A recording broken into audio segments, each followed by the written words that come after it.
Yeah.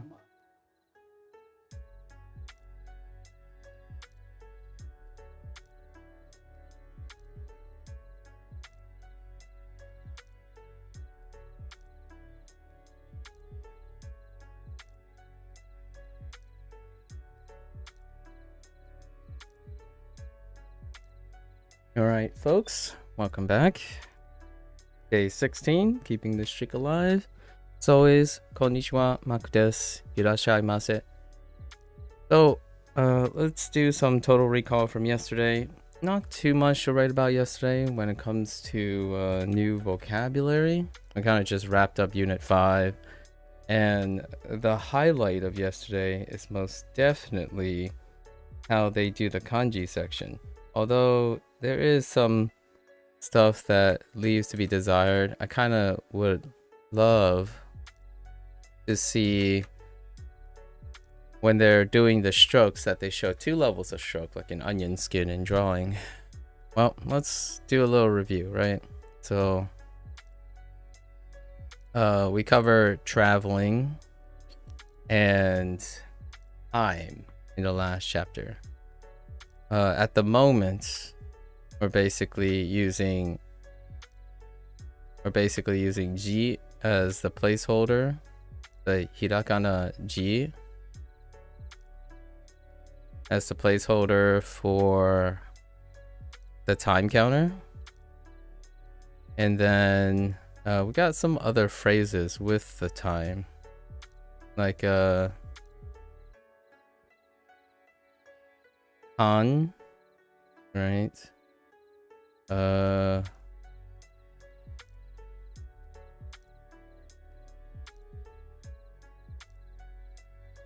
Han, right? For 30 or half, really. It's really half. At this point, I stopped thinking about the English counterpart, just that when I see jihan, it's jihan. So you can place a number here. They actually use both the hirakana and the kanji. Our kanji for the first 3 is ichi, ni, and san, right? Ichi, ni, and ich, ni, and san. We also had goro.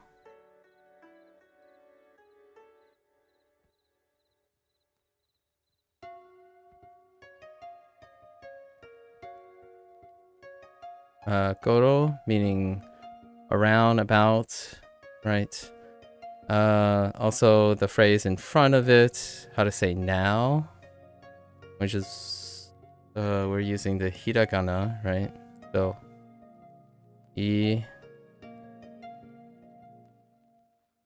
ma, so ima, like ima ichichi han desu, something like that. Anything else? This is good enough. And then we have the travel section. Chikatetsu. So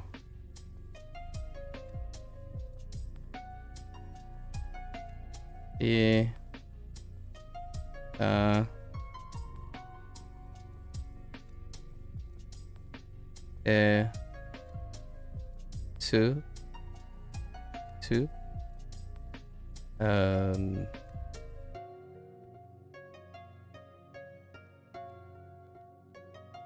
for whatever reason I'm drawing a blank on it. Oh,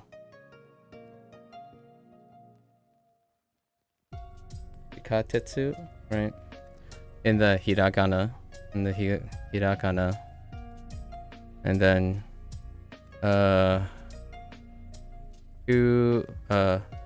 uoko, kuko.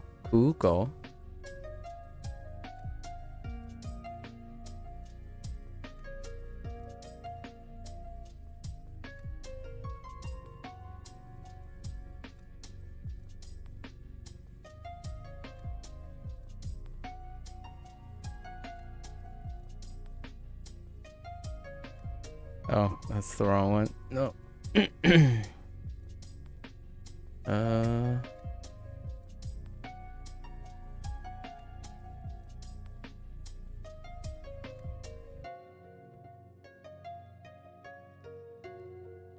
Wait, Kuko? Kuko? Is the airport?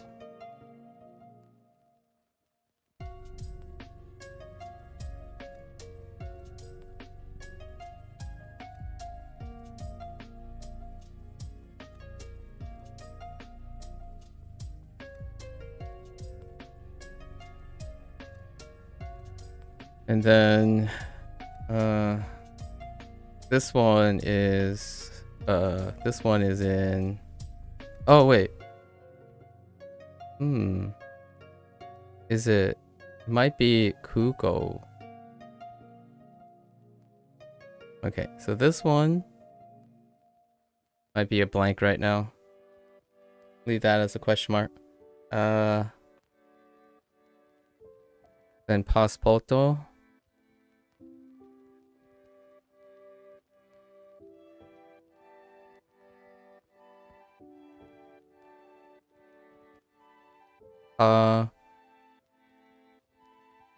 Pa. Su.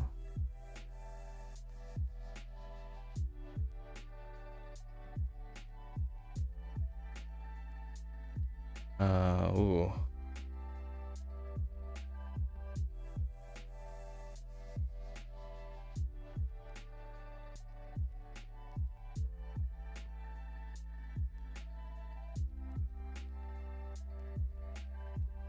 Something like this. Passporto.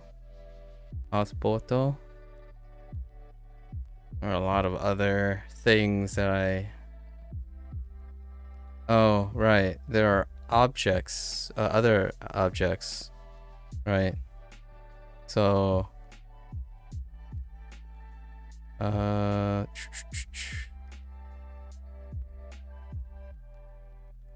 So...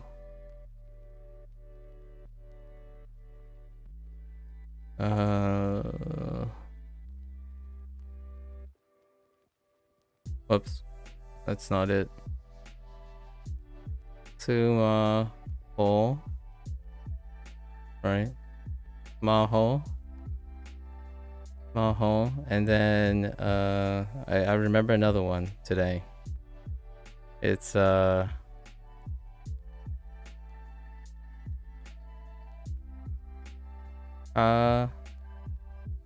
no. Yes.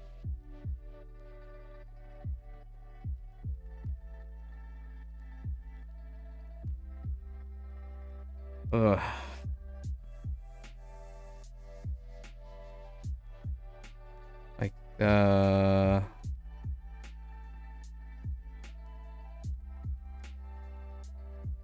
Like Kaban. Oh wait. There might be something in here. I feel like there's something being extended here. But Kaban? It's just bag. Ooh. Yeah, recalling is still pretty slow. And then we did the kanji. We did the kanji stuff outside of Ich ni san. And that's just to get the stroke order for Yamaguchi. So Yamaguchi turned out to be oh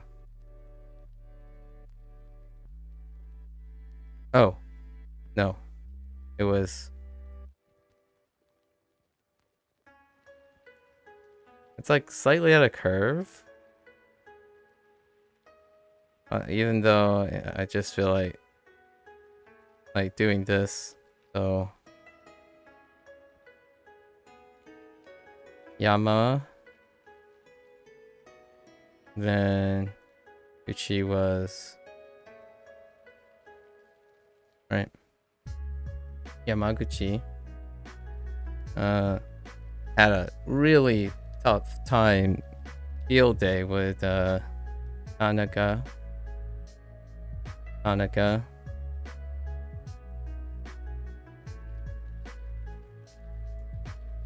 more for how much it varied between the speakers. And then this one was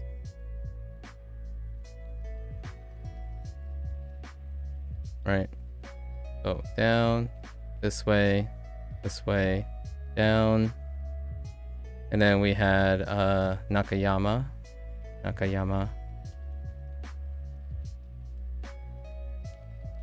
Right? So those are the things that we practice. I think the kanji part is absolutely wonderful.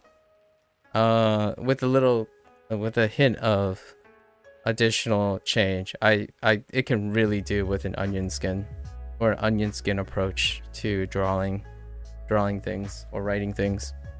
I still refer to most writing as drawing. Oh, there's also, I haven't actually ever written this out. So there's also the phrase janai desu, as in not something.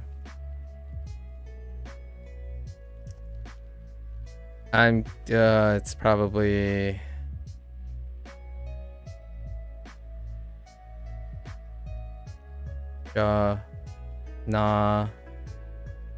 I think it was written in hiragana. Yeah, it's written in hiragana. So for now.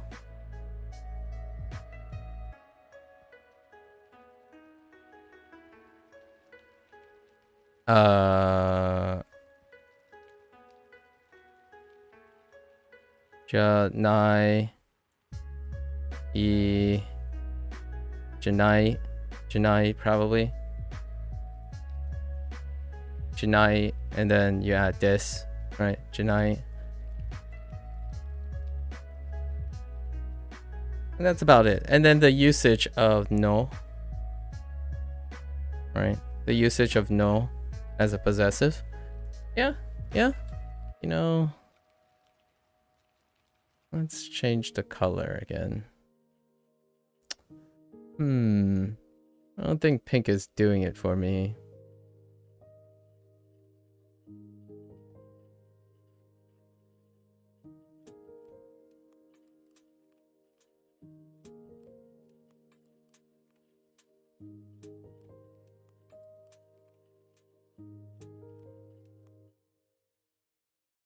What the? Oh, I have to close this probably.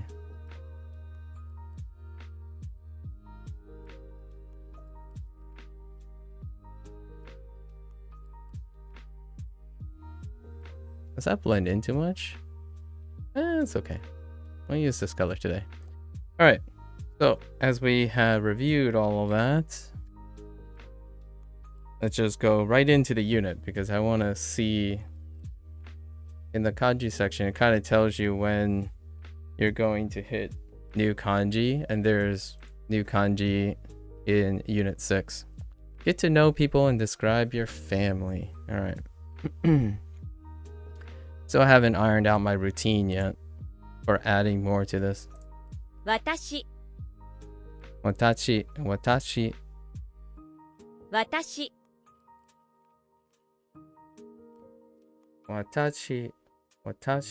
I mean, this is me.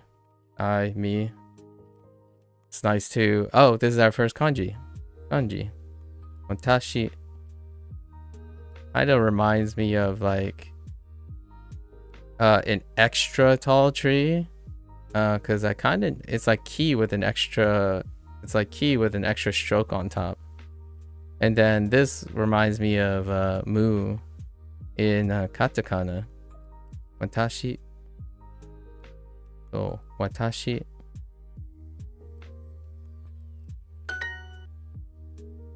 Okay. Watashi.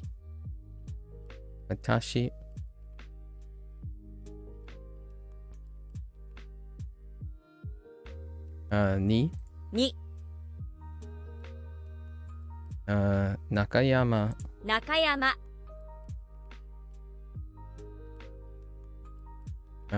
Yamaguchi. And then ichi. Watashi. Defaulting. ようこそ。ようこそ。ようこそ。Interesting. ようこそ。 Oh, ようこそ。ようこそ。 I kind of like that. ようこそ。ようこそ。うん。よこそ。ようこそ。ようこそ。ようこそ。ようこそ。ようこそ。ようこそ。ようこそ。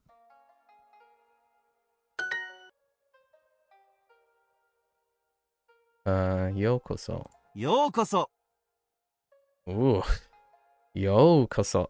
ようこそ。ようこそ。ようこそ。ようこそ。お名前は？お名前は？お名前はないわ。お前、おまな、oh gosh. お名前、ないねなお名前は？ねはお名前ないわ。なわ。ね、what? お名前は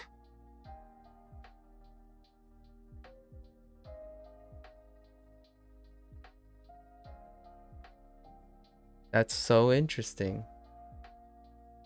こんにちは、インディ。お名前、おまな、お名前ないわ。Really? お名前は？おまないわ。お名前ないわ。Really? お名前は？おまな。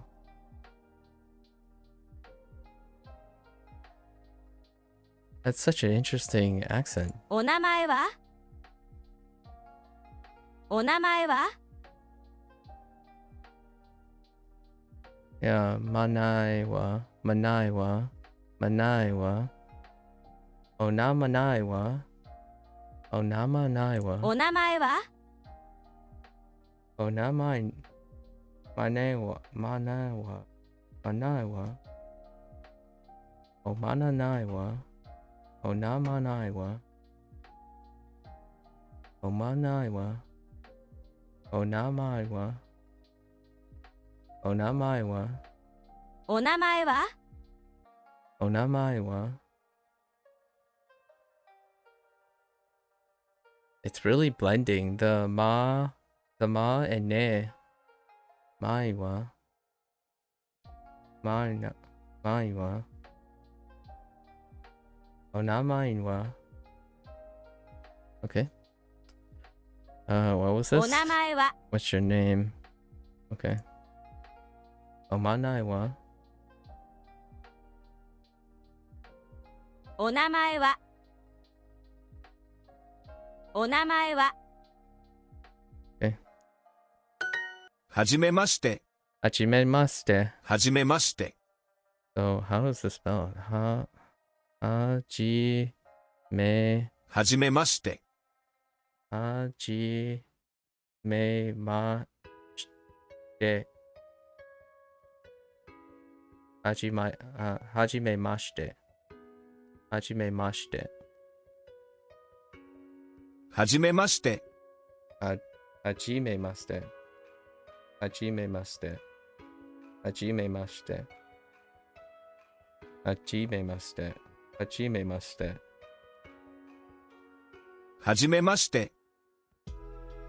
はじめまして。はじめまして。はじめまして。はじめまして。はじめまして。はじめまして。How do you do? How do you do? はじめまして。はじめまして。はじめまして。はじめまして。はじめまして。はじめまして。はじめまして。Okay. Alright. はじめまして、花です。はじめまして、花です。はじめまして。花です。こんにちは。お名前は？こんにちは。お前ないわ。お名前は？はじめまして。お名前は？お名前は？お名前は？お名お名前は？お名前は？お名前は? So it kind of feels like Nakadaka here. お前ないわ。お前ないわ。お前ないわ。We'll see. こんにちは。こんにちは。こんにちは。こんにちは。こんにちは。お前おないわ。名前は？お名前は？お名前は。Okay. Hello. Nice. Wait. Oh, wait. That's the first time I saw a question mark.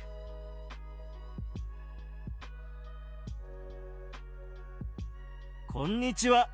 お名前は? Wait, have I always seen a question mark? Was I just like, did I have my blinders on, or is this the first time I've ever seen a question mark?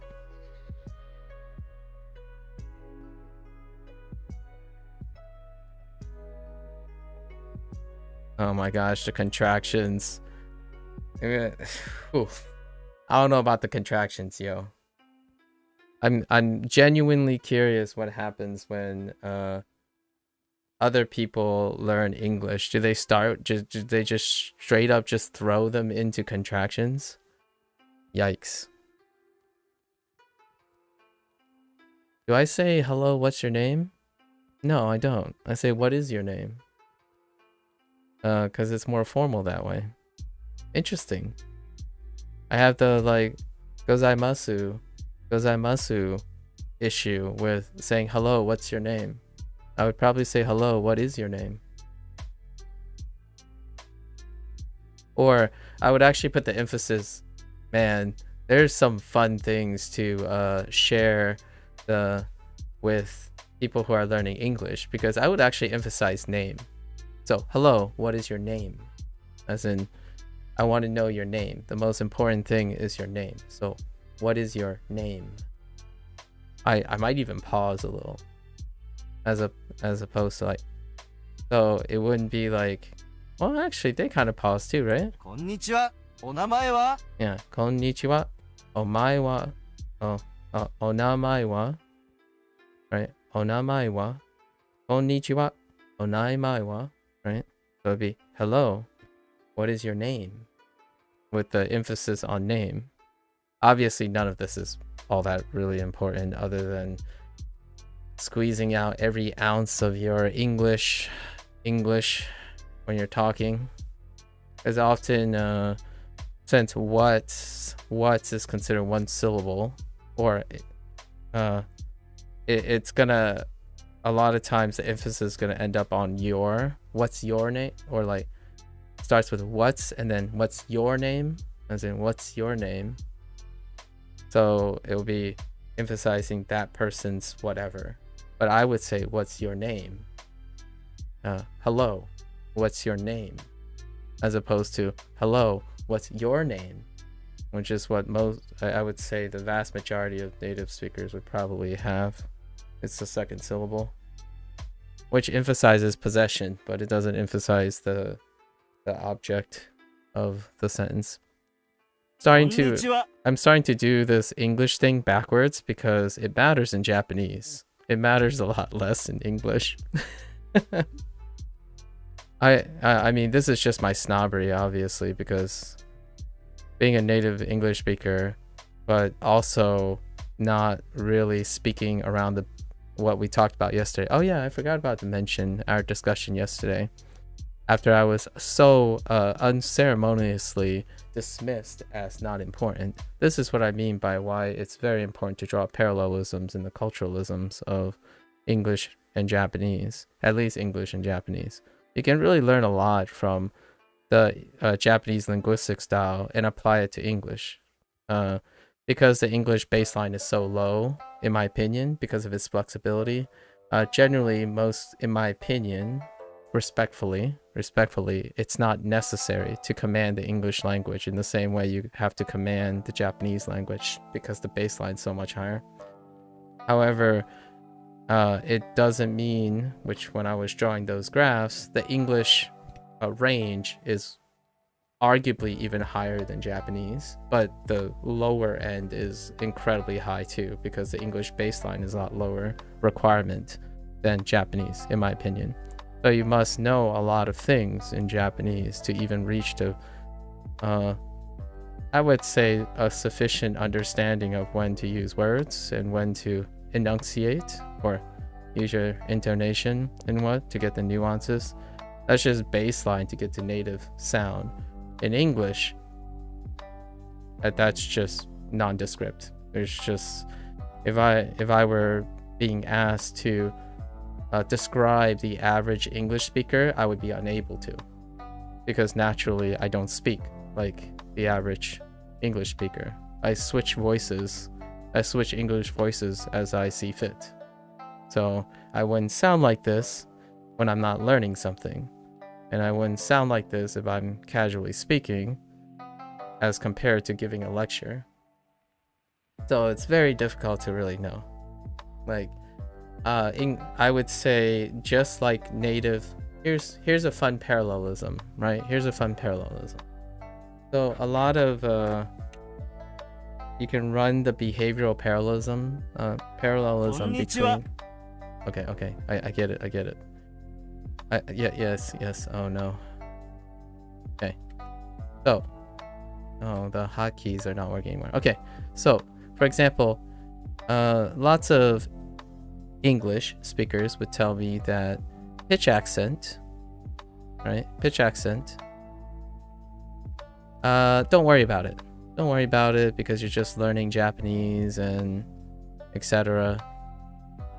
But this is coming from someone who has command of English, right? A native English speaker, generally speaking, that is not aware of pitch accents to begin with. So intonation, right? It's under the umbrella of intonation. So a lot of times pitch accent is really also not that mandatory as per usual in English, right? So naturally, when you're learning Japanese and you've command Japanese, you would wait to the end to understand pitch accent. Well, generally, pitch accent is a ear training thing first. So you don't have to work on it actively, not too much, but you can choose to work on it actively if you want. A lot of times, this becomes a passive process for most English speakers. Because generally speaking, when you're using English, you're passively figuring out intonation. You're not actively learning English intonation.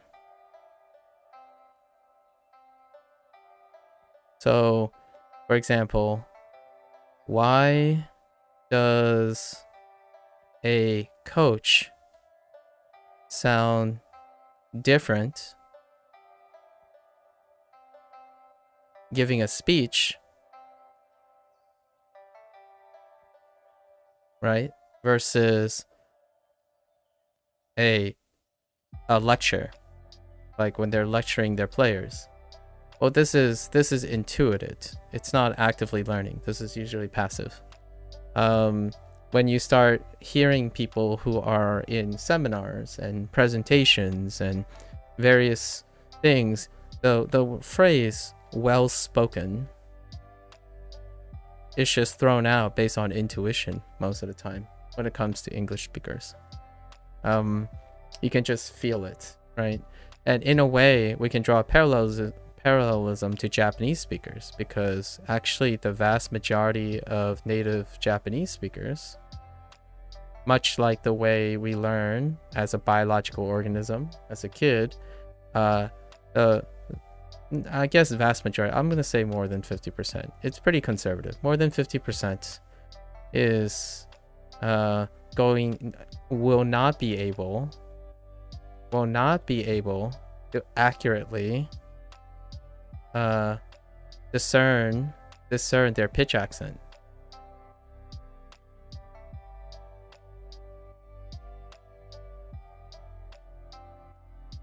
Because it's already reached a stage of intuition. So even a minority group of native Japanese speakers would be able to explain and communicate and express what their pitch accent is explicitly, even in Japanese, not just to a foreigner, but to other people. So this experiment has been done quite a few times by individuals who acquire Japanese as a second language, right? And they become native-like by then. And they inquired about this pitch accent, how to communicate this pitch accent to people who are acquiring Japanese as a second language. It's the same in English. It's a very noticeable thing. And it's only noticeable to someone who has acquired the attention to intonation and pitch accent. For me, it is very dissatisfying if I do not pay attention to intonation. Much like a singer, if you sing a lot and you've gone deep into the voice manipulation, or even a voice actor, for example, anyone who's spent a lot of time ear training and manipulating your voice, it's very difficult to ignore the inconsistencies between how you visualize and hear yourself and enunciate with what you're hearing and seeing. So you hear yourself in a way, and then you try to create a certain sound, and it doesn't connect with what you see and hear back. So here, for me, I am going much, much slower than most people, because I want to establish if I can make a sound that reflects my hearing in a pitch accent. So it's not about how accurate my pitch accent is at the moment, which I agree with most people. Trying to memorize pitch accent, that's a different story. This requires active intellectual things. That's very stressful. It's incredibly stressful and can be very overwhelming if you're not used to it. English speakers do not worry about intonation most of the time. Naturally, then it becomes less exhausting when you're in English, when you're using your native language. This is very much the same with Japanese native speakers.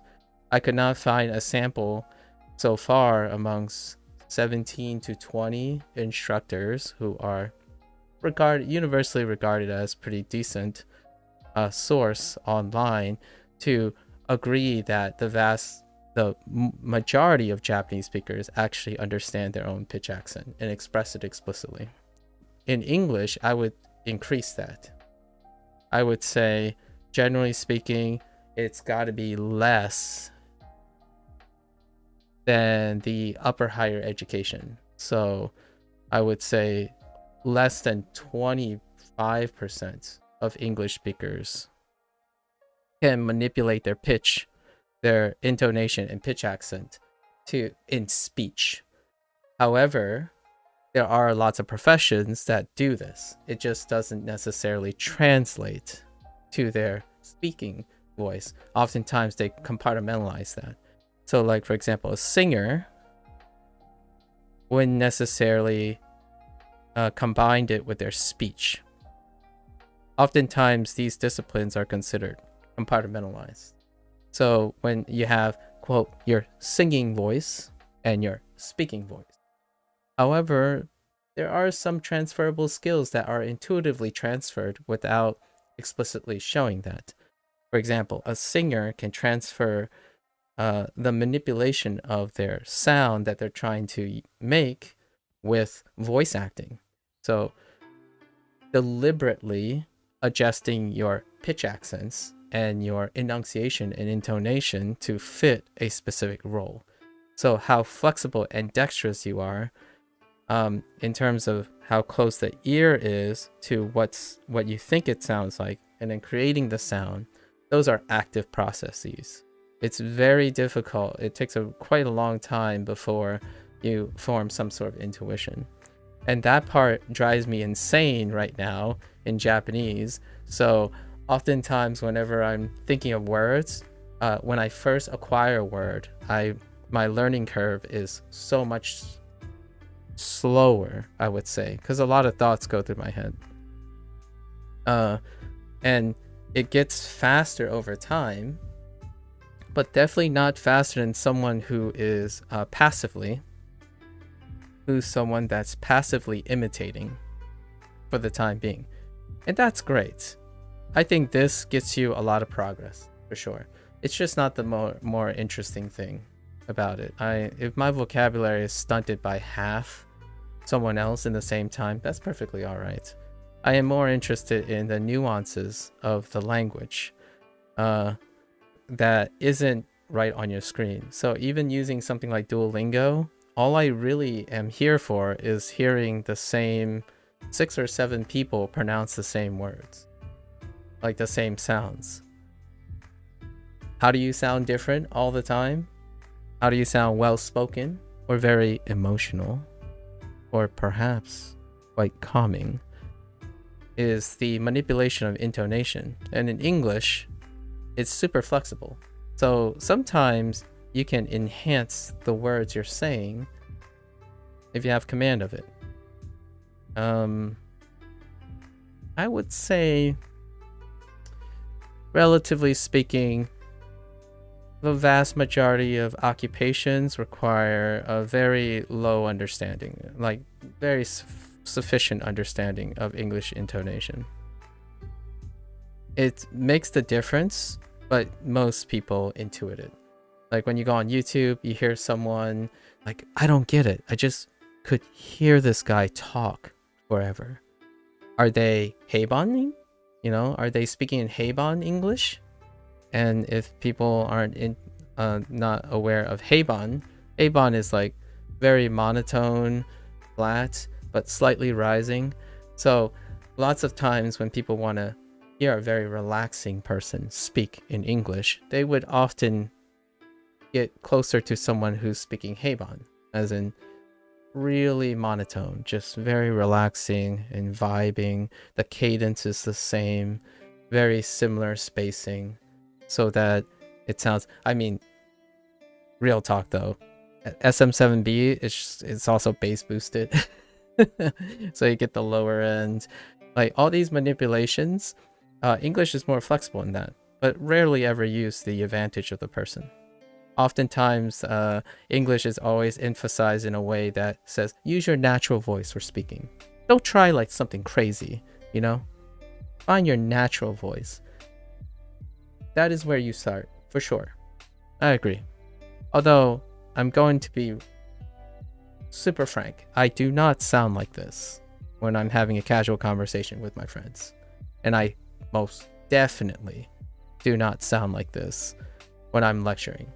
However, the fun thing here is because the baseline of streamers speak a certain way, right? The spoken words, it's all relative. English has this relativity. There's no baseline to reflect it. It's determined by the sub-community as opposed to like a set of rules for Japanese, right? There are regional pitch accent differences. We talked about that, and dialects, right? Even dialects go as far as changing the words and whatnot and become unintelligible. Even within those dialects, there are pitch accent differences. And that's the richness of speech. You can legitimately make your voice sound unique without ever changing the words. So how does someone find your voice recognizable?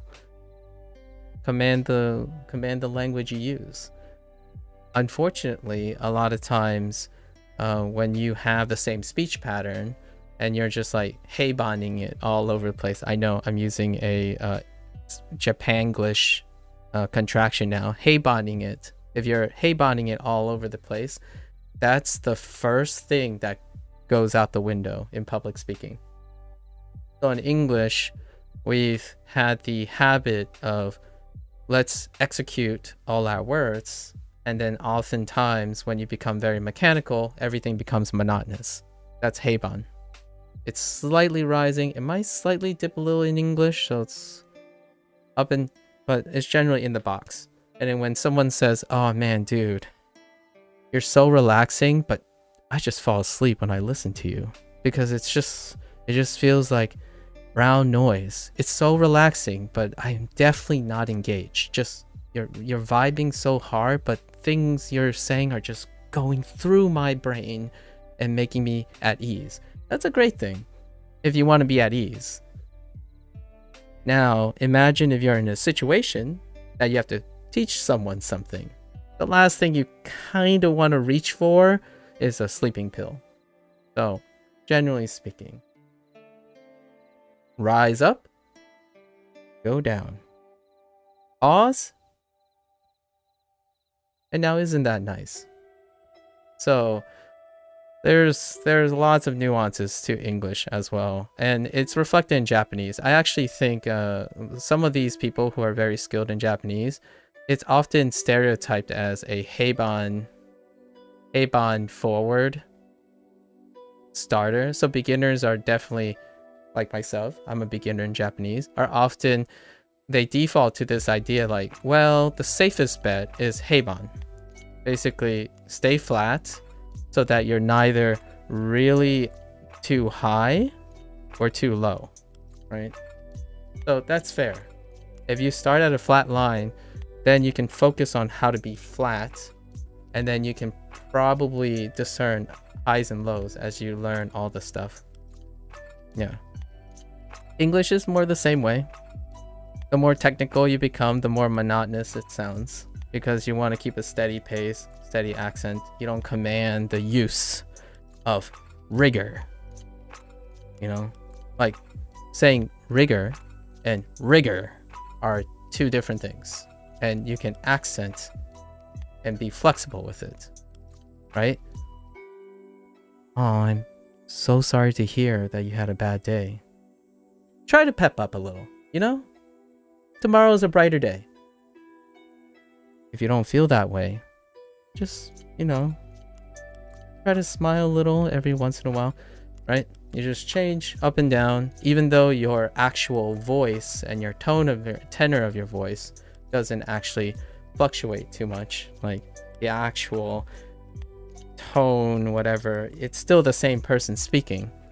However, you can definitely manipulate the English language, almost quite exaggeratingly. And that's largely why I think when video games are in both Japanese and English, I love it when the video game enables the English voice cast to truly flex up and down their English. English has a bigger tolerance rate in not confusing words with other words.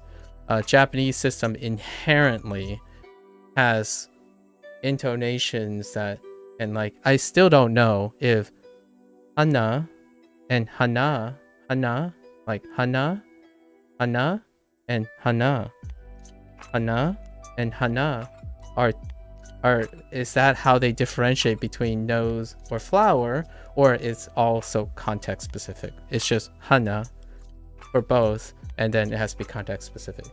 Because I'm a beginner in Japanese, these are the questions that are the most interesting to me, because I earnestly feel like they might even change pitch accent to emphasize that, because hana is nose and hana is flower as well, based on context, right? So far all I know is it's context specific. That's all I know. And then we have things like nihon, right? Nihon versus nihon. And those are two different things. Like, it can be interpreted in two different things, but context usually help with that, right? Context usually, you could be saying two of something versus Japan. You can say two of something versus Japan. thankfully, Japanese have a lot of context clues when you place into sentences, so you can figure it out most of the time, which is what my best example of describing what it feels like to be an English speaker, but in the Japanese context. Because as an English speaker, it still actually relatively doesn't matter, right? If you say Japan versus Japan, or Japan, like, you know, Japan, it's still just, it might be disconcerting and discomforting, but you're not largely require any form of context to know what the heck you're saying in English. So I'm trying to really get into the shoes of Japanese by just trying to slowly take it all in. A lot of times there's that dreaded, oh, am I going, see, am I going to form bad habits, right? That's generally that dreaded phrase, forming bad habits. Well, here's the thing. So I talked about habit formation quite a bit. We'll do this as a digression for today. So habit formation, right? Habit formation. Most people eternalize habit formation. Habit is when it becomes passive. So if you are actively doing something, so this is in contrast to actively correcting yourself.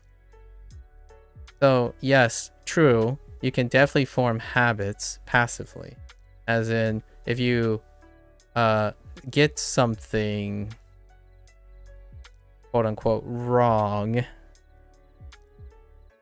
and then you repeat it without knowing it's wrong or undesirable. I'm going to say without knowing. I don't like the word wrong. Without knowing it's undesirable. Right? Undesirable. That's when it reaches habit formation. However, if you are constantly actively thinking is too implicit. Actively changing or placing intent. The intent in actively placing does not become passive yet. It's only when it becomes passive that is habit formation. So when you're trying to learn something, when you're constantly learning something or observing, for example, observation is a part of learning, right? When you're constantly observing something, generally speaking, this prevents habit formation. Salient habit formation. So a lot of times it may seem like you're constantly doing the same. Say the constantly thing comes up, whatever it might be, and you do it without inherently even processing it anymore, then yes, that would constitute as a habit. And if it's undesirable, most people dub it as bad, for sure. There's a difference, there's a slight finer difference between learning and observing and then ending up with the same results.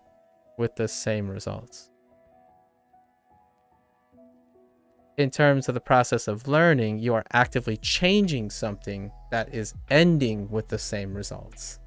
That is still learning, as in you know what doesn't work. That's way different than passively repeating something and accepting it. So that's what habit formation is.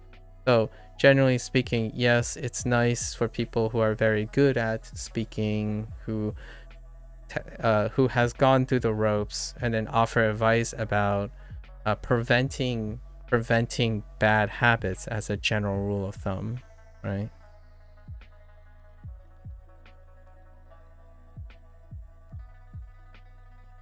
Preventing. However, for the individuals who may not understand, for people who are not really well versed at the way they learn, it's implied that you do not require such bad observations to learn. So here's a great example. Hands-on versus planning, right? One is very underrated and the other is very overrated right now. This is over. This is under. Both of these processes of habit formation have overlaps. And generally, the overrated thing, which is planning, that overlap gets accentuated. So whatever is in planning mindset is overrepresented. When in reality, you do both. You try to do both anyways. Do a little hands-on, do a little planning, do a little hands-on. Try to do both because there are properties that don't overlap when it comes to learning.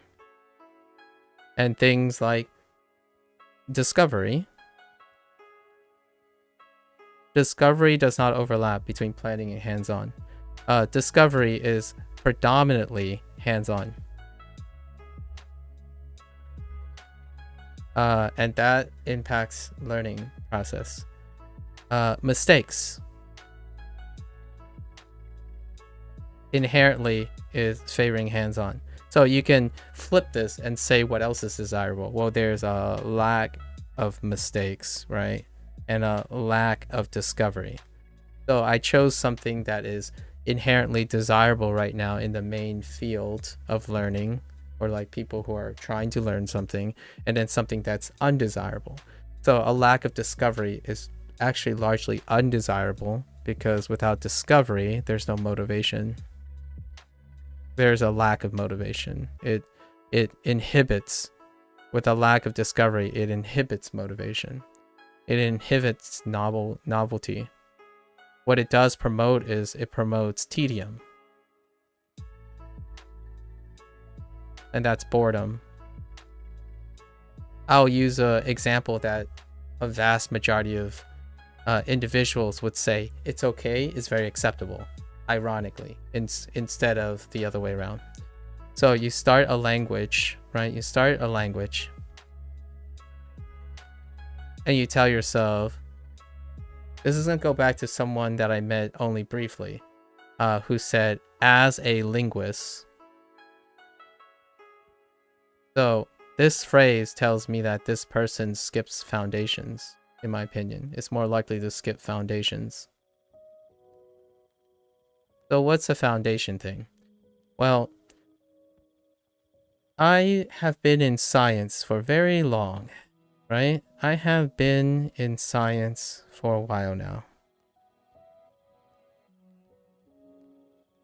And one thing that's in the back of my head that does occur quite often is, hey, if I know biology, then sure enough, I should be able to get a head start on other disciplines, right? It's that $1 million question. And I'm going to tell you now, the hot take is that there isn't a correlation. As in, there are people who say they swear and live by it, don't, and meh. there isn't a significantly sharp enough correlation. So here's what I mean. So if I understand biology, somehow it's implied that I guarantee that I can pick up chemistry really, really quickly. I'm just gonna be real. There is very high chance, just as good of a chance, to have interference from biology because of nuance, and just as good in the stereotypical sense that since you have foundations in biology, aka science, that foundation is transferable to chemistry. So what this is highlighting, this type of mindset is highlighting planning, the planning concept. And I do use this. I start with Japanese because it's the furthest away, and I plan Mandarin next, and then Spanish. And because of this planning, I'm relying on my intuition, right? What this doesn't substitute for is being actively hands-on, as in being actively observing. So what I'm saying is, this particular guess that suggested that because they are a linguist, it is not important to form the foundations and connections that almost every human being has to approach, which is the mindset of learning something. Being someone who has a PhD in biology, it is foolhardy, in my opinion, foolhardy to suggest as a PhD in biology, I will pick up physics faster. I'll pick up chemistry faster. You can suggest that. In your mindset, you could say there might be some leeway. So there are overlaps that I can take advantage of. Right? But then when I go to do these things, I am still actively hands-on. And that's the important difference.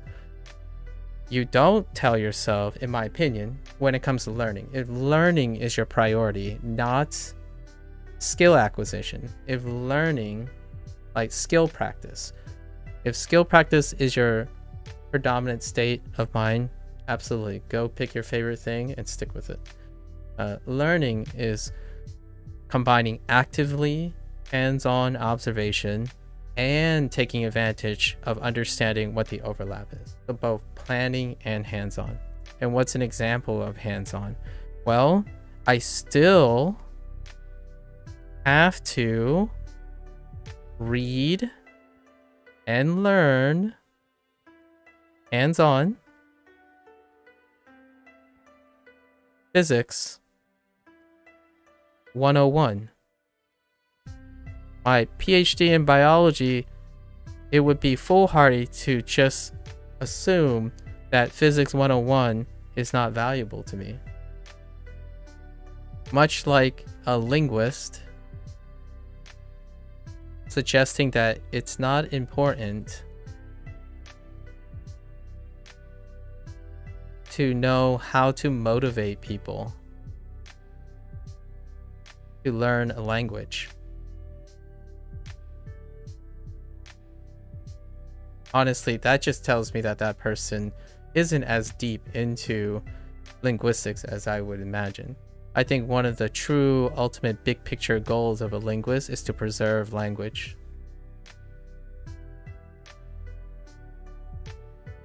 Well, preserving language also involves people using it, understanding it, the cultural intent, and underlying barriers to that language.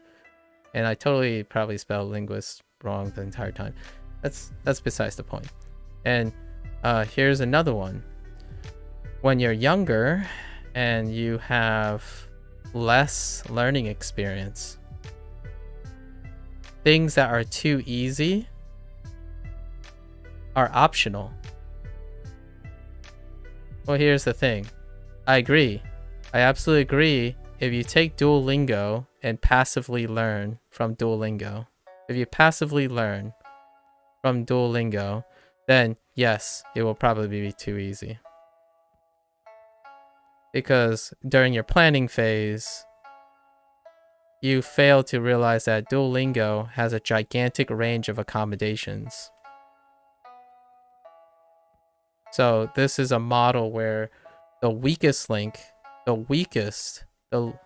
baseline, again, this particular guest that came yesterday said that it's not important to understand the baseline of a language. Well, to me, it matters quite a lot, because how you design learning programs is based on the lowest baseline, not the highest baseline. It would be incredibly foolish to think that you want to preserve a language. If a language is struggling and you are not aware of the language's baseline, statistical baseline, how are you going to make the language more appealing to people to preserve? I mean, you could archive it and just say, oh yeah, here's the historical records of this language, and no one uses it. It's forever in history. Fair enough. I mean, that's okay. That's academics for you, right? So the rest is history. So when it's too easy, it's really just based on the lowest baseline. And for me, I agree with most people that Duolingo's baseline is incredibly low. I think the kanji section is super low, like incredibly low. And the idea is, why do I look like I am struggling learning Japanese using something that most people find too easy? It's because I am changing what Duolingo offers. Because if it's too easy, most human beings are going to passively learn. So much like the hot take on Duolingo, most of the time people will say, oh yeah, use Duolingo as a supplement, right? And I don't like the word supplement. You could use Duolingo as a framework. So what's the difference between Duolingo as a supplement and Duolingo as a framework when it comes to the mindset of a learner? This means it's optional. It's implying that it's optional. This means that you can integrate it into core learning. Supplement means it's passive. It'll contribute to a passive learning process. As a framework, it becomes an active learning process. What am I extracting from finding out how to say oma, oh no, ona maiwa, right? Ona maiwa. That's probably not it. Let's hear the sample again. This is the first time I'm hearing this phrase again. こんにちは。お名前は Onamaiwa, right? Onamaiwa. And then dip down. That's where I'm hearing Onamaiwa, right? こんにちは。お名前は Onamaiwa, right? So, the idea is this stuff is incredibly important to me personally, not to lots of people. But when you start thinking that things are supplements, you do not, you largely, or a person would largely sideline something, as opposed to always actively be hands-on. So here's one thing. Here's a comment. Well, I wish Duolingo had X, Y, Z to make it harder? Well, it sounds like you know exactly what to do that Duolingo doesn't do. So, how do you do it? Right? I imagine when you say it's too easy, when someone says something is too easy, it would imply that this person can make it hard, probably. Make it harder, right? Well, there's a difference between asking for something and doing it. Well, what am I doing? For example, I'm actively using Duolingo. The things it lacks, I'm using Duolingo to find out what it lacks for me. So all the things, a lot of times when people evaluate products, in my opinion, they evaluate products by critique, right? By critique. What it has and what it doesn't have. What works, what doesn't work. This, to me, is a passive process. What you can do when you're using a product is offer what I call constructive criticism. And oftentimes, constructive criticism involves, yes, there are things that it lacks and it doesn't lack. So I did this as well. And then illustrate that it works with Duolingo. And what happens when constructive criticism is accurate? Duolingo as a product or other people, it can improve. That is constructive criticism. And how does this tie back to the whole status thing? My XP allows me to skip foundations.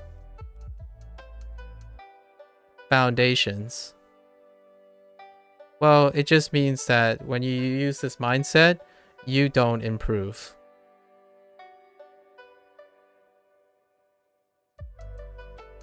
That's not to say that that's different from you need to improve.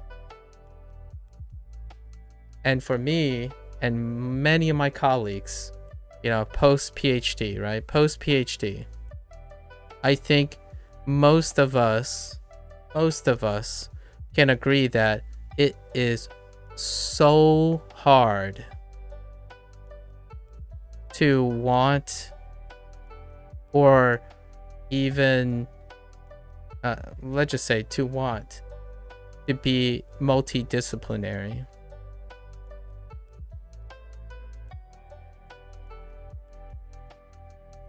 It's just that it's very difficult. So ultimately, when we stay in our fields, we do improve a bit in terms of our specialties. That does come at a cost of how well it transfers to related fields.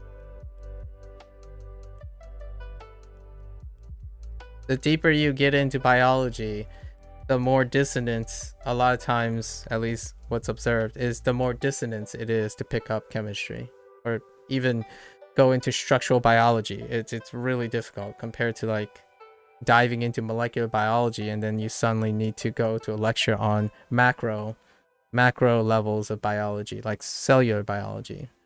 And that's the human condition. So when someone is incredibly an expert, it blows, it doesn't blow my mind. It's just disappointing. I think, in my opinion, specialists requires some understanding of the human condition.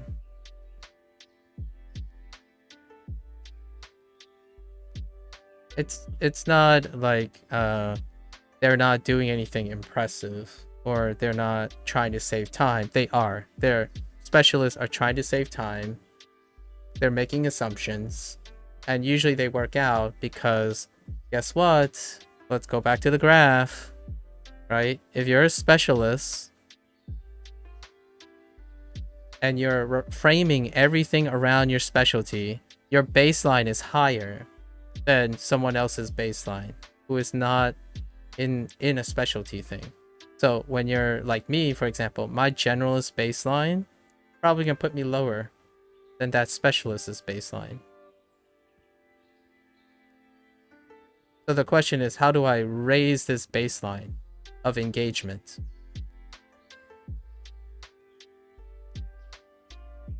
This deals with skill acquisition, but really this also deals with skill acquisition, which most specialists are really interested in, you know, how fast you gain something.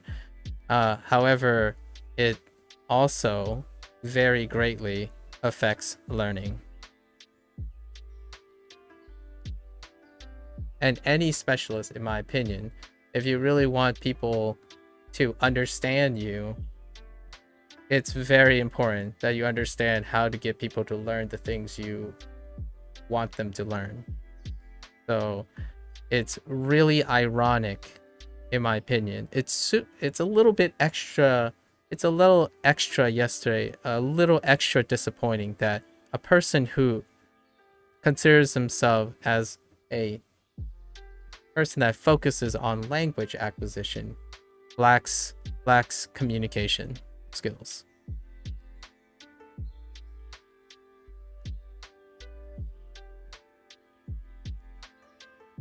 Knowing a lot of language does not necessarily translate to communication skills. It's the same mindset where, like, if you learn a lot of language, you are naturally better at communicating skills. Well, yes and no.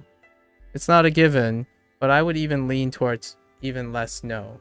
It actually makes you less and less likely to understand someone who is learning a language. So does all this matter? As I spent this digression, it does. It humbles me. All this stuff humbles me. Is I know that if I made language super easy for myself, I stop challenging myself.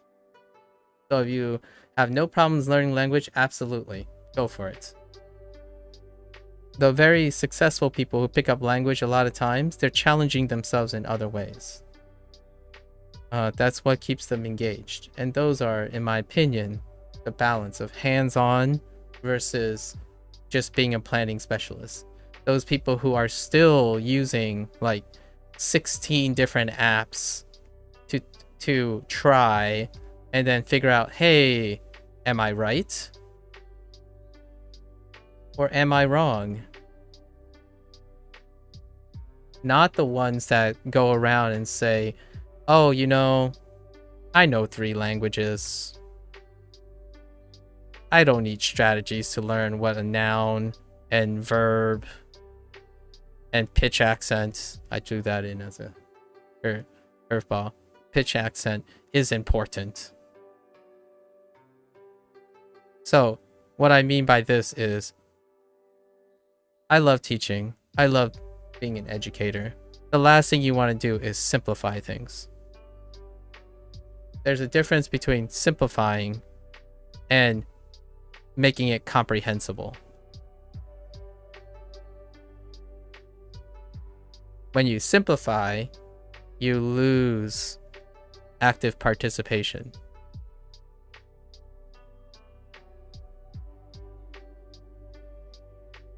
Comprehension deals with demonstration, and use of appropriate communication. So one can learn pitch accent, right? And then communicate it. Not simplify it by saying, it's not that important. It's not that important. native speakers will still understand you.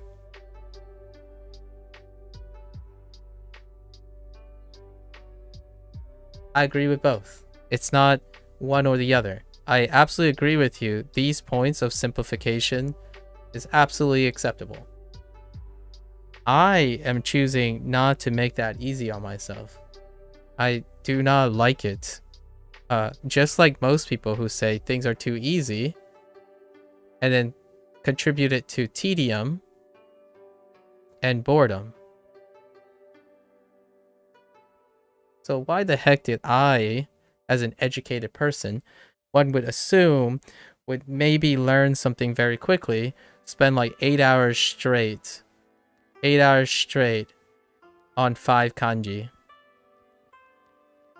Well, I'm trying my best to be active, and then using those active experiences to make learning lessons for myself.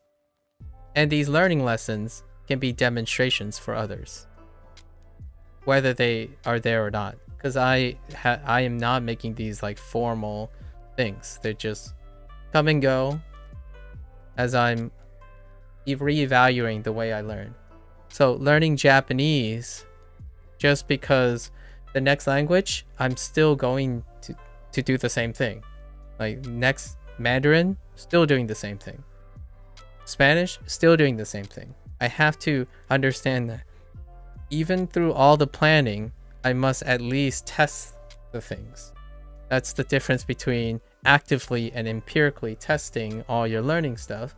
If learning is your primary objective. Learning is my primary objective.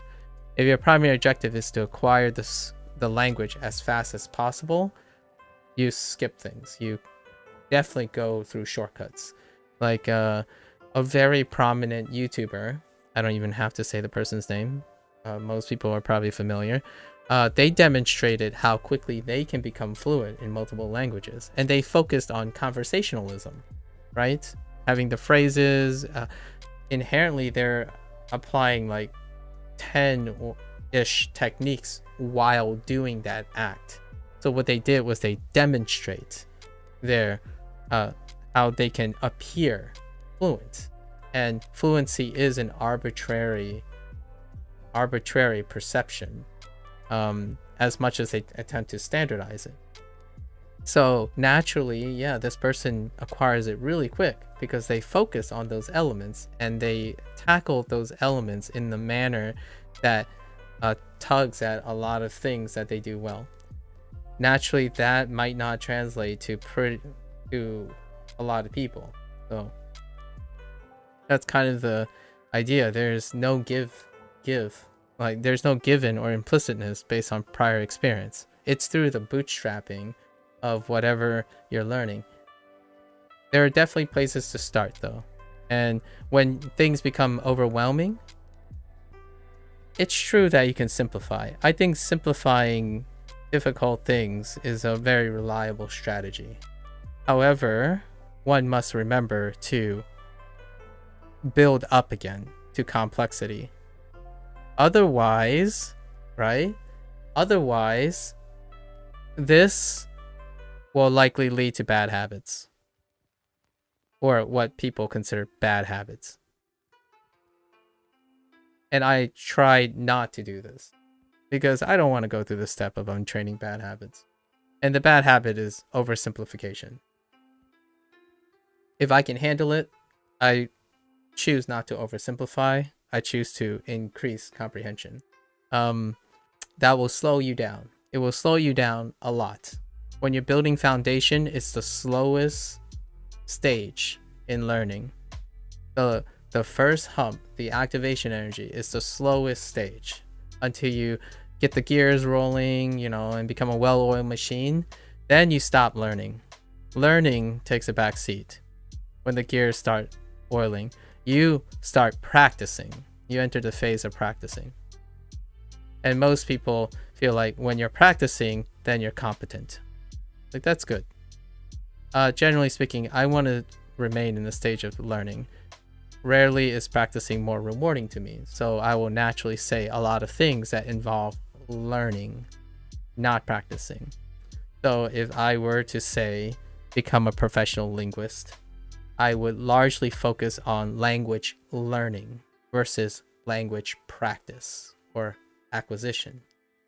Regardless of when you acquire fluency or competence in a language, you cannot do anything without stepping through the door and having accurate learning process.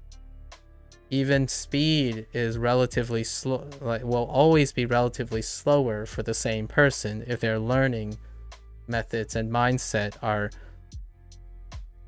compromised, right? Are compromised. That's my hot take. It's a thought that I had from yesterday, and this is generally what motivates me most of the time to talk about things deeply. Even the most benign things, I have been challenged before, and I totally understand their perspective, where some people say, what's the point? You might be seeing things. You might be seeing. I got this a month back or so, 2 months back. You might be seeing things where there aren't things. There aren't things. For example, when I was playing a video game, someone said, stop trying to make things a bigger deal than they are. This kind of stuff. Like, absolutely. But you see, I agree with you. To you, it's not a big deal, right? This is like the a specialist who skipped foundations. Like, oh yeah, you don't need to know this. Like, just skip it. It'll be much faster to just skip this part. Don't waste your time. Absolutely. If that's your goal. This is literally what I'm doing. I am seeing things where there might not be things. Hear me out here. What is Duolingo missing? Okay. So when someone uses Duolingo, they say, oh, this is missing, so I wasted my time.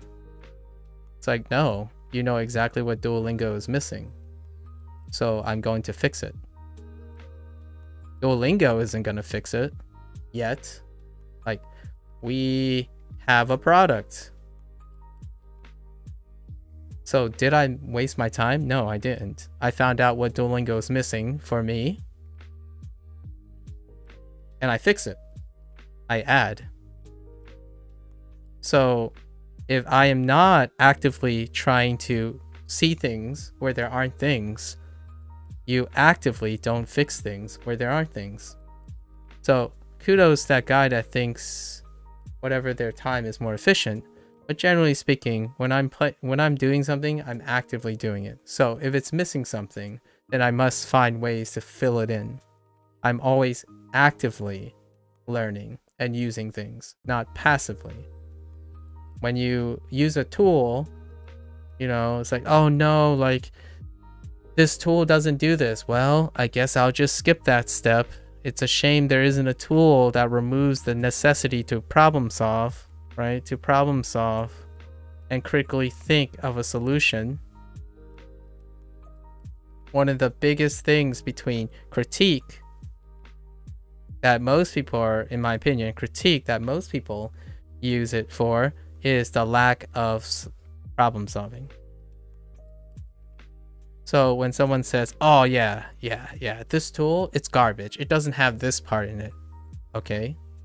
Have you tried something to fill it in? Because if you don't understand how to fill it in or offer solutions, it also demonstrates that you're incompetent in even knowing if that is a missing thing. Because you have no demonstration or understanding that it is missing something.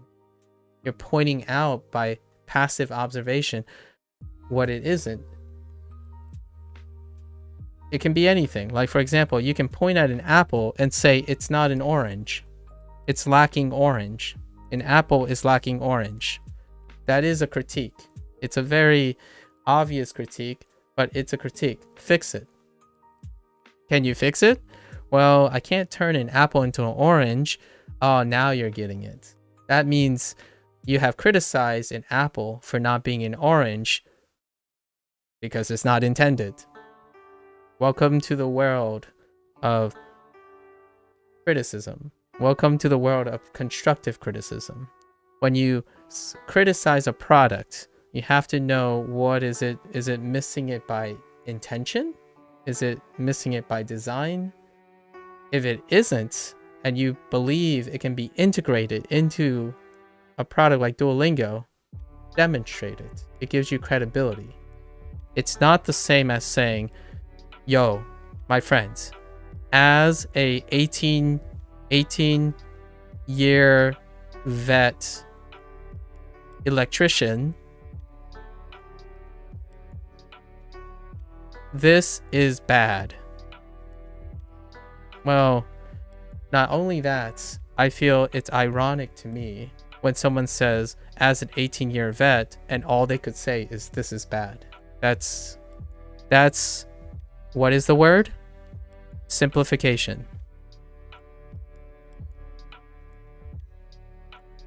So how do you perpetuate misunderstanding? And how do you perpetuate misinformation about your passion, your field of desire, and your specialty? You reply and condition people to expect oversimplification from people like you. So, if I'm a biologist and someone asks me a biology question, I wouldn't just say everything causes X. And usually the word is cancer. Most people talk about cancer around me. I would try to make something engaging with understandable while not minimizing sacrificing complexity. What does that do? The number one thing that I have a pet peeve about, I do have a few of them, and now I'm pretty sure most people notice that I have occasional pet peeves, and one of them is treating the other person like they're not important. Treating the other person like they can't have different problems.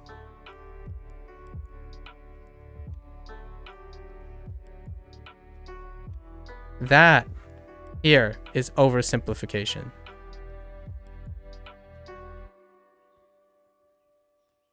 Oh man, you don't know Avogadro's number? That's kind of weird. You should really know Avogadro's number for unit analysis for basic chemistry 101. That's oversimplification. And what happens when you do that? You sound condescending. And when you sound condescending, you are not credible. In my opinion. You actually diminish your credibility because you cannot stand up to the challenge of explaining your thoughts as an expert without simplifying it. And that's kind of a pet peeve. I think using that whole thing, go on YouTube. Just go on YouTube, right? And then look at comments. English is just not explicit enough, but oftentimes when a comment starts as a human being, I'm joking by the way, I'm being facetious here. As a human, ... this qualifies you to offer some oversimplified comment. I mean, at this point, I think most people are doing this ironically. I like to believe they're doing this ironically as opposed to unironically, which is those individuals that I encounter quite a bit because they often address me as uneducated, because the prevailing perspective is if someone's going slow, it means they're struggling. And that's largely true, really. I mean, if I was uneducated. But generally speaking, these people, because they're in the hustle culture, they don't stick around to even know anyways. You know, hustle. Get in, get out. And my message to people, or my hot take is, I won't get in and get out when someone needs help.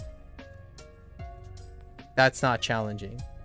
If you walk around and say, not my problem, fair enough, but know that that is the easy way out. So when you say, oh, this game is too easy, or this app is too easy, make it harder. Because it's harder to actually come up with solutions and constructive criticism than just saying what it isn't. You can do better. And I believe you can do better. I actually truly believe when people are really happy, they're really engaged with their subject matter, they create beautiful things, incredibly beautiful things. And to me, taking a dump on Duolingo, which statistically is arguably have a structure that is the most popular thing, and then elevating your credibility by taking a dump on someone on a product that has a reach of millions of people, that's like saying, when I have a reach of 100,000 and I want to be also 5 million, but I can't contribute to it and then bolster my own credibility. Right?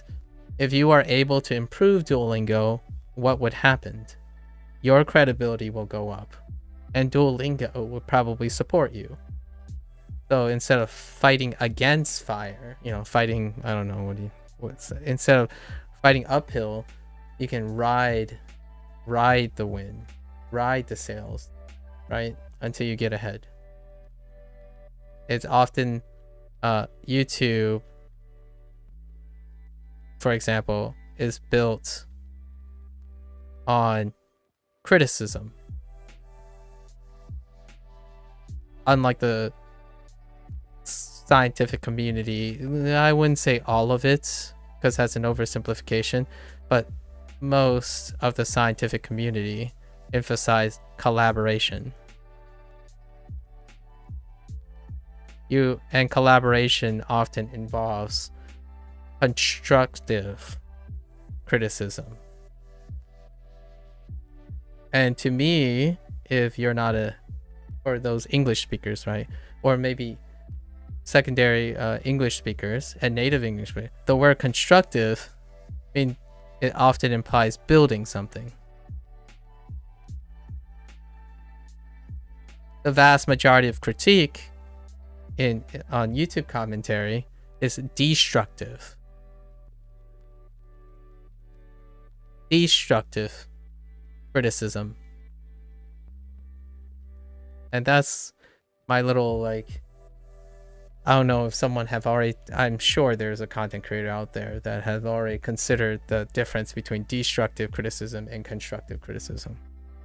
I am very privileged and happy to know that during my career, most of my life, I was around people who are constructively criticizing the things I need to do, because I'm always building up, not building down.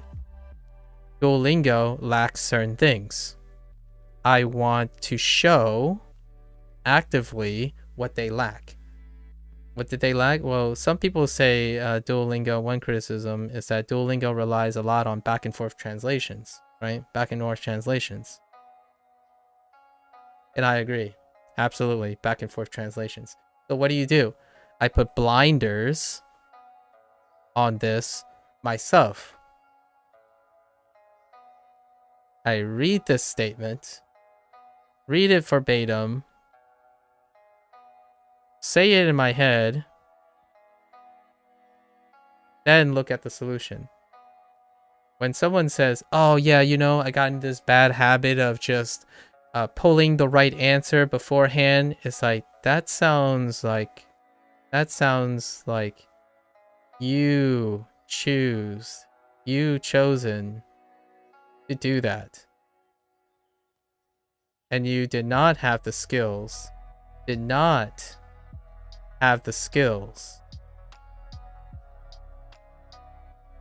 change that. And that's perfectly all right. It is a criticism of its design. Absolutely. I will agree with that person. Like, this Duolingo does associate translation as their first and foremost tool. What is your constructive criticism then? So you got the criticism. So how do you constructively demonstrate to Duolingo or to yourself that you can alleviate this problem? Well, I did. And guess what? It makes me a lot slower. Like, I have only learned at most 110 vocabulary words since I've spent more than I think I'm over 150 hours of Duolingo now. But what did I acquire that other people didn't? Well, you have to watch the videos to really find that out. But I can tell you that I've acquired a lot more than what Duolingo has offered me. However, I use Duolingo to figure out what's missing. What would I want in it? And I do it.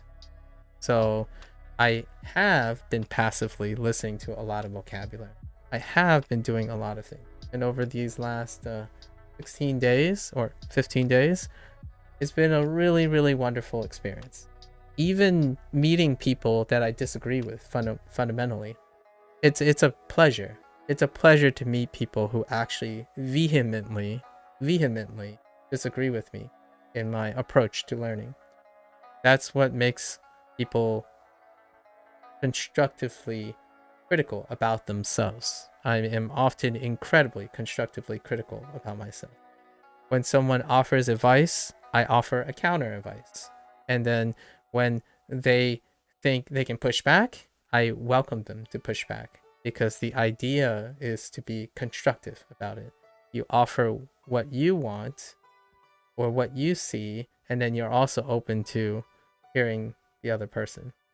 And these discussions they do matter to me. So when someone comes around and say, oh yeah, I've done this before, it doesn't matter. It's like, well, then get out. That's pretty much it. Like, there's no credibility. There's no mutual respect. The last thing you want to do to build your rapport, like to develop a rapport, I mean, it's very acceptable if the person's like, you're not important. Goodbye. That's fair. Totally fair. However, if you were trying to build rapport by trying to say, I'm an excellent language person, and then you say that doesn't matter. Well, I don't care if you said you are the best language speaker in the world. You just shot yourself in the foot by failing to build rapport. And I don't know about you, but if a businessman comes up to you and say, wow, your coat sucks, buy my coat, it's better, I don't think you're going to be very successful. Perhaps if you lean in on it even more, you can double down and say, dude, your coat sucks, it's old, it's out of fashion, I have a new coat that's in fashion. It's like, you can double down, and it's possible to get fear to work, for sure, against an incompetent target, for sure. So the only reason, in my opinion, if I'm reading deep into that comment, is that this person doesn't treat me as a educational equal, and they legitimately just sideline what I spent 30 minutes discussing by saying, oh yeah, I know better, that's why this is not important. It's like, well, I hope that professionally you don't go around doing that, because no one will respect you because you don't project mutual respect. It's fine for a stranger, totally fine, and I'm sure that person is going to move on to meet lots of people that are important to their lives. I'm just not one of them. And it doesn't change the fact that when that person just said it doesn't matter and laughs, that person to me is ironically uneducated. So kudos to you to lowering your guard, I suppose. In a public space, just like the Japanese people, I don't lower my guard when I'm in public space. I want to be presentable and agreeable. It's the way of, it's how I am very Asian, right? Asianese, right? Because that is harder, in my opinion, than speaking your mind and stuff, ironically, even though I am American. And I do encourage people to do that. So that person did. No hard feelings. It definitely doesn't change these facts. Anyways, that was a bit of a low point to leave it off on. But yes, hot take. To summarize, destructive criticism can be a symptom of specialization, right? Specialization does not imply skipping, being able to skip foundations. It may just as likely provide just as much interference, and learning involves planning and hands-on. And this, to me, I'm gonna violate something here, is it's a human condition. This is a little bit of an oversimplification, so I do admit this is an oversimplification right here, in the interest of time. So the next time you learn something, as long as you're actively working on it, it's oftentimes a choice when you're actively learning to make a habit happen, to establish a habit, basically, to establish a habit.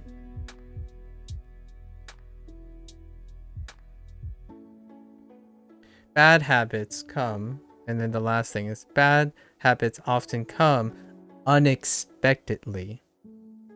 When a good habit happens to come unexpectedly, that's getting lucky. So when someone says, oh, you might establish bad habits, that's usually something that's unintentional. People don't go out of their way to establish bad habits. To mitigate that frequency is to remain actively learning until you can establish a habit that you intend to have. So it's not really following someone's advice to prevent doing something that could result in a bad habit if you let it happen. That's what most people prey on, which is don't do this because it will lead to bad habit formation. It's assuming that the person is unintelligible or unintelligent and are not aware when they're actively learning something. If they're passively learning something, absolutely. So you're doing it, in my opinion, I like to believe that I can engage people with interesting topics and let them be actively engaged the whole time so that they can choose how to form their ideas and then settle on it intentionally. Not the idea of preventing someone from doing something, hoping that they don't do it because they're incompetent or they passively learn things. There are extreme circumstances where that's the case, like alcohol abuse or depression. Those are the times when, yes, it is probably very encouraged to use that preventive measure. But all these YouTube videos I see now on Japanese and stuff, don't do this, don't do that. Yes, don't do this and that passively, as in don't do it without thinking about how it impacts you. Fair enough. That's written between the lines. You can do bad things that end up working for you if you are constructively critical about yourself. That's all I wanted to say. And all that came from the talk about pitch accents, really. The person that was condescending or something, that was a little icing on the cake. I was trying to connect everything from previous. But there you go. Good digression. Thanks. All right, let's get back to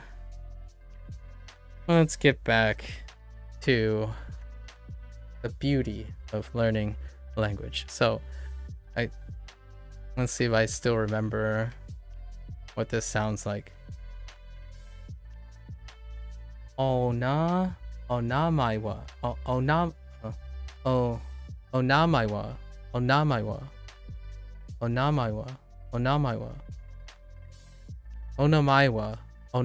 Onamaiwa.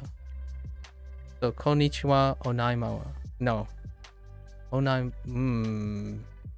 にちは。お名前は Onaimawa. Onaimawa. こんにちは。お名前は Onaimawa. こんにちは。お名前は Onaimawa. こんにちは。お名前は Onaimawa. Okay. こんにちは。お名前は Onaimawa. Okay. 私はケンです。 And then we just got the kanji for watashi, which kind of looks like for now looks like a key for tree, the kanji for tree, key with an extra stroke on top. And then mu, the katakana for mu. So watashi 私はケンです。 watashi wa Ken desu. I am Ken. Wait, yes.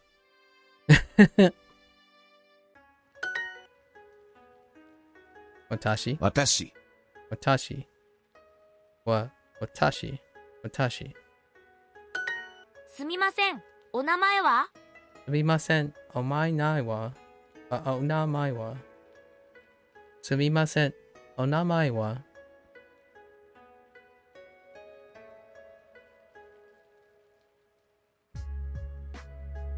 That's a phrase that is very helpful.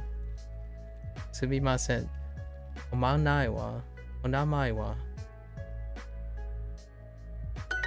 いいえ、これはコンビニです。 Iye.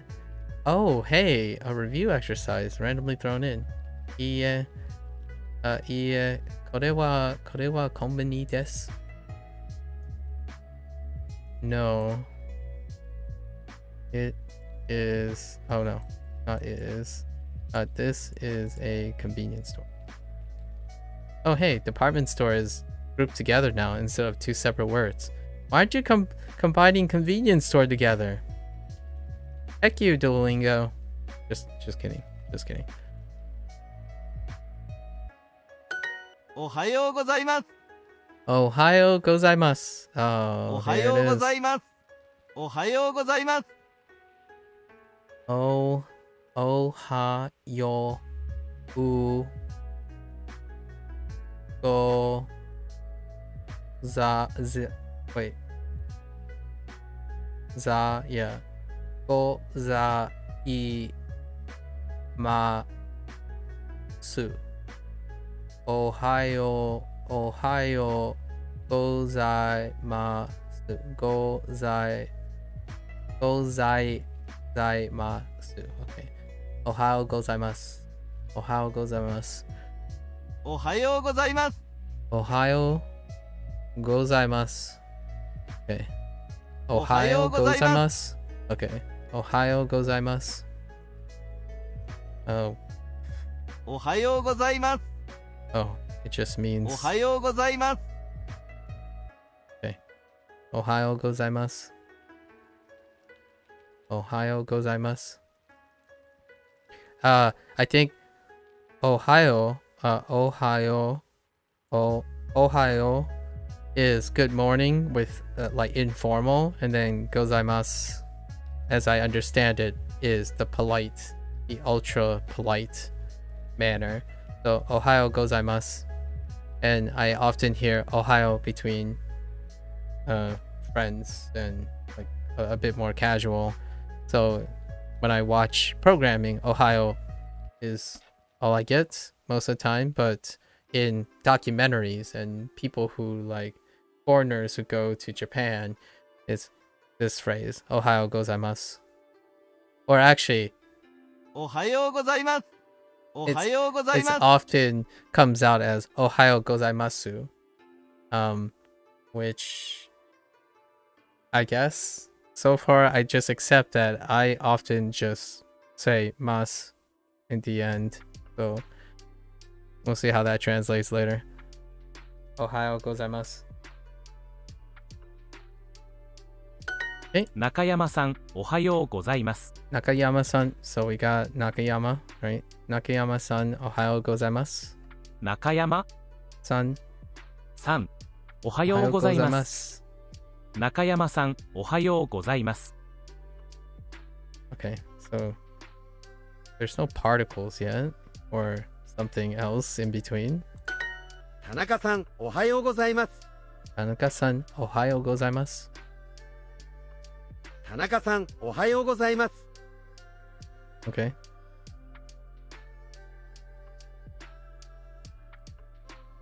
In that capitalization, though. Or I feel like we could say the reverse here, right? Yeah, they probably accept both. We'll just do it in the order from left to right. I'm sure it's going to say alternative solution. Yeah, alternative solution. Good morning, Mr. Tanaka. In English, oftentimes I would say the intent before addressing the person. So, good morning, Mr. Tanaka would be, or good morning, Mr. Tanaka. So you just go, good morning, Mr. Tanaka. So that it exudes the energy of morning. So, good morning, Mr. Tanaka. As opposed to, good morning, Mr. Tanaka. Right? Good morning, Mr. Tanaka. So you're going up. So that's my example of pitch accent as you're reading English, right? Instead of saying, good morning, Mr. Tanaka. Good morning, Mr. Tanaka. So you start off in a higher pitch and then dropping down to a lower pitch.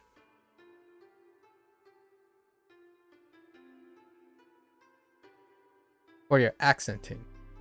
You're not saying, good morning, Mr. Tanaka. You're not doing a combined English stress. We're like, good morning, Mr. Tanaka. You're not like extending you're not throwing mora out the window. Just raising pitch and lowering pitch. So being able to not inherently couple them. In English, you inherently couple them. When you're trying to go up pitch, a lot of times it's coupled with the mora, the quote unquote English mora, the beat gets longer. So I'm trying to decouple them by exaggerating. So if you slow down the speed of saying something and then spread out the beat, but keep the beat the same on all the syllables, you can kind of feel it out. So I'm trying to work on separating, not the habit of extending of the emphasis. So I'm not saying like, if I wanted to go and say like kami, right? Kami, right? Kami. And then suddenly kami becomes 2 beats. Kami, even though I'm trying to raise the pitch, instead of say kami, instead of kami, kami, I'm like kami, kami, kami, kami, kami, kami, kami. So I'm trying not to like inherently do the English thing where it would be kami, kami, kami, kami, kami, kami, where there's like 2 E sounds. It would be like an extended vowel sound or something. As practice. With any word, really.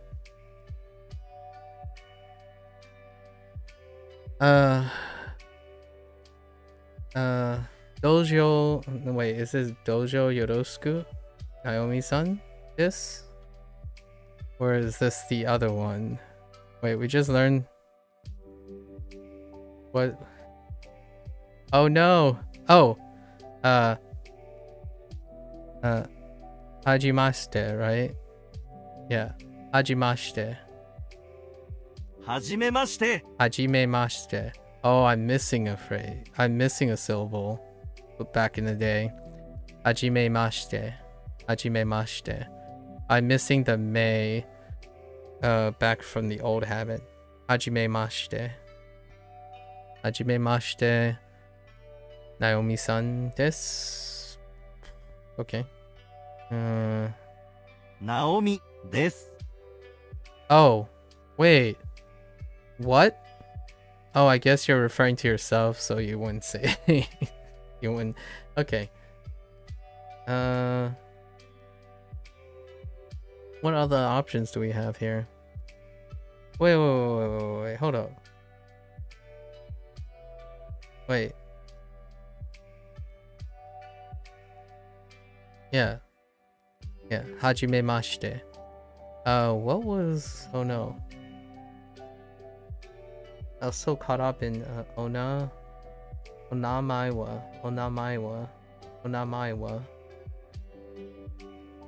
Oh, what is your name? Onamaiwa. And then this is... Oh, gotta get used to this. Nisu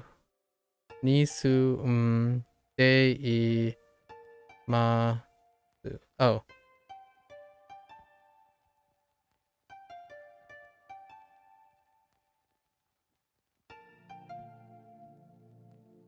What? に住んでいます。 Nisundeimasu. に住んでいます。 Wait, is that like good afternoon? Nisundeimasu? We'll see. Kind of sounds like afternoon. Nisundeimasu. But we'll see. So we know how to say... No, that can't. I wonder what that means. Nisundeimasu. And then... Not good afternoon after all? At all? Oh, okay. Nisundeimasu. It kind of sounds like gozaimasu, right? Gozaimasu. So it could be like some formal thing, but going downward? Who knows? We'll see. Hey, Lotus. We haven't learned it yet.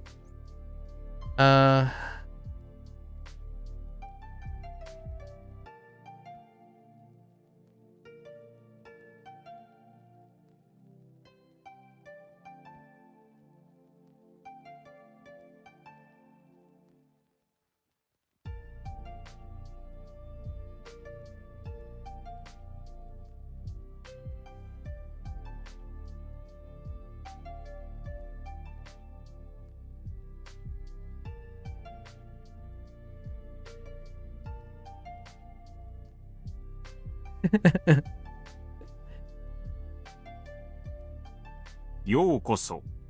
Kyokoso?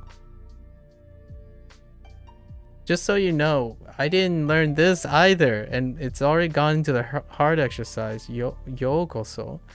I was like, it's the two that I don't know. Yokoso. Interesting. Wait. No, maybe I did learn it once. Yokoso. Okay. Alright. Yokoso Hana. 花 Done. 3 Okay, nothing. Yeah, okay. Yokoso. I think it might have occurred once. So far.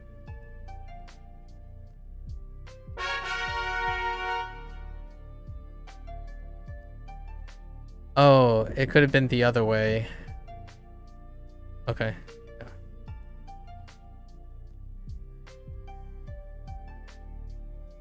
Okay. 東京 Tokyo. Oh, Tokyo. 東京 Tokyo. 東京 Tokyo. 東京 Tokyo. 東京 Tokyo. 2 beats. 東京 Tokyo. Oh, yeah. Tokyo. Yeah. 東京 Tokyo. That's cool. That looks cool. And this is gonna be added to the kanji section. So that's cool. 1 1. Watashi. 私 2. 2 Tanaka. 田中 Tokyo. 東京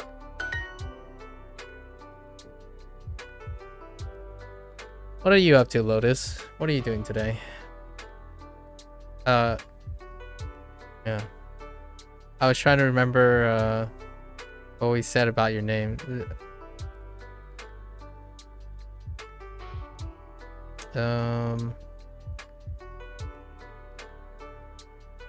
Tokyo. Tokyo. Tokyo.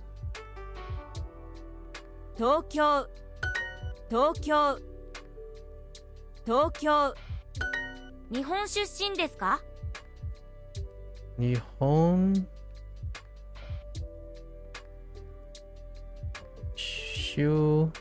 Nihon Shushin. Shushin. Shushin. Desu ka? 日本出身ですか Shushin desu ka? Shushin desu ka? You're at work right now? Just had a meeting with your owner of the company that went relatively well? Awesome. It's raining here and prepping for a chill weekend? Yo, that sounds amazing. What do you do on a chill weekend? Actually, let me be a little bit more specific. That's like a full-blown question. What do you eat on a chill weekend? What do you eat on a raining chill weekend? Nihon Shishin Shushin desu ka? Nihon Shushin desu ka? 出身 Shushin. From origin, hometown. Okay. So Nihon Shushin desu ka? I am from Japan. Oh no, are you from Japan?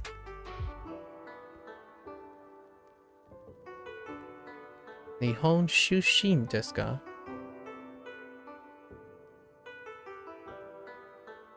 Your girlfriend and you prepped some chicken and vegetables. Well, probably go out and get some sushi for a date tomorrow. Oh, that's cute. That's very cute. So we're talking about like when you're talking about prep chicken and veggies, it's like it reminds me of the word prep. So like meal prepping. So I'm guessing like grilled chicken breasts or oven roasted chicken breasts with some steamed veggies, like maybe string peas, mixed vegetables. Gotta get that hearty maintenance in, and then save it for going out and splurging a little, right? Making some room for that nice takeout sushi. Yeah. I feel like I can resonate with that a lot. Most of the time, eating is a maintenance thing, but when you go out, it makes room for that nice little treat, right? When you go out for sushi or something like that.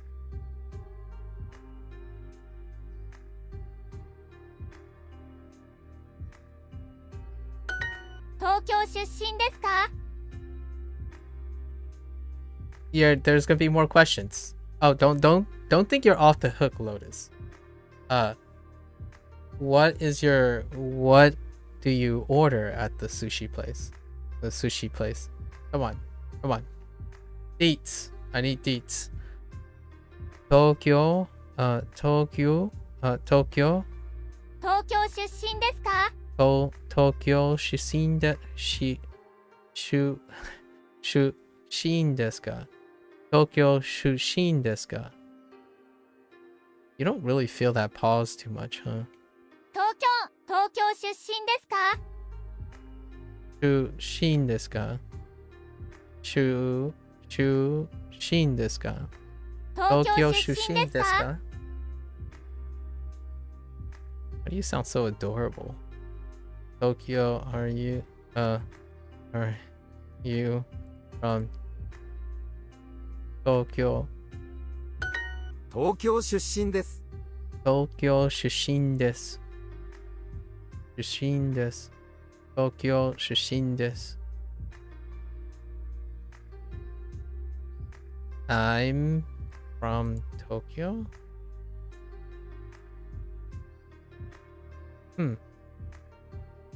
いいえ、東京出身です。いいえ、東京出身です。出身です。いいえ、東京。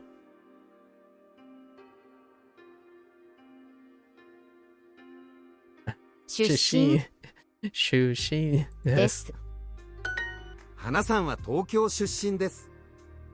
Usually get the American premium rolls, okay? Since going to Japan last year, my palate for Japanese food has widened. I'm usually getting sunomono or tempura for an appetizer. American rolls being the rolls with lots of different fish and avocado and all that. Yeah. So California, gotta throw in a California roll, right?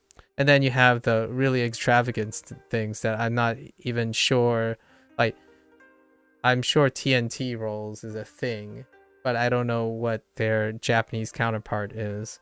Things like that, like a dragon roll, whatever that means, you know, like things like that. The American premium rolls, you find quite consistently. Yeah.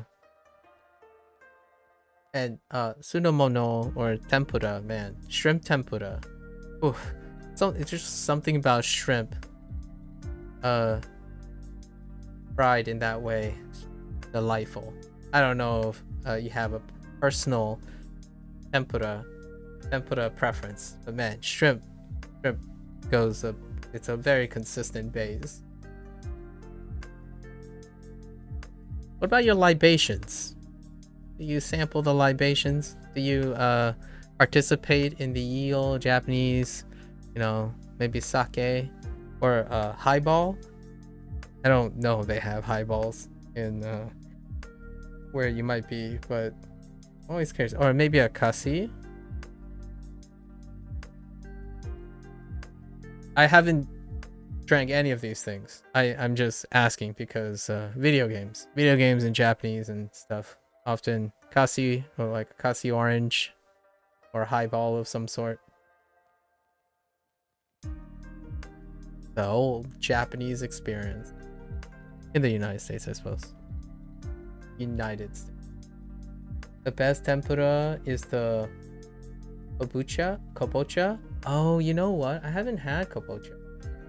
Like the pumpkin ones, yeah. I haven't had. You don't drink a ton, but I'll get a mixed drink occasionally. I see. Nice, nice. Obviously, I'm not promoting that one must have that. It's curious if one have experienced the novelty of it. I have not experienced the novelty of the whole classic kasi orange. I actually am unsure the last time I took a swig of sake. So I don't really recall from the back of my head what that experience is like.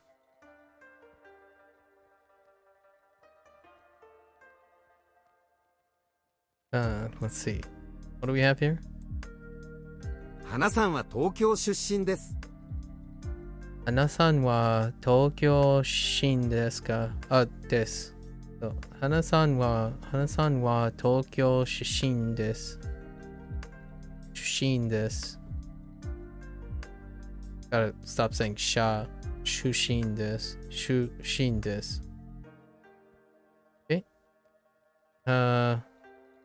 Hana is from Tokyo.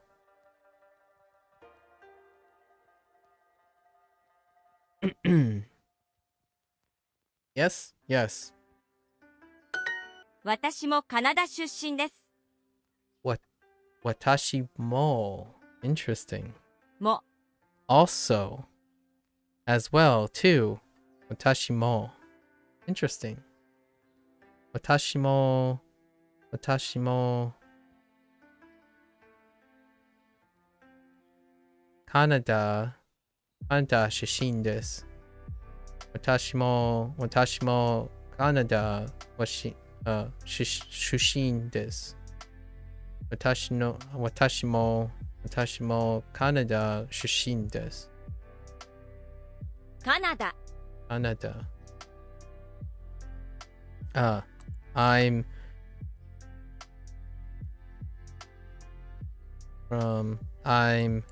also from Canada. Yeah, this is where I wouldn't use contractions either. And wait, well, how do they emphasize it? 私もカナダ出身です。 Canada 出身です。私もカナダ出身です。Interesting. Here's a way to practice. So right now I'm making a lot of fun out of English translation too. So I'm doing like pitch accents through the English sentence, just to mess around with like getting that flexibility of pitch accenting without extending the mora on English words. So like, I'm also from Canada, right? I'm also from Canada. I'm also from Canada. I'm also from Canada. Canada. So instead, I would probably say something like, I am also from Canada. So I am also from Canada. Or you could say and there's no up and downs as well, which is interesting.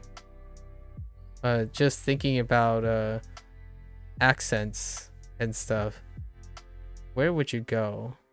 Yeah, I would say I'm also from Canada. I'm also from Canada. 私も日本出身です。私も日本出身です。What I heard, okay. 私も日本出身です。出身です。私も日本出身です。私も日本出身です。すみません、イギリス出身ですか？すみません、イギリス出身ですか？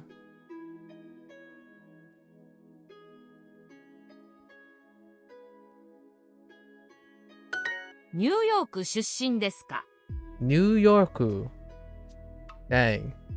Wow, what ニューヨーク a way to write New York. I am from New York actually. So New York 出身ですか? I am from like if there the question is are you from New York? It's like I am from New York actually.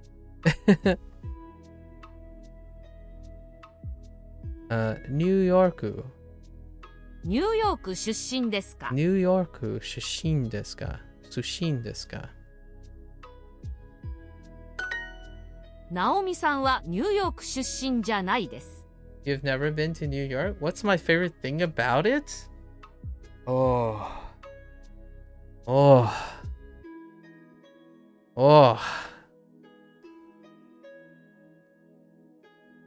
What is the biggest city you've been to?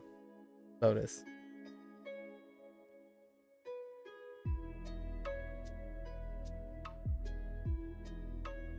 I want to know if I can properly communicate the feeling of New York. Expanded from your feelings about cities. You're originally from Dallas, live in LA for a while. My favorite part, it's what makes LA LA. So, New York City. I'm from New York City specifically. New York City and not New York the state, right? So specifically New York City.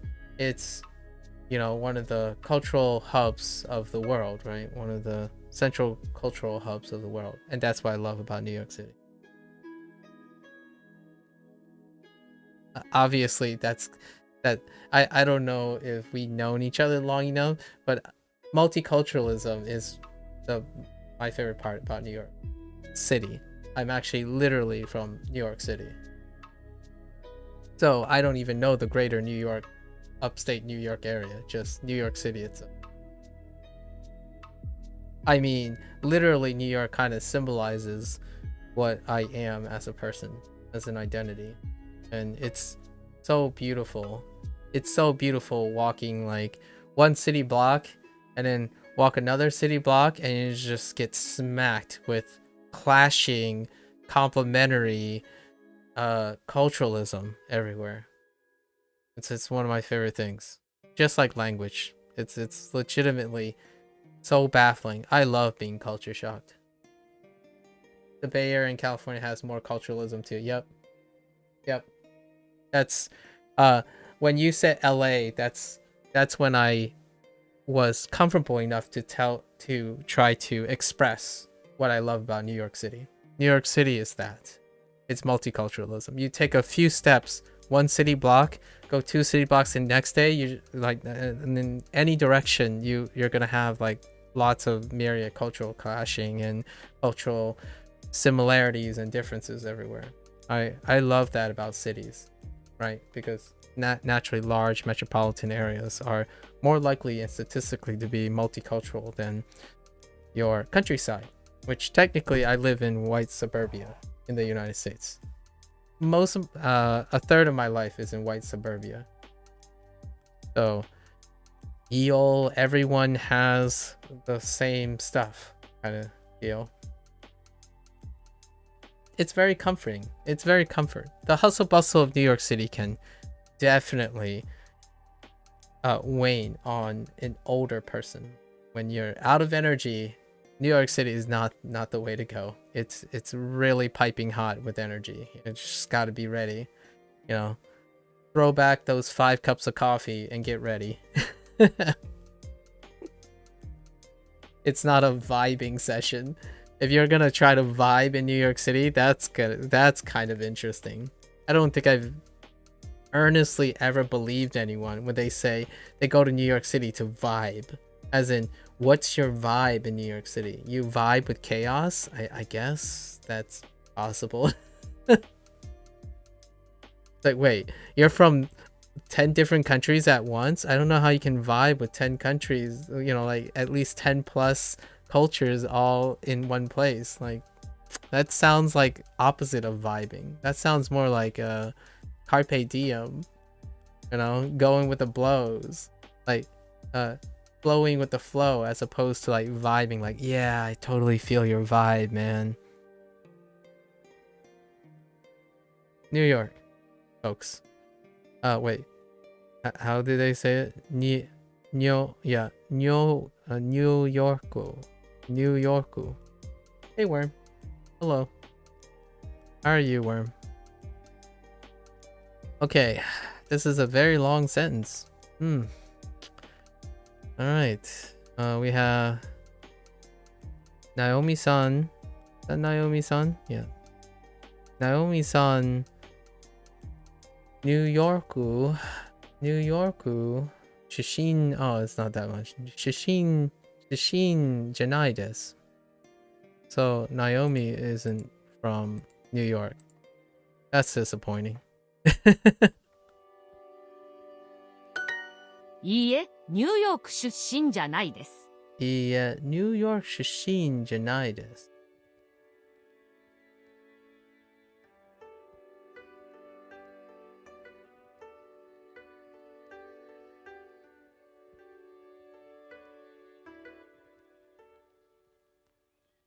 Every time they contract, man. I don't see the contraction. Dude, this button right here doesn't work. Duolingo has a hit detector problem on the 3rd box. You just can't grab the third box.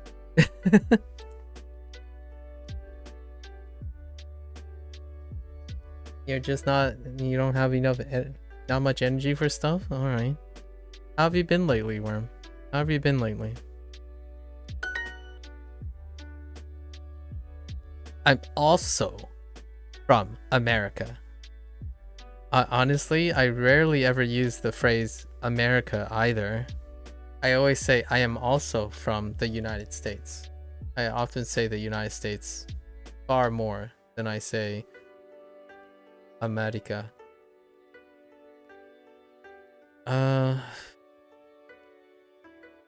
What was our phrase? Mo? Okay. Watashi mo America shishin desu? Sushin desu? Watashi no mo America アメリカ shishin desu. 出 Sushin です desu. Naomi isn't from New York. I have that song stuck in my head.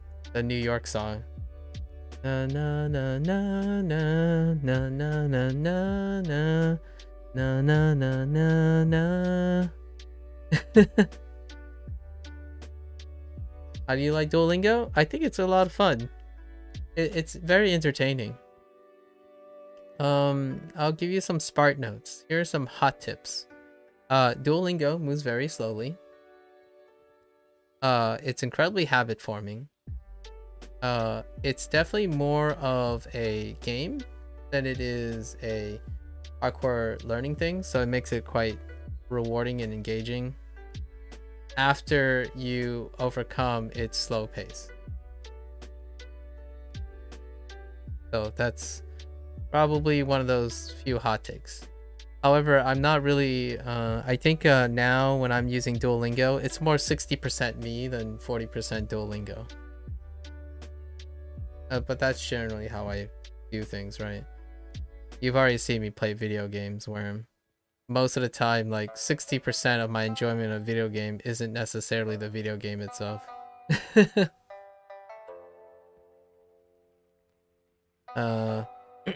Naomi isn't from New York. So, Naomi-san, Naomi-san, New Yorku shishin janai desu. Shin janai desu. ナオミさん San mo. Oh no, it's not. Yeah, it is. Where the heck is my mo? Wait, hold up. Wait a minute. This is different. What did I do? Oh, isn't. Wait. Yeah. It's never mind. ニューヨーク Oh, what? じゃないです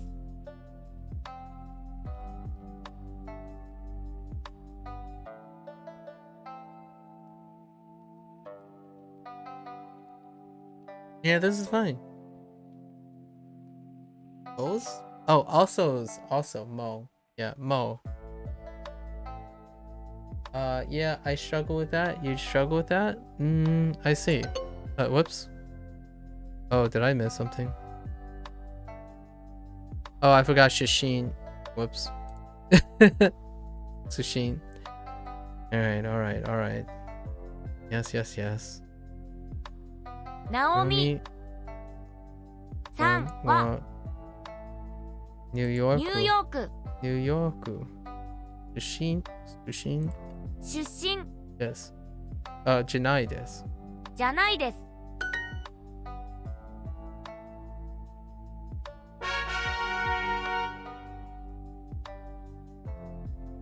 日本 Nihon.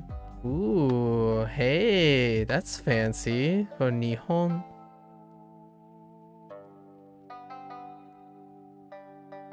Man, I'm gonna be real. Nah, this is pretty fast too. Nihon.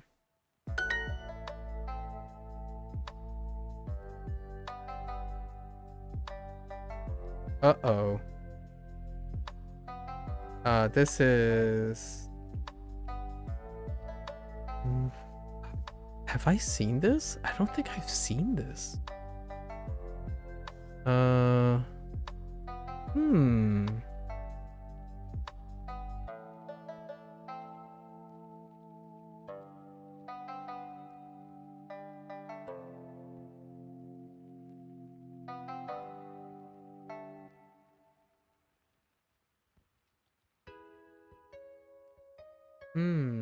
Let's think about this from... Oh wait, no? Nihon, Tokyo, and this, I haven't seen this yet. This is probably Kyoto. 京都 Yeah, it's the only one that I haven't seen. So it's Kyoto. Kyoto. Sun. 3 This is Tokyo. 東京 Tokyo. And then we just got Nihon. Nihon. 日本 And then this is Watashi. 私 Yeah, so we haven't gotten Kyoto.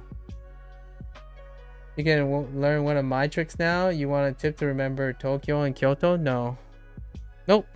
Lotus, I have no troubles remembering Tokyo and Kyoto. The only reason I got stuck is because I haven't seen Kyoto yet. So no need. Kyoto and Tokyo look very, very different.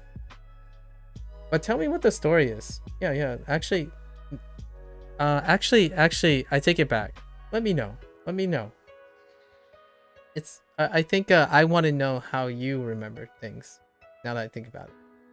I was getting better recently. I found out that just forcing myself to hardcore specialize in some specific things in games makes me feel better in the long run. For that, I was scared to. Oh, well, there you go, Worm. That's great. Hopefully you can make enough time for it and have enough energy to keep that sustainable.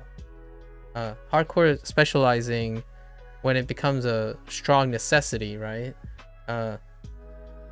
Got to build up all the time management and all the energy for that too. Because if that is the mentality that makes you very rewarding, it's going to take up increasingly more time and energy. Hopefully you can keep your energy up. Actually, Lotus, give me it. Hit me up. Do we have Kyoto? Yeah, we have Kyoto, and no, we don't. Yeah, we don't have Tokyo here, but we have Kyoto.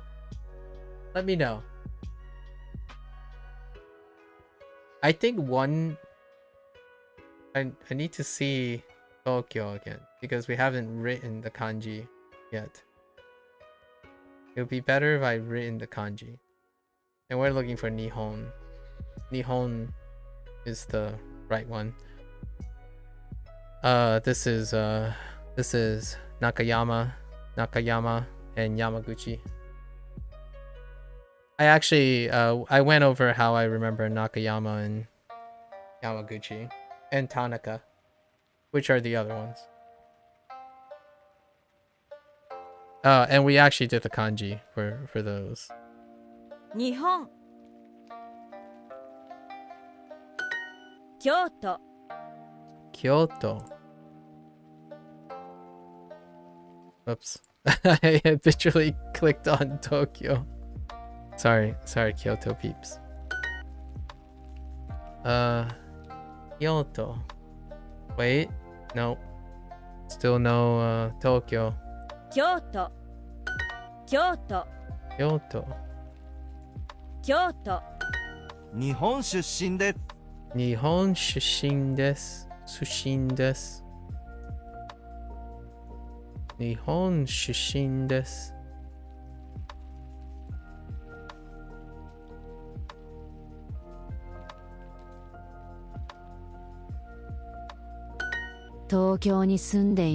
Wait, what the heck? Listen, Lotus, are you... Lotus is either typing a gigantic paragraph or totally just bailed on me.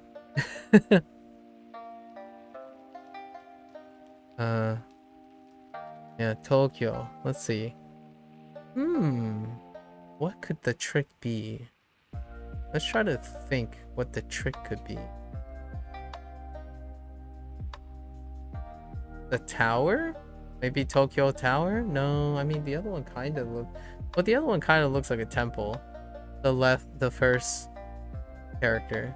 I mean, I think of Tokyo Tower when I'm looking at the kanji for Tokyo. Tokyo ni whoops.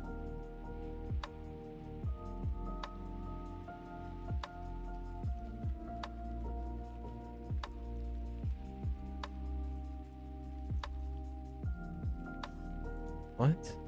東京に住んでいます。 Nisun? に住んでいます。 What does に Nisun に住 mean? んでい Okay. ます。 Nisun. Okay. Does lives. Okay. Tokyo Nisun desu. Nisun. に住んでいます。 Nisundeimasu. Nisun. Oh! Wow. Wow. That's the phrase for Nisundeimasu. Oh, wow. That's nowhere near us. Yeah, it's not at all. Nisundeimasu is so far from my thoughts. I feel like that makes time management way easier, TBH. There are less things to worry about this way. They are a little bit more intense, but my experience is you just build tolerance and intensity, and the outcome is I can barely put any time in and either stay at similar comfort level or even better times. That's interesting way of thinking about it. Yeah, fewer things to focus on. I'm talking about not time management in the sense of being able to distribute your time. That's scheduling, in my opinion. Time scheduling, right? Time scheduling, there are less things to schedule, so you can often just schedule it. When I'm talking about, I hope I didn't use the word time management. I'm talking about if you have enough time. So when you specialize in something, you're gonna run out of time. You're going to run out of time and run out of energy. Not scheduling or creating, not necessarily involving in scheduling or using energy. That will definitely be a lot easier because you only devote your time and schedule your time and energy towards very specific things. Specializing means you need to liberate time over time. Otherwise, when you specialize in something, your other skills will fall by the wayside. So how to sleep well, create more energy, become more and more satisfied with what you do, even though you're increasing higher and higher tolerance, intensity, and time requirement and effort requirement towards those very specific skills.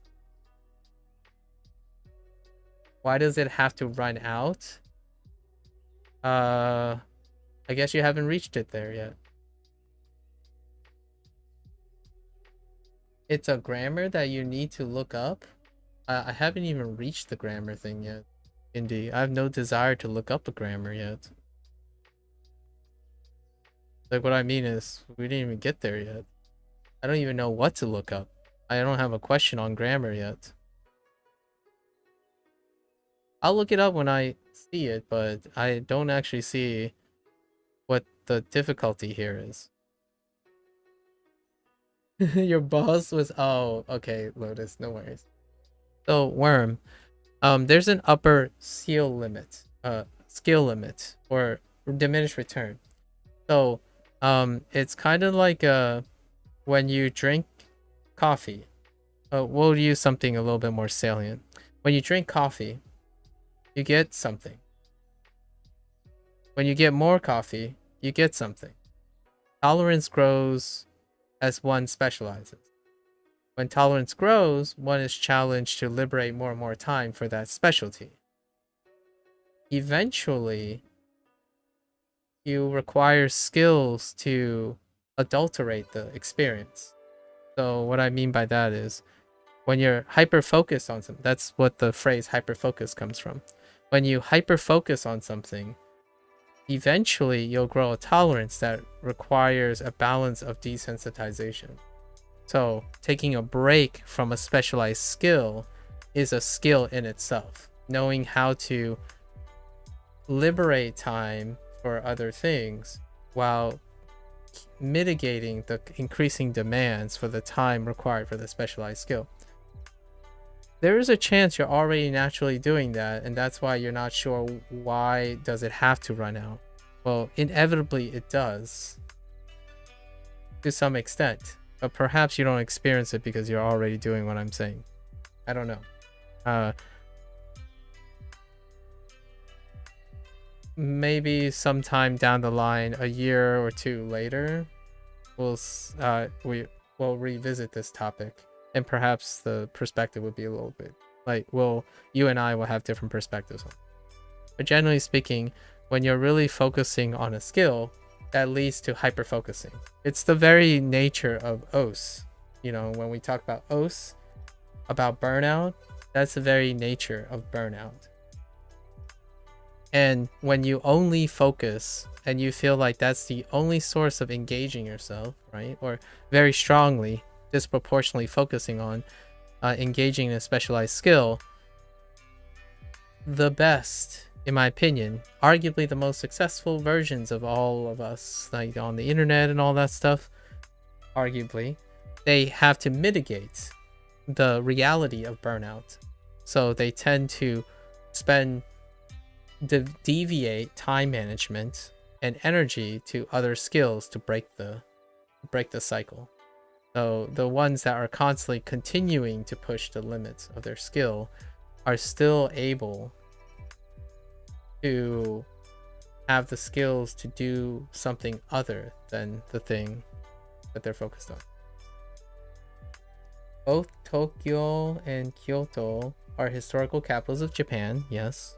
So both names use the kanji for capital. Oh, that's cute. That's a helpful trick if I knew what the kanji for capital is yet. But I'll keep that in mind once I learn the character for capital. And I know now by context that it's the character that exists in both. And I do use that strategy. For example, Yamaguchi, actually, Duolingo does that naturally, Lotus, by the way. So like Yamaguchi and Nakayama, they both use Yama because they're both mountains. Like the Yama is the word for mountain. So, and if you know the context of Nakayama and Yamaguchi, or at least for me, mountain. And then Tanaka, right? Tanaka and Nakayama uses the character for middle or center. So that's how I'm connecting them too right now. They do pair it up. I think Duolingo is legitimately doing that on purpose. So I don't think they just willy-nilly introduced Tokyo and Kyoto because historically they are capitals of Japan, right? Kyoto was the former capital of Japan, and now Tokyo is the current capital. Great. I think they actually use those two not because they're conveniently the two cities. It's not a coincidence that they probably picked a redundant in the character use of kanji. Nice. Yeah, they didn't even try to teach kanji when I was doing this part of Duolingo, so I was on my... Oh, yeah. Wait. Hold up, Lotus. When did they add kanji? Did you see the kanji section?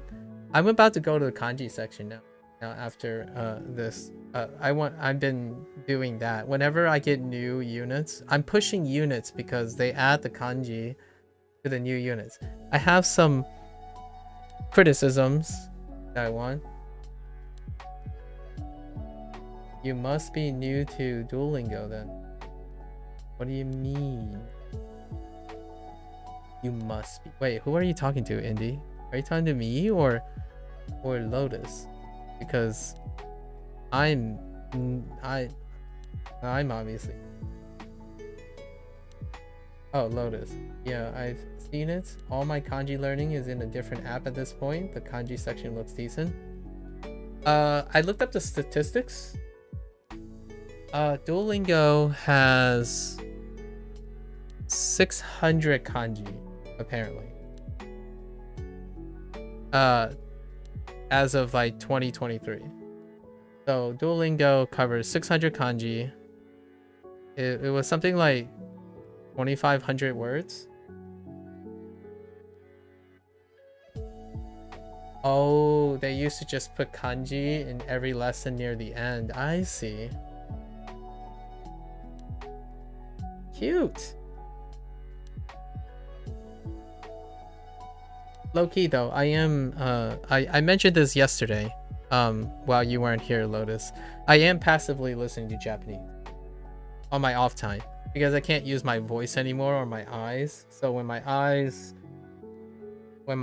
and voice is really worn out, like raw or like really straining and stuff, I end the stream, but I do passively listen to Japanese like I usually do. What I mean is it's still more or less the same thing I've always been doing, right? So it's passive learning too.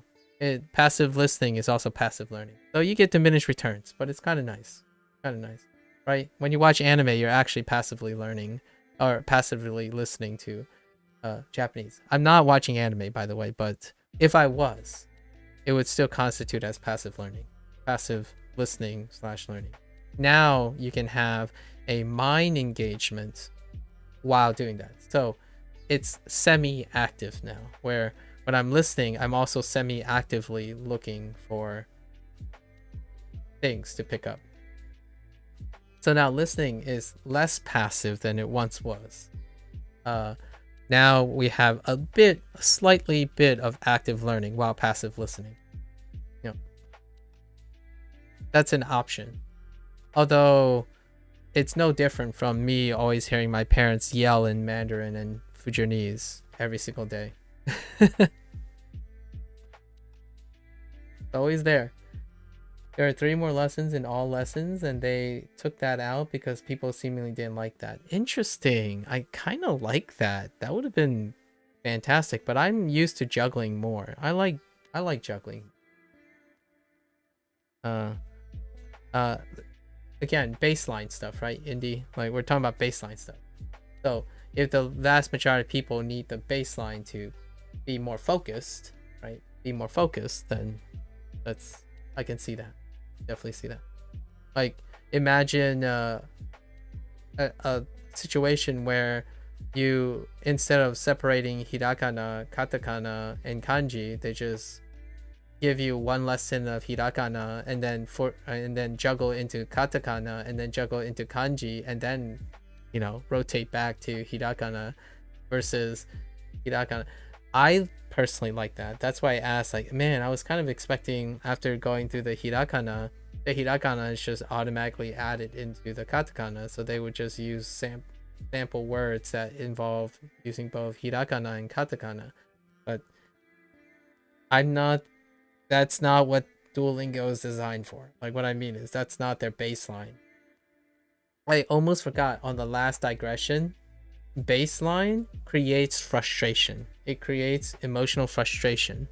When you're a specialist, and I see this in the classroom most of the time, and alleviating that makes one incredibly engaging. So what I mean is, as a teacher, you have to engage the baseline, but also cover the distance. But as the listener, you extract a lot of things actively, far more if you practice the ability to not ignore the baseline. So what I mean by this is, when things are too easy, or when you go into a classroom and you sit there, it's like, oh man, like he's repeating this heckin' phrase the 15 times in a row. Like, it's not about you. It's not about you. It's about the baseline. So what can you do in that moment? You can make it harder for yourself. So that happens a lot. It happened to me when I was a kid. I have a bad temper. Everything frustrated me because it was about me, not about the class. Now it's about the class, not just about you. So if you were the person that was the baseline, you would hopefully also expect that other people would respect you to help you elevate yourself. So a lot of times kids, you can point them out really easily. Like a kid is in the background, not increasing the aptitude of that kid because that kid's like, yeah, the professor's just repeating this for the 10th time for all the stupid people who I don't have to. That's kind of the attitude. That's the mindset that happens a lot. And it might not be as condescending or selfish as how I enacted it, but generally it creates absent-mindedness. So what's the bad habit here? Ignoring things you think you're too good for. Now. Yeah. So that's kind of it was a little thing, a point that I missed in the digression today about being complacent, being a specialist and becoming complacent on your fundamentals. I feel like what the original, you feel you like the original idea before. They do hiragana and katakana to learn them. Then the lessons were filled with kanji. Now you do them separate. Yes, it's okay. So what I did was, I did what they structured it, but ultimately I know that in the future, for me, it is possible to do both at the same time, right? So maybe I'll do that in the future. Generally speaking, then it's one of those things like if I didn't do it the way I think I would enjoy, I wouldn't know. It's confirmed. I do prefer my hiragana into my katakana so that it gets mixed naturally, right? So occasionally I just really hit hiragana hard and then try to get to katakana and then do the units because they're already mixed in the units. That's the beginning. Cool. Okay. Tokyo ni. Oh wait. Oh no. I need to hear this again. Nisun demasu. Nisundemasu. Nisun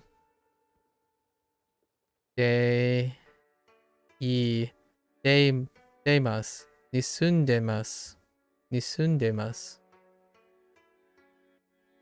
東京に住んでいます。住んでいます。東京に住んでいます。Okay. 東京に住んでいます。I live in Tokyo. Yes. 東京に住んでいますか？東京に住んでいます。What? 東京に住んでいますか？ Oh, yeah. に住んでいますか？東京に住んでいますか？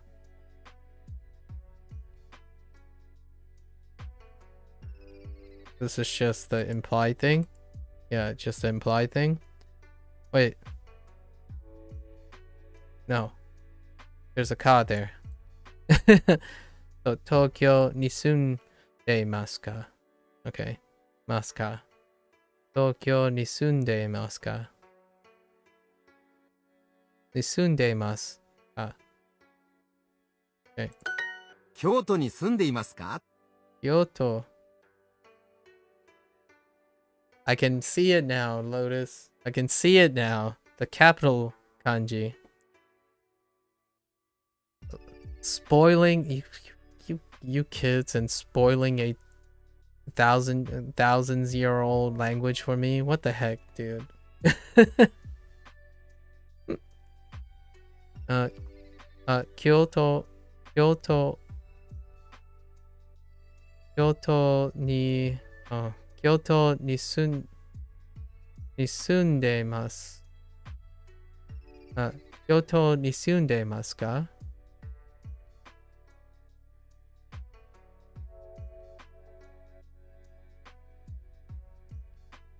Hecking kids. All these kids spoiling a 1,000+ year old language for me. What the heck?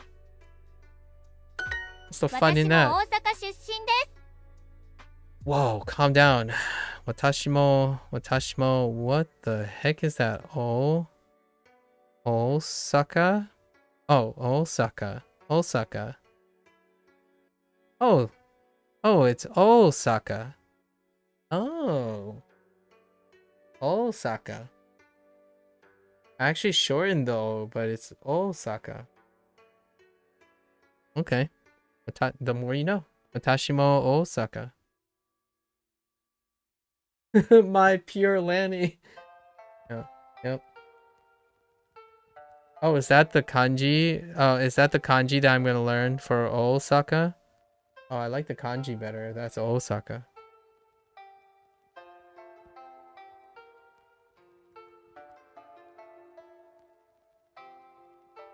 I get in trouble now because I try to type it as Osaka in English and always have to go fix it. Oh, okay. Ooh, I like the way Osaka looks. I was kind of half expecting Osaka to have like a river, if you know what I mean. Like a river in it, like a kawa or something, like a kawa symbol in it or something, if I would imagine it. Because when I think of Osaka, I think of Dotonbori, but that's my bias because Dotonbori is like the tourist, like the touristy thing from a Westerner perspective. So Osaka, when you think of Osaka, you think of Dotonbori. And low-key, the reason why I know about Dotonbori is, of course, Sotenbori in Like a Dragon is based on Dotonbori, Osaka. The more you know, right? Specifically the river, I don't really know. The river has a different name, the one right slap in the middle of Dotonbori. 私も大阪出身です。Oh my gosh, 出身です。私も大阪出身です。Okay. 私も大阪出身です。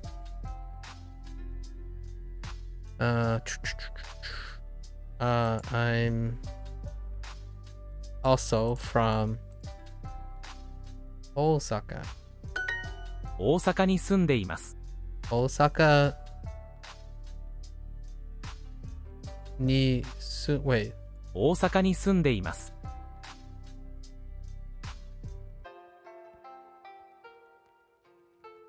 I swear I'm hearing a extra 大 song. 阪に住んでいます。Oh no, I'm not hearing an extra one. I thought I'm hearing ni twice. 大阪にぎやか Whoop, にぎやか no one saw that. Wait. What the heck? にぎやか What is に this? ぎやか Niyaka. I feel like this already occurred once too. Niyaka. Oh, Nikiyaka.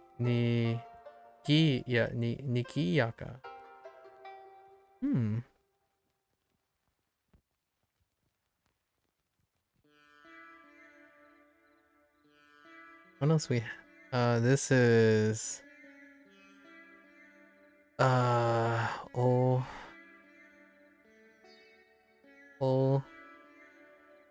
this is Ohayo gozaimasu.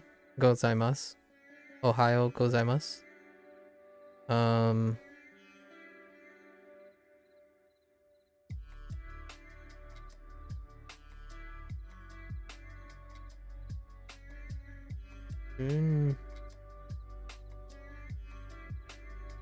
Sunde.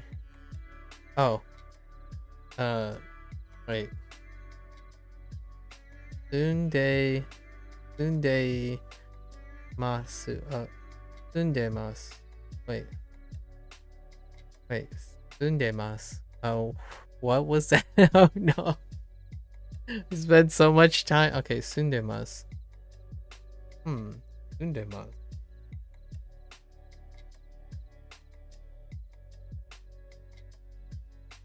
Uh.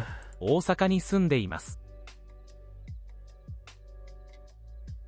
Oh. 住んでいます。 Oh, they separated. Oh, interesting. 大阪に住んでいます。 Interesting.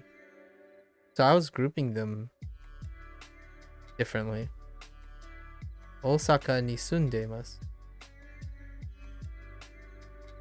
大阪に住んでいます。 Sundemasu. Ni sundemasu. Dude, the kana is becoming unwieldy. This is onamaiwa. Onamaiwa.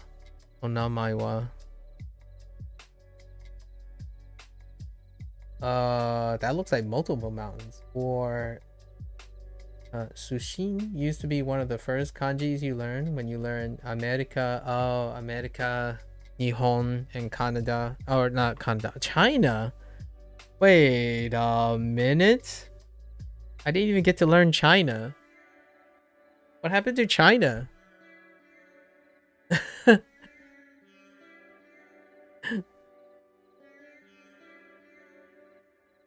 Interesting. 大阪に住んでいます。 日本に住んでいますか？ Nihon ni sundemasu. Wait. Nihon ni sundemasu ka? China has a harder name than America and Canada, but is it as bad as Brazil? Brazil? Brazil? No, Buraruz. I still don't remember. Burajiru? Yeah, Burajiru or something. I don't know. Burajiru is like pretty toxic. Oh, hey, it has Naka. It has Naka in it.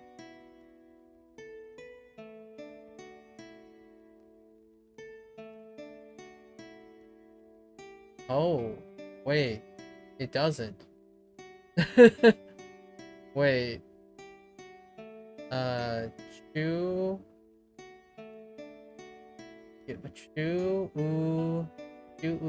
Goku? Goku? Oh wait. Never mind. Chikoku did Chikoku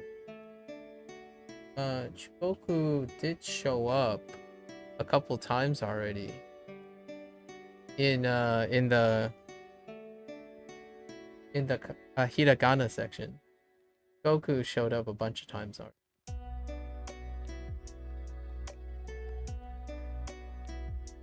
Oh, so that's China.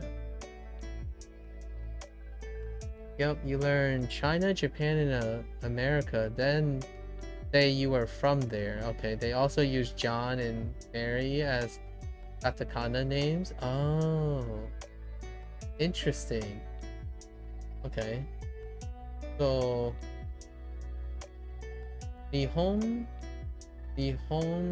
wo Goku this? What is the middle thing? I mean, it's the thing for O.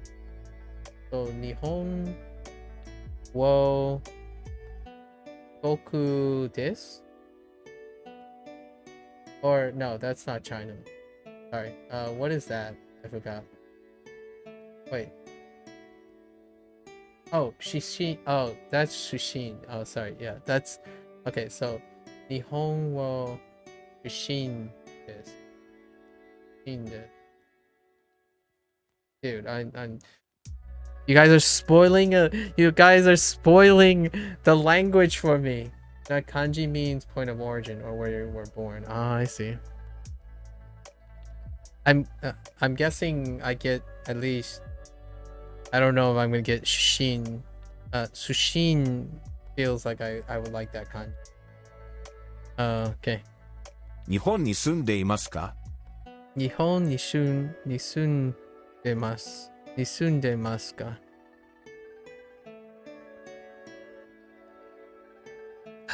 Spoilers, guys, spoilers. My pure discovery process is tainted by spoilers.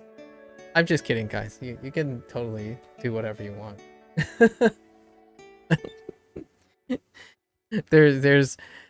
Imagine here's why this is funny, or at least I think it's funny. I'm not the same. I don't have the same feelings about spoilers. Because generally speaking, if someone spoils something for me, right, it just means I have more time to experience things that haven't been spoiled yet. Because my interest isn't so narrow, in my opinion. My interest isn't so narrow that you can possibly spoil something of which I can't use that to continue building upon. So if there's anything comical about this situation, is that if someone could spoil like 5 years of Japanese, I might actually become a native Japanese speaker. But they can't do that. So regardless of how much you spoil, it just makes time for the rest. If you know what I mean. Like, it's one of those things, you know how when you buy something, right? It's like, oh yeah, you're saving money. You're saving money. Is that, yeah, but you're still spending money. Right? You know what I mean? Like, there's a point, there's an upper limit to what you can do when you're trying to like save time or save money, and this is not one of them. Like there you can spoil away, guys. Like it just spoil away, I suppose. Like I'm not just trying to discourage spoiling, but man, just spoil away if you have spoilers, because those things, you know, I mean, I'm never gonna catch up anyways. Most people have more than 30 years of advantage on me. Imagine being spoiled someone into fluency. I mean, Indy, you might be thinking that's weird, but that's kind of what YouTubers do. What YouTubers are, you know, like the content creators, right? Oh, the provocative stuff is to spoil you into a skill, right? By eliminating the learning process. So the only thing I'm concerned about, the whole spoiling thing, is that my learning process is stunted. However, I think I'm okay with that. I'm okay with that at the point I am. If I was starting, like really just starting Japanese, and someone just says, this is the way you need to learn Japanese, then that's a problem.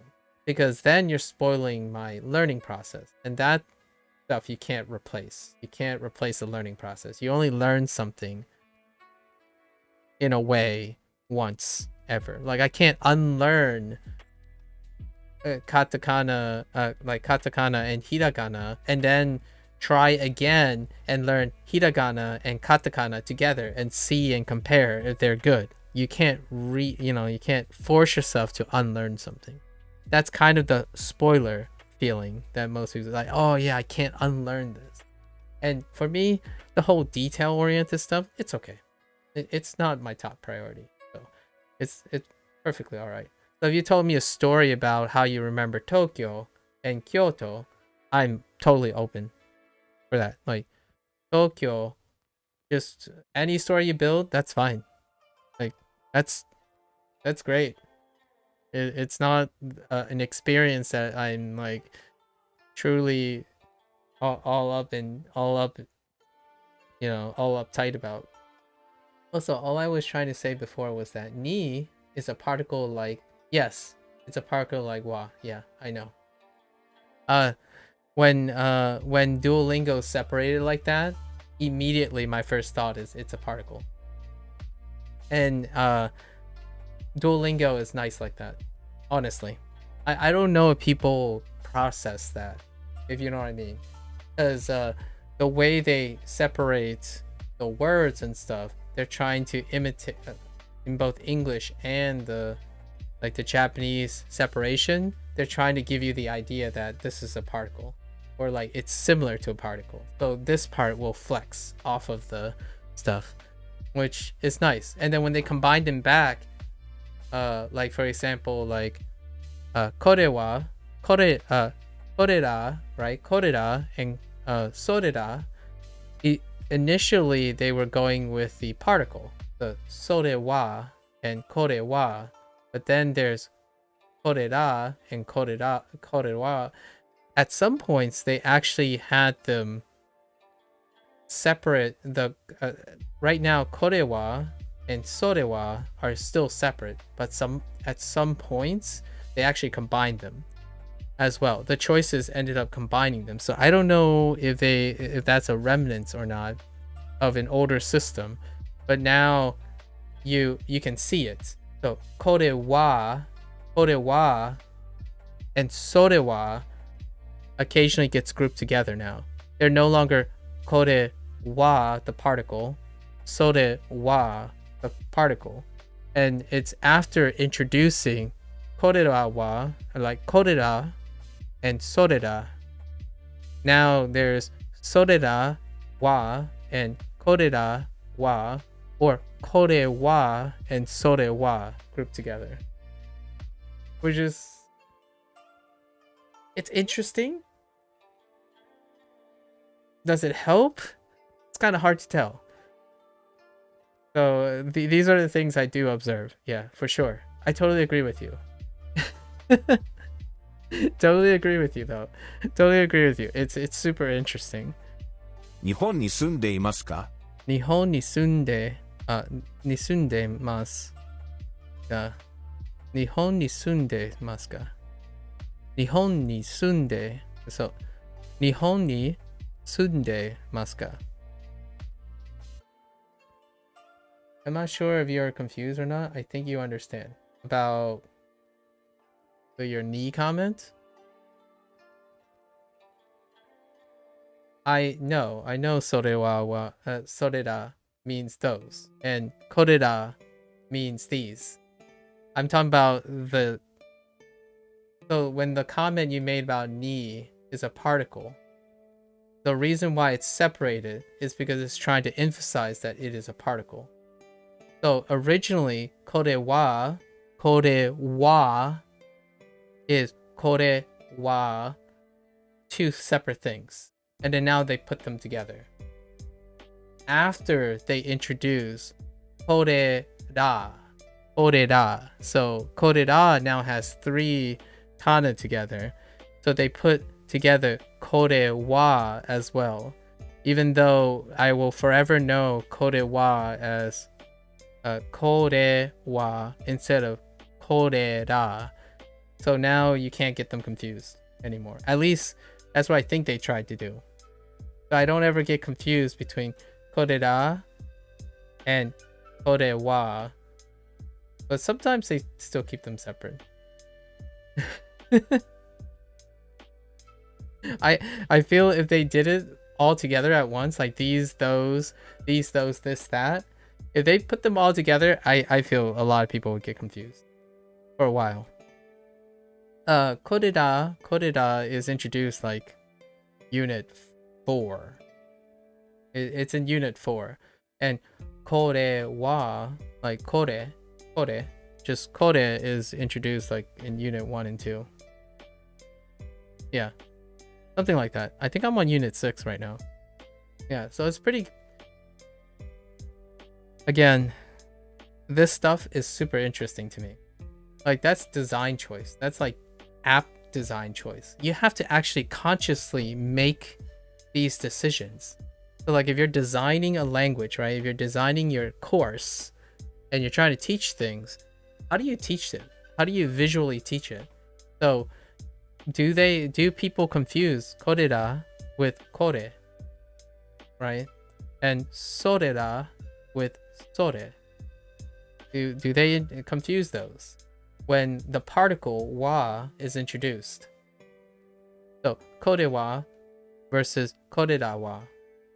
Those are actually, the wa is the particle. So, or the particle s thing, which is like ni.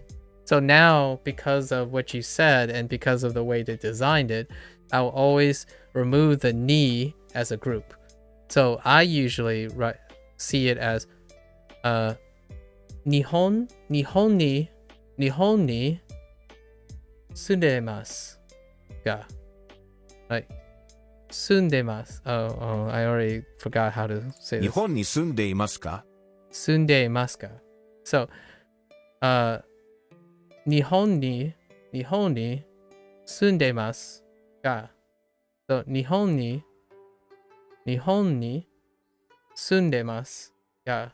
So now that's the grouping that I have. So, Nihon ni sundemasu ga. Instead of initially, I thought it was Nihon ni sundemasu.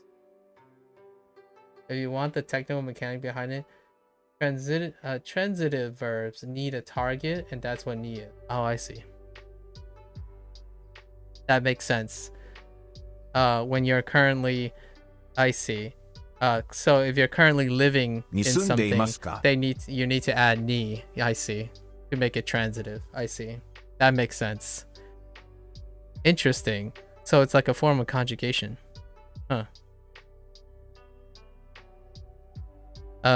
So Nihon, Nihon, so Nihon ni to transitive, okay, nisun demasu ka. Interesting. That's another way to think about it. Huh. I will never forget. Thanks, Indy. So, soka. So, do you live in Japan? 大阪に住んでいますか？ Osaka ni sunde, ni sundemasu. Ga? Wait. 大阪に住んでいますか？ Demasu ka. Okay. Oh. 大阪 I can't wait for the kanji. Osaka. に Ni 住んでいます。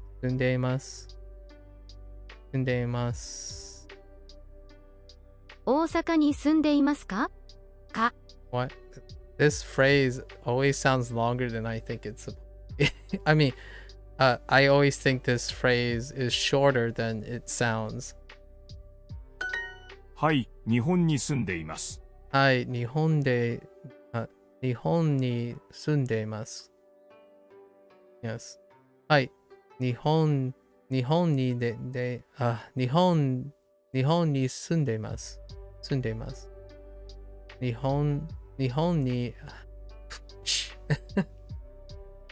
日本に住んでいます。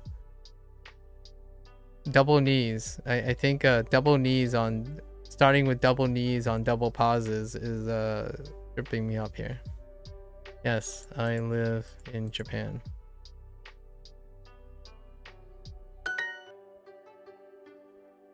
I'm still having fun, guys. Still having fun. Do you live in Kyoto? Okay. So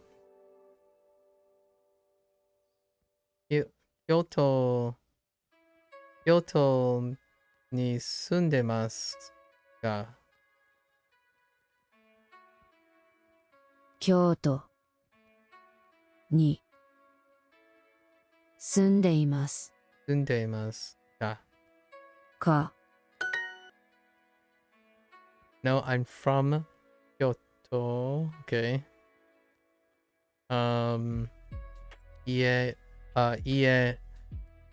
私の I mean, no, 私も No, not 私も Sorry. 私 do I need a no? I don't think I need one, right? So, oh no, wait. Do I even need to say that? No, I don't even need to say that. That's just implied, right? So, wait.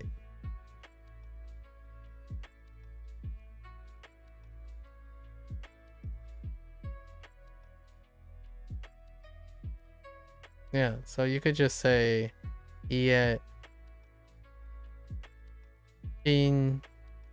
sushin Kyoto.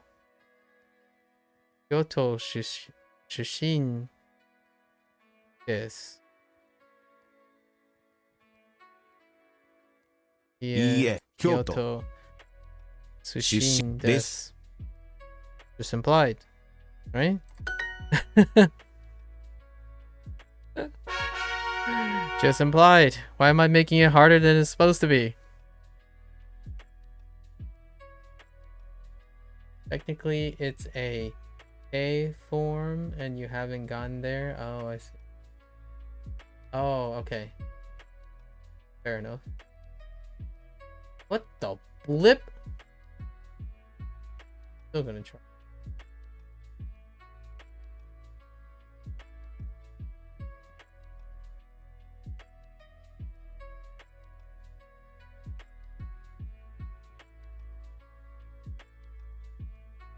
You guys nerding it out in your corner. I don't like it. Alright, let me refocus. City. Toshi. Or Toshi. Toshi? Toshi? Toshi. 年 Toshi. Oh, it's just Toshi. Okay, Toshi.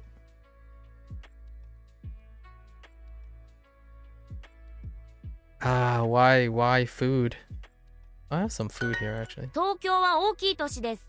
Tokyo wa a habra? Oh, wait.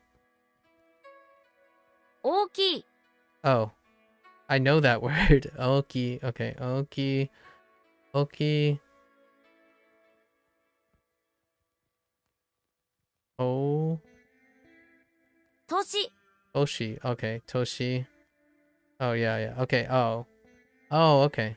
Yeah. Okay. Oh. Tokyo wa oki toshi. Yes. Yeah, because you can kind of like Hito. Okay.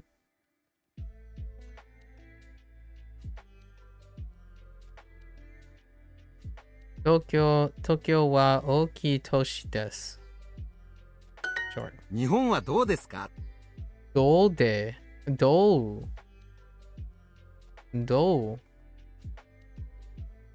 日本はどうですか？日本はどうですか？はどうですか？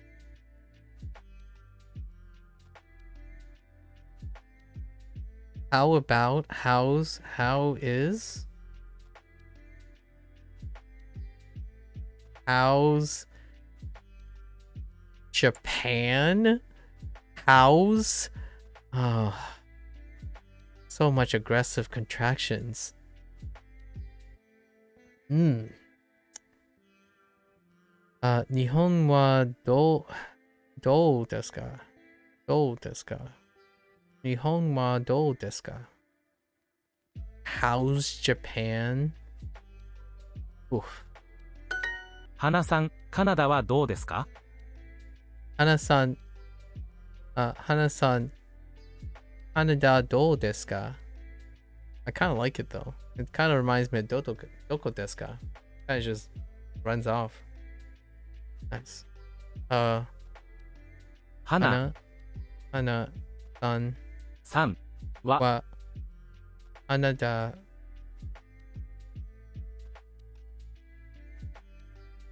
カナダどうですか? どうですか？ Oh, I missed something. Oh, did I miss? Oh, whoops. It's a question. I put in wa for no アメ reason. リカはどうですか？ No one saw that. It's fine. America wa do desu ka? I put in a wa for no problems. How's America? トロントはどうですか？ Wait, what did you just say? トロントはどうですか？ Toronto. Hey, Toronto. That's a cool. I didn't think of it. トロント Nice. トロ Toronto. ント Yeah, you can spell Toronto. Toronto. Did you even try, man?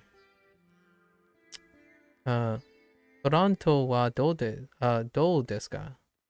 トロント。京都は賑やかですか？にぎやか。賑やか。lively, bustling, busy. Okay. 京都はにぎやかですか？ Is Kyoto lively? 京都はにぎやかですか？京都は賑やかですか？にぎやかさ。京都は賑やかですか？にぎやかですか？ Okay.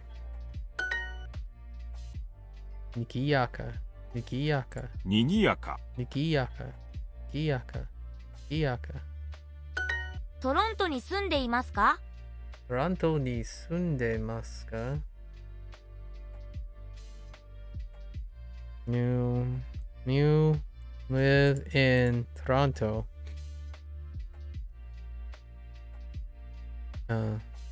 住んでますか？コンビニコンビニ Oh, okay. Alright. Sure. I wrote store convenience. Yes.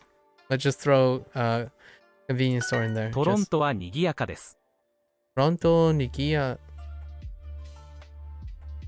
Wait. トロントは賑やかです。にぎやかです。トロントトロントは賑やかにぎやかでです。す。トロントは賑やかです。ニューヨークは小さい都市じゃないです。ニューヨークは小さい都市じないです。ニューヨークは小さい都市じないです。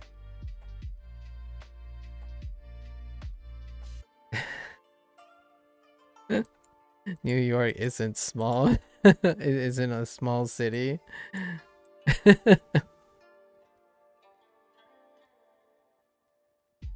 uh,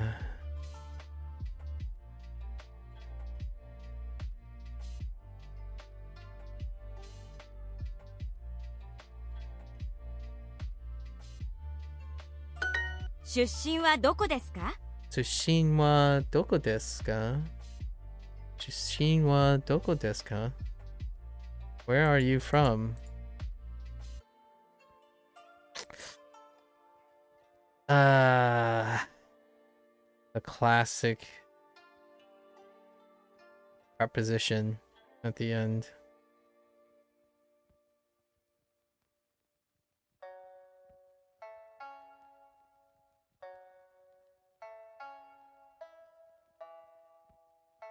I can understand why this is place of origin.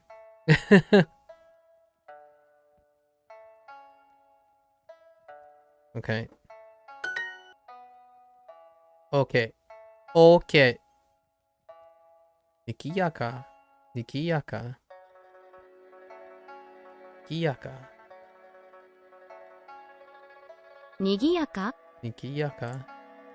ホテル。キス。地図、切符。切符、パスポート。パスポート。トロント出身ですか？トロント出身ですか？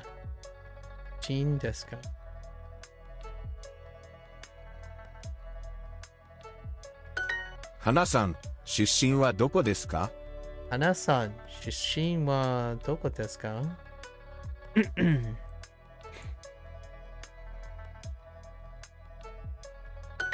田中さん出身はどこですか？田中さん、出身はどこですか？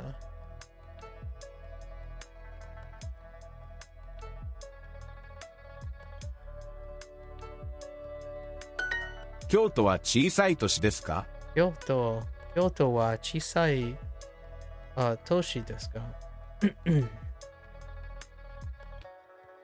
？I mean, it's kind of a small city.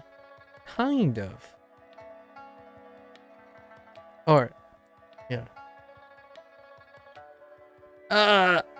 Oh my gosh. The mouse.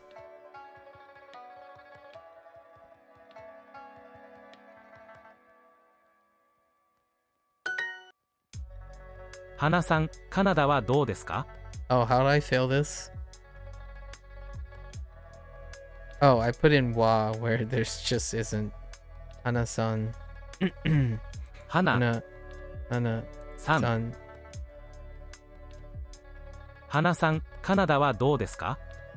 Canada. カナダ Canada. どうですか？どうですか？ I forgotten something and I was gonna pause for it. And I totally forgot. Oh 花 wow. さん、カナダはどうですか？ 花さん、カナダはどうですか？ I already forgot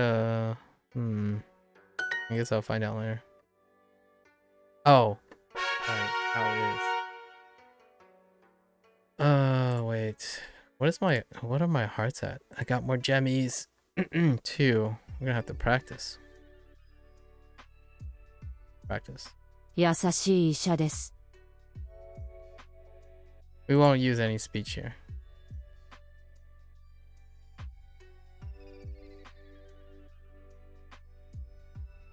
人人先生です。 優しい弁護士とかっこいい先生。優しい弁護士と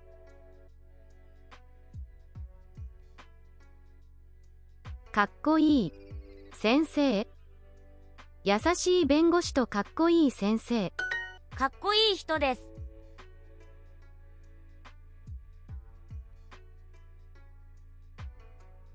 学生です。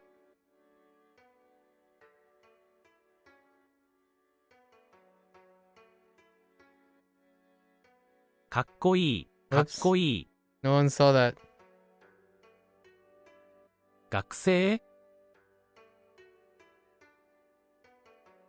です。学生です。優しい学生。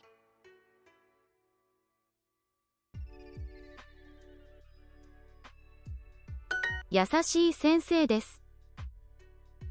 優しい先生です。優しいです。優しい人です。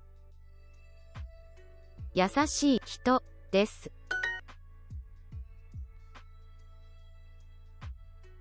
優しい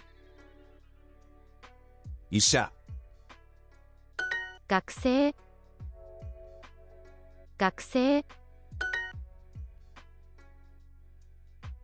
優しい医者医者弁護士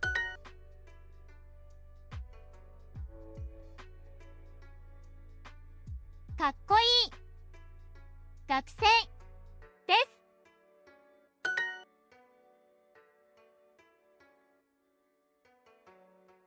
弁護士医者優しい先生、優しい優しい医者。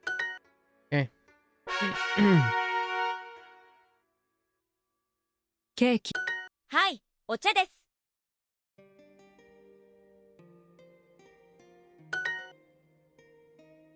はい、それはラーメンですか？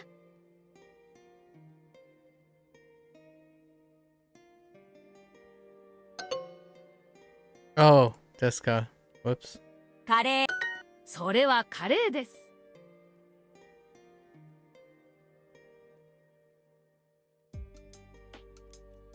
それはカレーです。それはカレーです。はい、これはご飯です。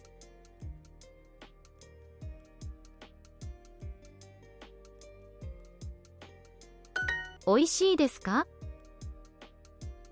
おいしいですか？それは美味しいです。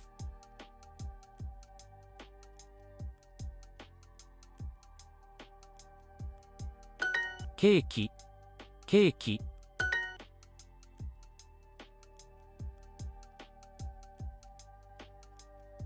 はい。これはおいしいです。カレーですか？カレーですか？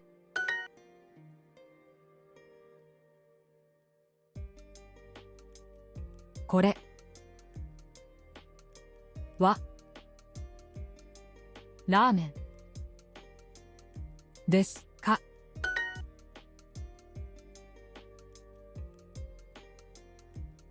これはおいしいケーキです。これは水です。それはラーメンですか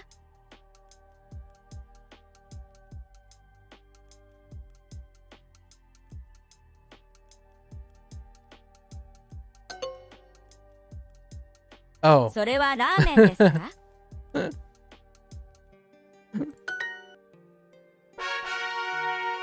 ？one more heart. Heckin' duo. Why are you so cute? じゃあね。ケンです。こんにちは。ケンさん、じゃあね。ケンさん。じゃあね。花です。こんにちは。こんばんは、どうぞよろしく。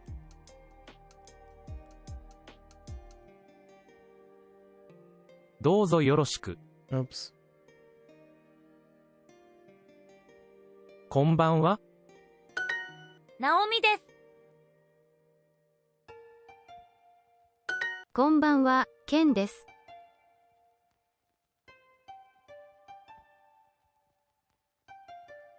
こんばんは、ケンです。花さん、こんばんは。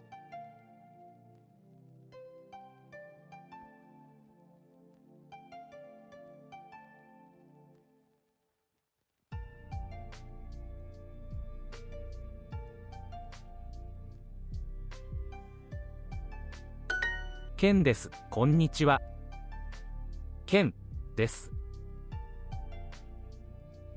こんばんは。 Oops. こんばんは。 No one saw that. こんにちは。こんにちは、花です。また明日。また明日。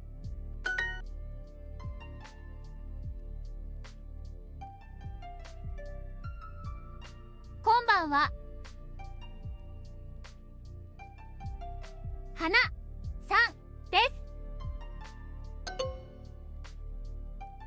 Oh, I don't need the honorific when you're introducing. Yeah. Oh, wait. Okay. ケンです。こんにちは。じゃあね。また明日。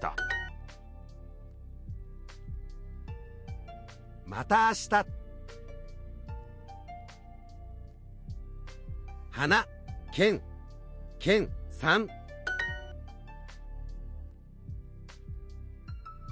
また明日。花さん。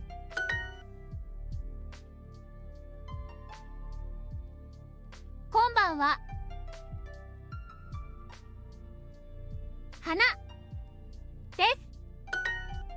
Alright, we got our hearts back. Oh, let's go. Let's go. 静かです。静かです。静かです。静かです。静か。Quiet. 静か。静か。静か。静か。花さん、京都は静かですか？花3京都は京都は静か。静か Yes? です。花さん、京都は静かですか？ですか？Oh, no, not も。か綺麗ですか？綺麗ですか？綺麗。綺麗ですか？綺麗。Clean, pretty, and beautiful. What the heck? Clean, pretty, and beautiful? Ooh, those are some contexts. Okay. 綺麗ですか？綺麗ですか? There's a deep cut in 綺麗。 here. Clean being associated with pretty and beautiful. Interesting. 綺麗ですか?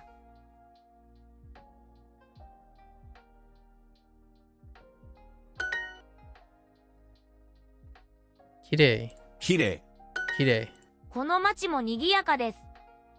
Oh, okay. Kono. This is an object or Machi. something. Machi. Machi. Town, city, towns. Or cities. Okay. Okay. Kono machi. Machi mo.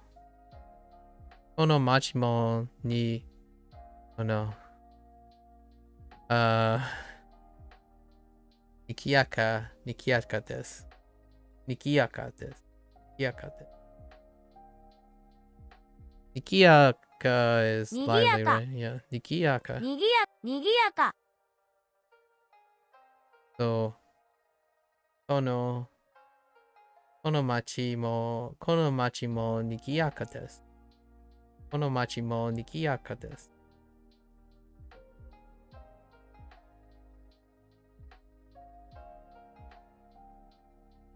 This town, do I have any others? Is lively. Is also, oh crud. Mo. ここはとても賑やかです。 whoa. Totemo. とても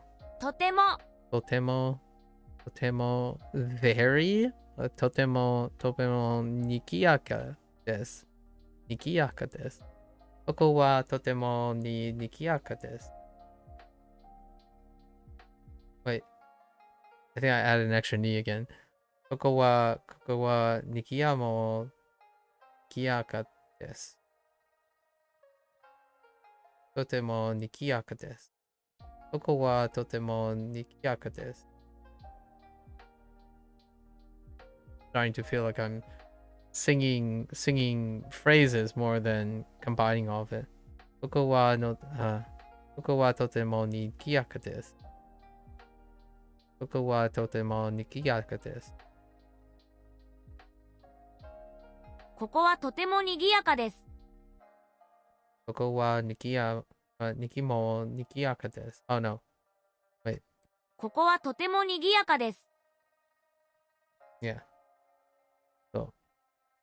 ここはとても賑やかです。ここはとても賑やかです。Okay.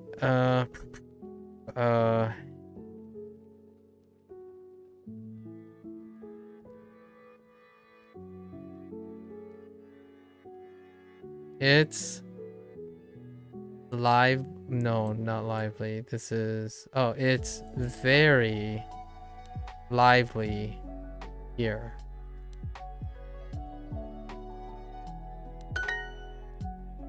Okay.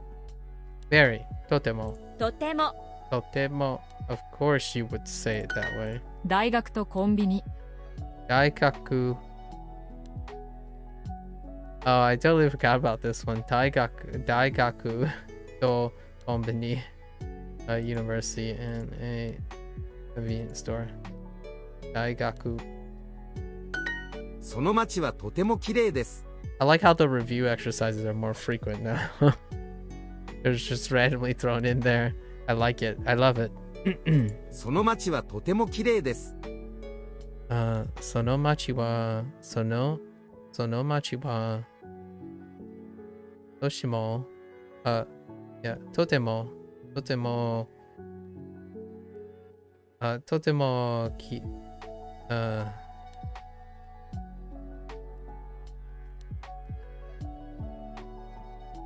れい。綺麗。 Oh, there's so many. Okay. I love this. It's like making me stop. You know what's weird about this guy's character design? I can't unsee the bowl. Do everyone see the bowl? I can't unsee the bowl. Like, he's practically a ramen bowl. Just like the rest of his body is the ramen. The ramen.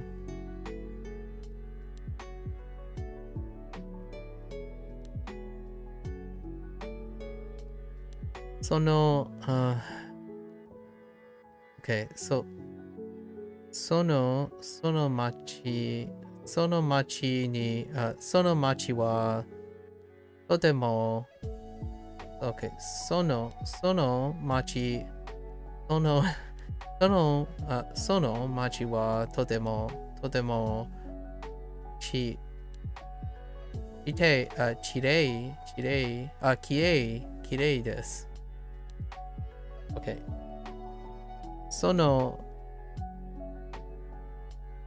Sono machi mo machi wa totemo kirei desu.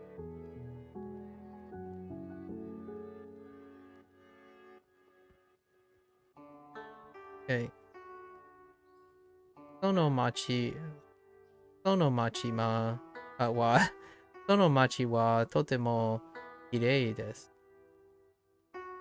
その町はとても綺麗です。 Yeah, その町はとても綺麗です。Okay, その町はとても綺麗です。とても綺麗です。その町は right? その町はとても綺麗です。綺麗です。その町はとても綺麗です。その町はとても綺麗です。 Okay. So, それはその町はとても綺麗です。So, oh, okay. All right. Short.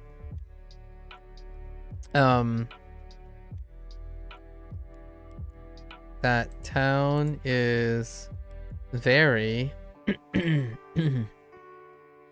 clean. 綺麗。田中さんはその町に住んでいます。Okay.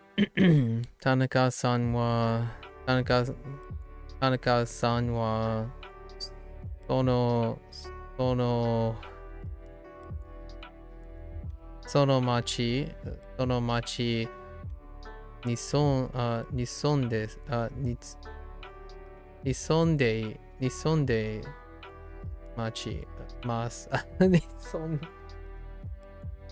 Okay. 田中さんはその町に住んでいます。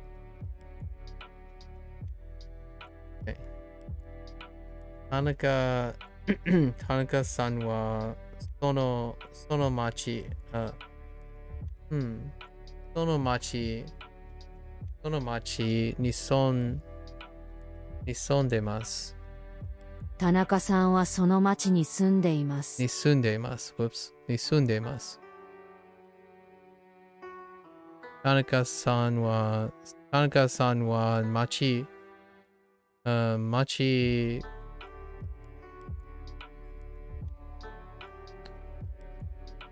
町に住んでいます。に住んでいます。田中さんはその町に住んでいます。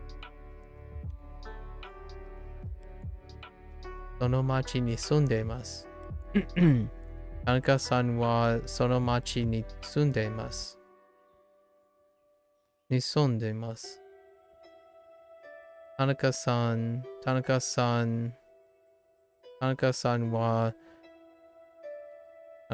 は町に住んでいます。その町に住んでいます。田中さんはその町に住んでいます。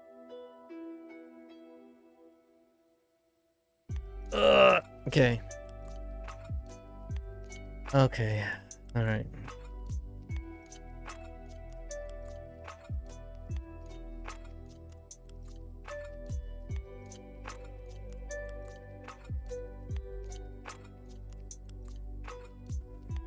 Soの町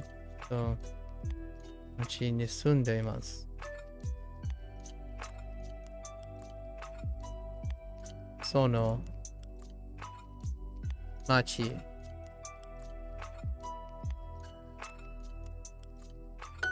ナオミさんはこの町に住んでいます。Okay. ナオミさんはこの町に住んでいます。ナオミさんは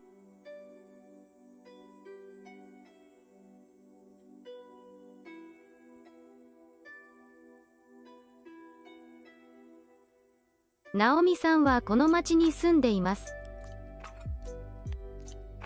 この町に住んでいます。ナオミさんはこの町に住んでいます。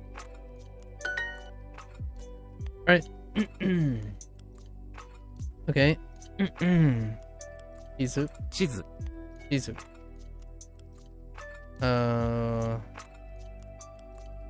地下鉄。Oh no, 地下鉄。地下鉄。地下鉄。地下鉄。地下鉄。Of course you would put 地下鉄 all randomly. Thanks. どこ？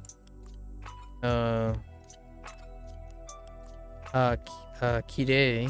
きれい？きれい。and 切符。切符。切符。切符。中山さんは小さい町に住んでいます。中山さんは小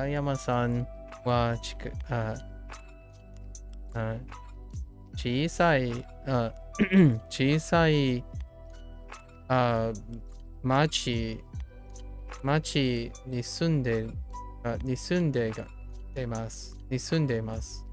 町に住んでいます。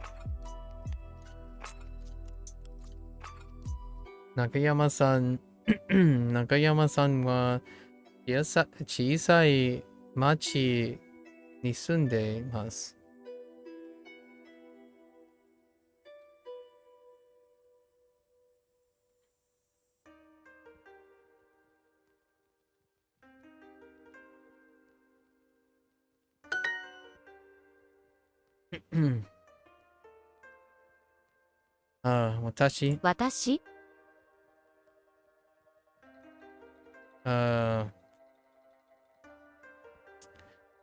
私地下鉄。コート。ここ。とても。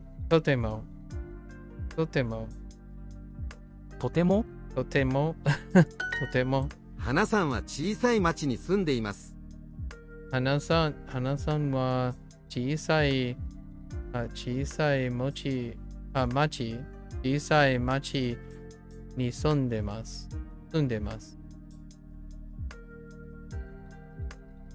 Okay.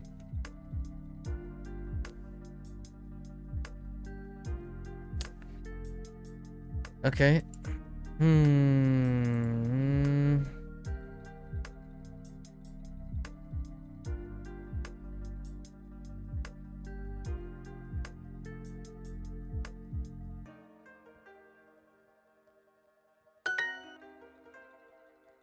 ここ。ここ。パスポート。パスポート。どこ？どこ？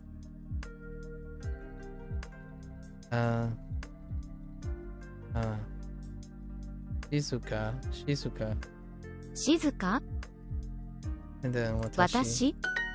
ケンさんは小さい町に住んでいます。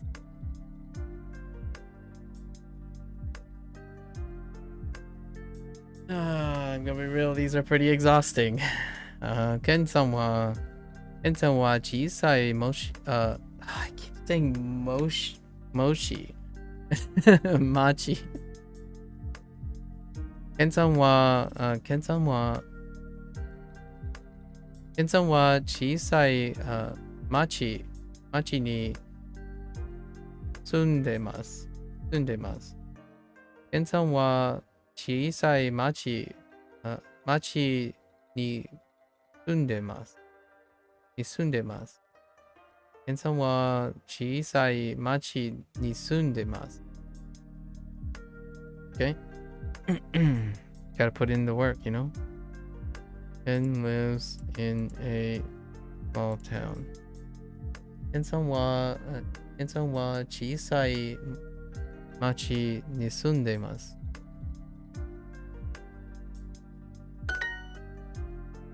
この町も賑やかです。この町も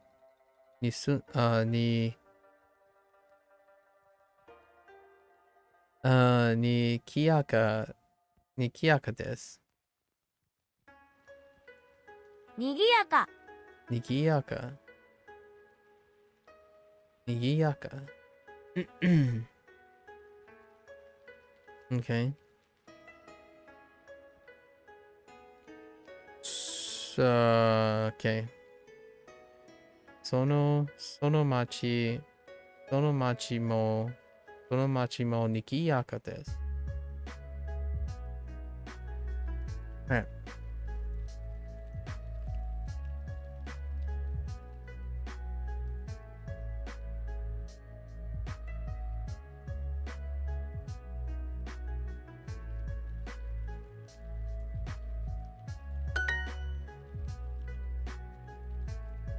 Okay. Let's review. Okay. この町も賑やかです。この町もにぎやかです。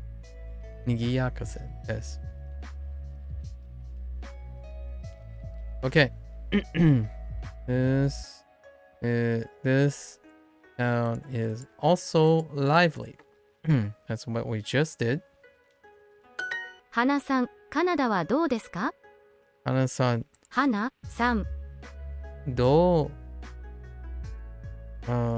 ですか？どうです。Wait. か。 Could you ask, please? 花さん、カナダはどうですか？カナダどうですか？カナダ？花さん、カナダはどうですか？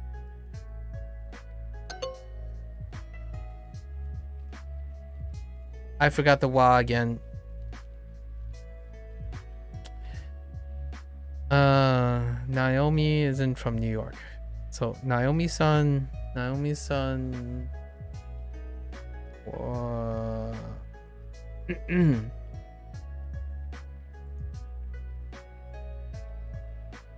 Okay. Naomi-san wa No. Naomi-san 出身 in New York じゃないです。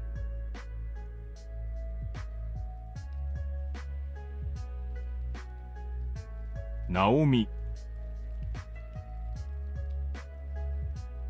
出身ニューヨークじゃないです。I have to debate. は Do I need?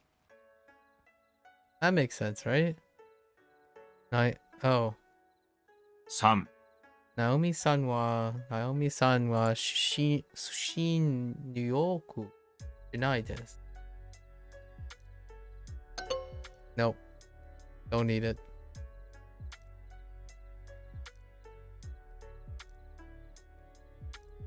Oh no, wait.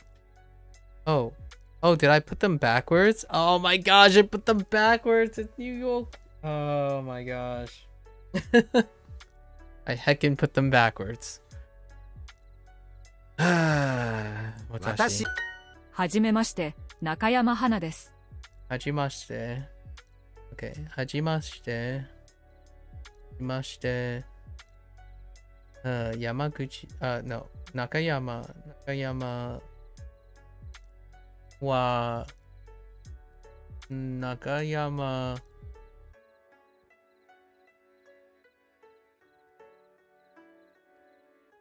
Hanade. Okay. It's fine. I'm losing my grip. Hajimashite.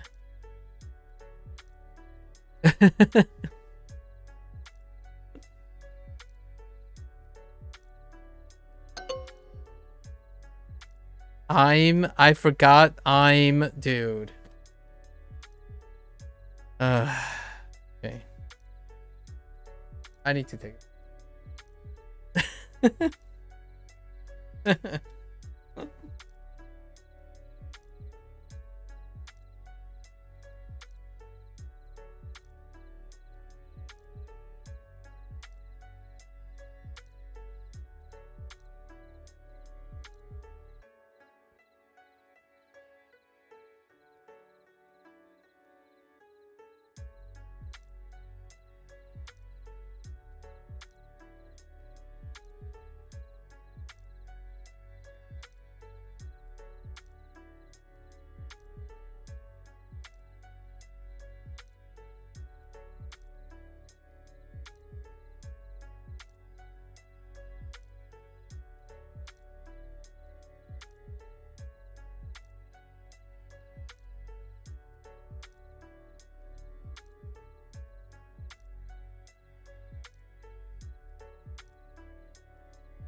All right.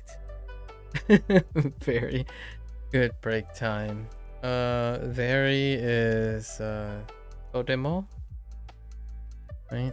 とても、 Totemo. Okay. Ipu. And airport. Uko. 京都も綺麗です。京都も綺麗です。Kyoto is also clean.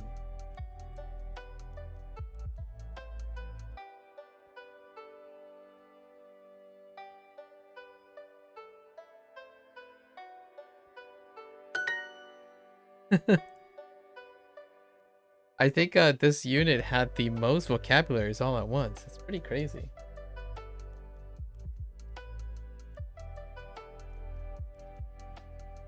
I kind of like it. I haven't been this lively in a while. For a moment there, I was kind of a little bit worried. Lively.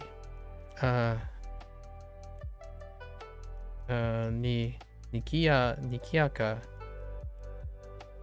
Nikiyaka. Nikiyaka. にぎやか Oh, why you say it like that? にぎやかにぎやか Iyaka.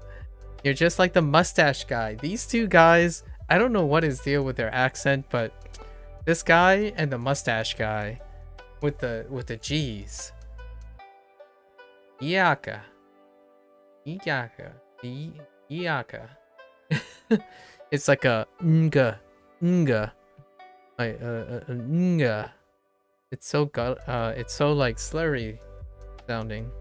にぎやかにぎや Niyaka. か Niyaka. にぎやかにぎや Niyaka. か It's kind of like win or ng. Just it's not the same thing you would imagine.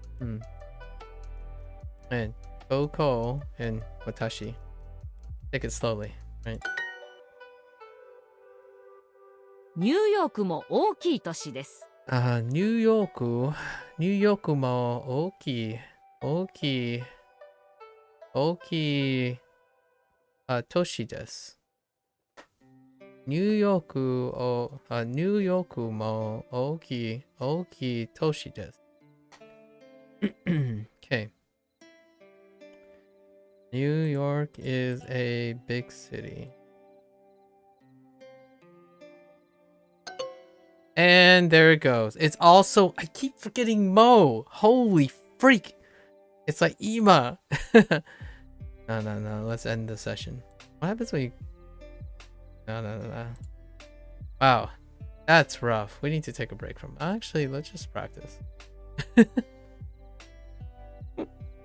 I made like 3 errors back to back. That's unprecedented. 田中さんは明るい人ですか？田中さんは明るい人ですか？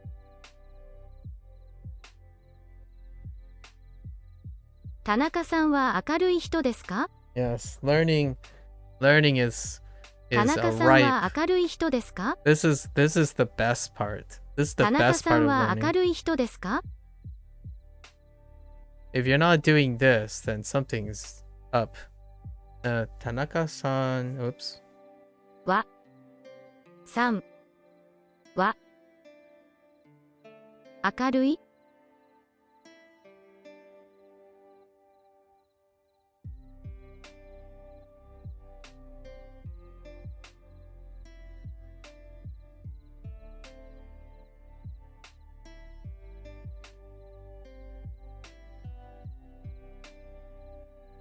Oh. 田中さんは明るい人ですか？人ですか？ I was trying to figure out, like, why can't I figure out what this means? Cheerful. It's the word for cheerful. 明るい人。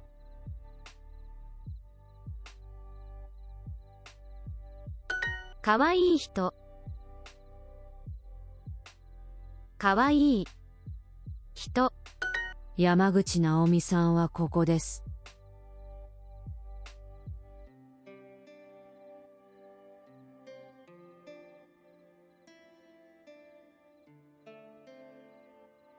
中山花さんは優しいですか？中山花さんは優しいですか？花さんは優しいですか？中山花さんは優しいですか？山口直美さんはどこですか？山口直美さんはどこですか？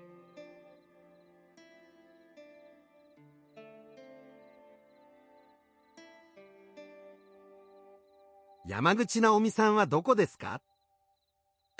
中山花さんと田中健さん。中山花さんと田中健さん。中山花さんと田中健さん中山花さんと田中健さん。田中さんは明るい人です。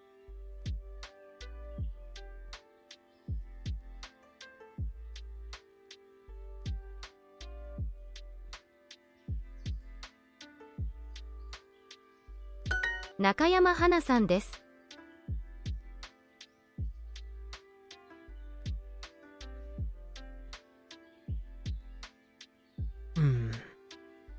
中山花さんです。中山花さんです。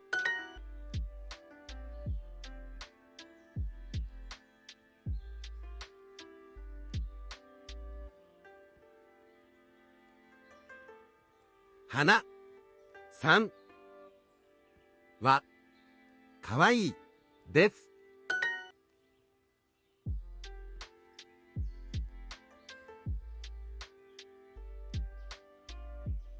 田中さんと健さん。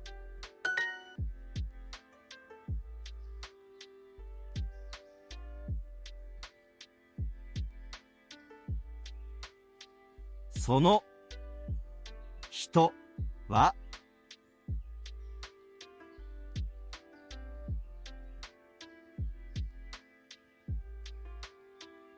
面白いです。面白い。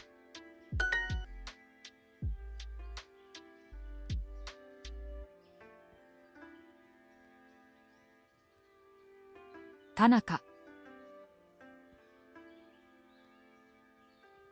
さんは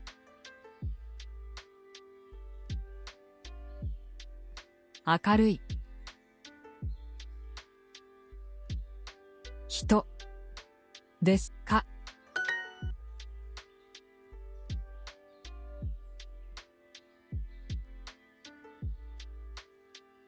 山口直美さんは面白いです。Okay. Alright, alright. Not triggered at all. Not triggered at all.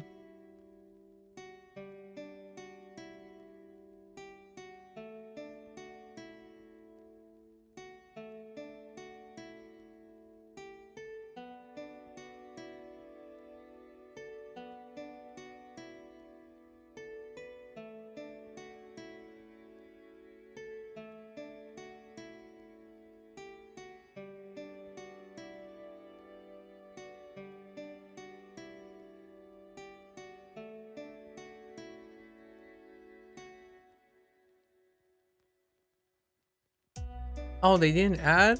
Oh, they did add. Nice. Oh my gosh. There's so many of them.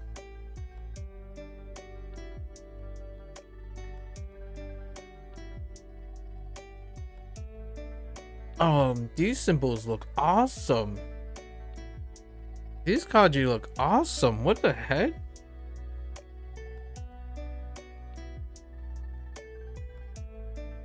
Like, look at these. It's so aesthetically pleasing. I love this one. Oh, this one's kind of satisfying too. Yeah, look at this. This kind of reminds me of mage. Like a wizard hat. Like a wizard in a draped cloak.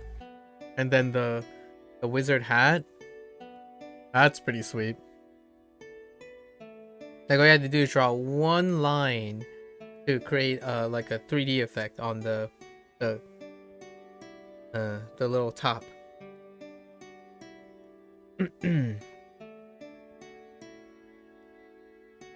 All right, that's what I'm looking forward to. I'm only pushing into unit 6 because of the kanji, right? Although I do have to practice and get.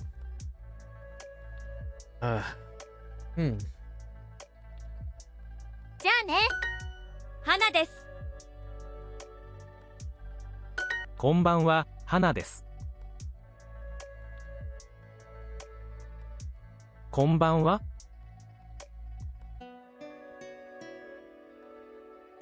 花です。ケンさん、こんばんは。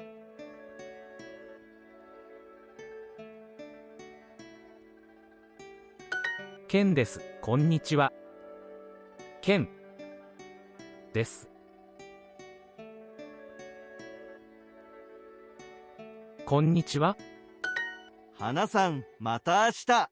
I'm trying very, very hard to read the stuff like in real time from left to right. In my head though. Just to like save my voice and whatnot. 花さん、また明日。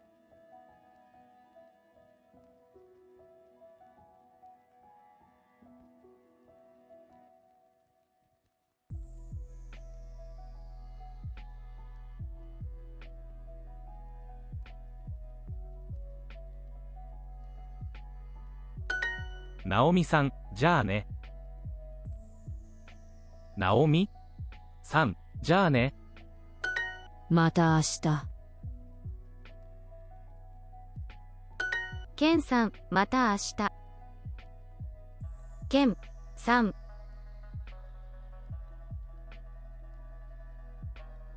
また明日。こんばんは、ナオミです。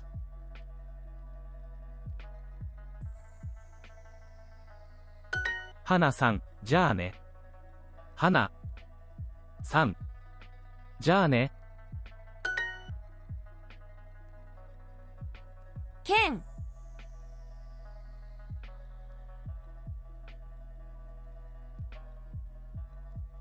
です。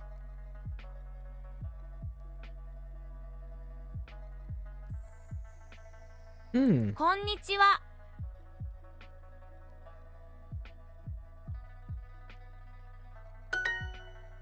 Okay.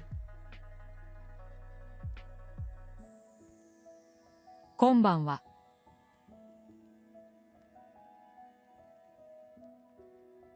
花です。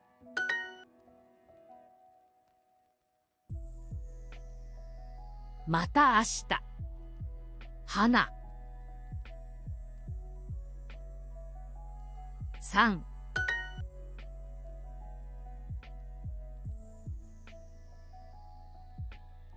こんにちは。ケン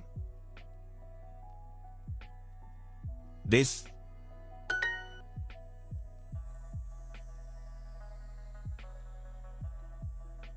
ケン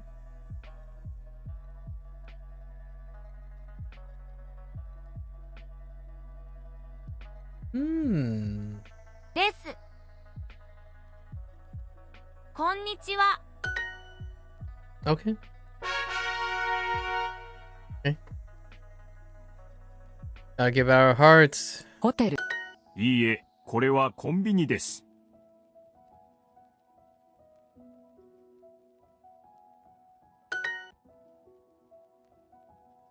そこ。これはホテルですか？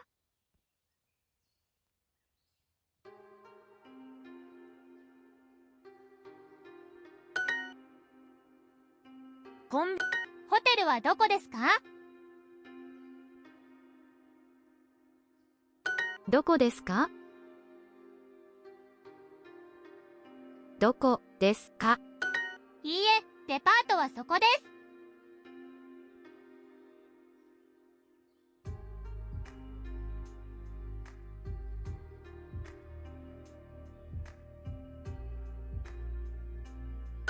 大学はどこですか？大学はどこですか？コンビニはそこですか？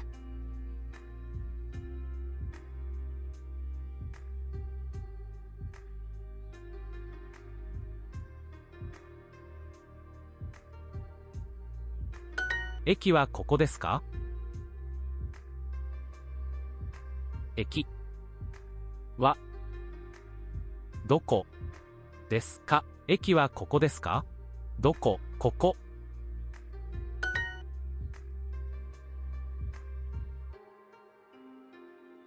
はい。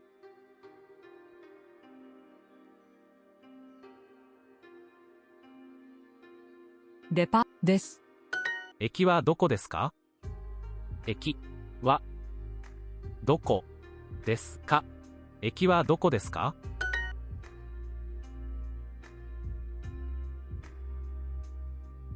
大学とコンビ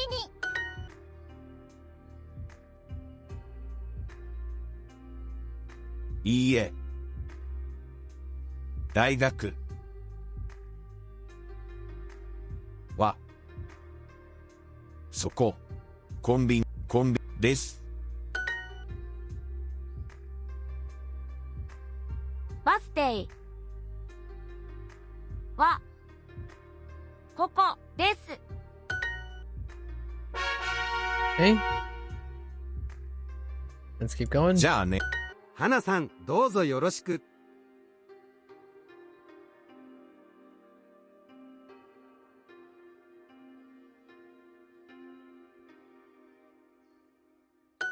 ナオミです。どうぞよろしく。ナオミです。どうぞよろしく。こんにちは、花です。こんばんは。こんばんは。ケンさん、また明日。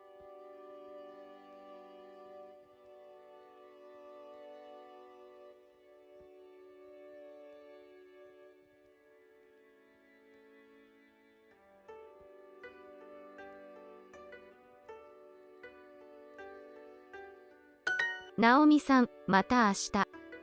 ナオミさん、また明日。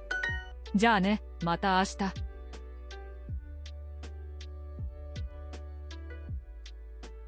また明日。また明日。ケンさん、こんにちは。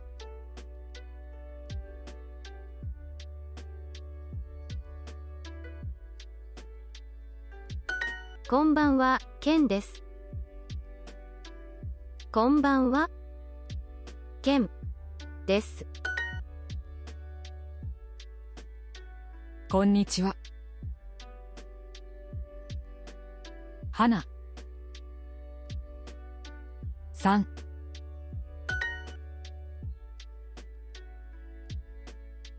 花です。こんにちは。こんばんは。ナオミです。じゃあね。また明日。じゃあね、花さん。Okay. Okay. One more heart. Let's go. Let's go. Oh, okay. すみません。いいえ、3時です。Oh, so they cycle through the same way too. Practice cycles through the same way. They go in like the order in which, at least it kind of feels like it. ?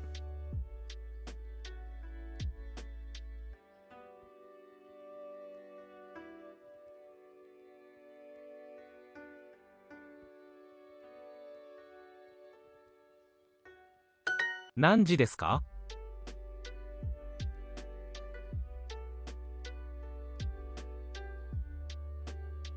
何時ですか2 3時頃です。3時頃です。すみません。今1時頃です。今1時頃です。今1時頃です。2時今何時ですか？今。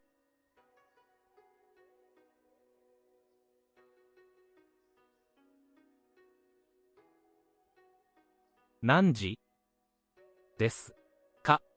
今何時ですか？先生、今何時ですか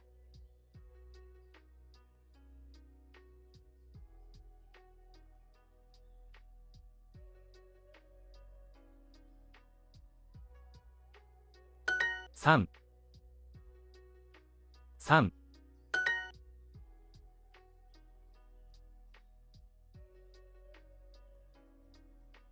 2。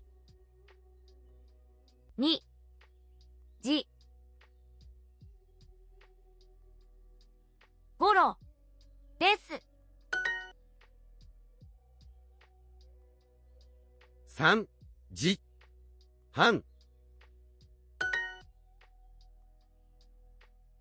いいえ。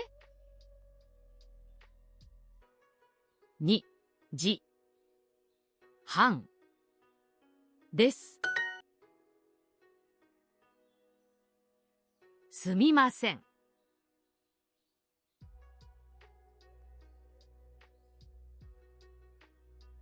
今何時かです。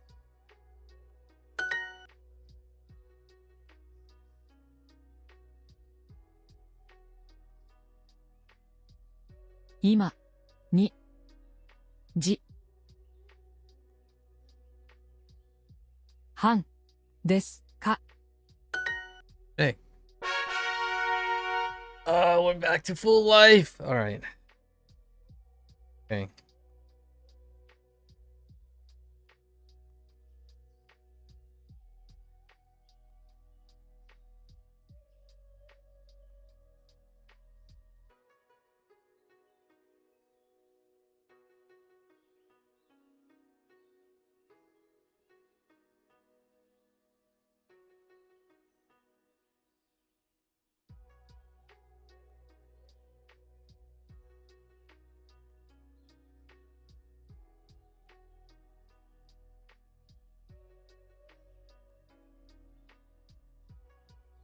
Oh, wait. What the heck? Where's my double or nothing?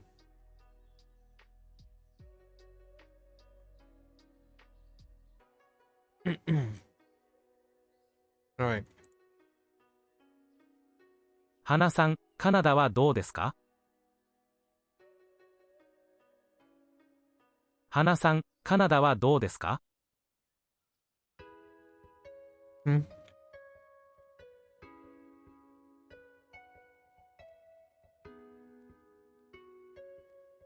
花さん、カナダはどうですか？花さん、カナダはどうですか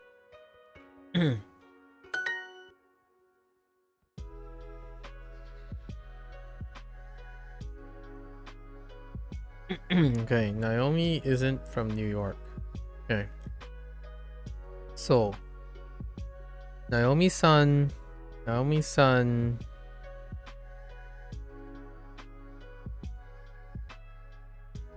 Naomi-san wa New York 出身です。じゃないです。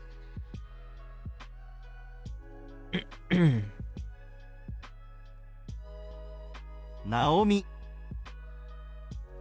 さんはニューヨニューーク、ヨークニューヨーク出身出身じゃないじゃです。ないです。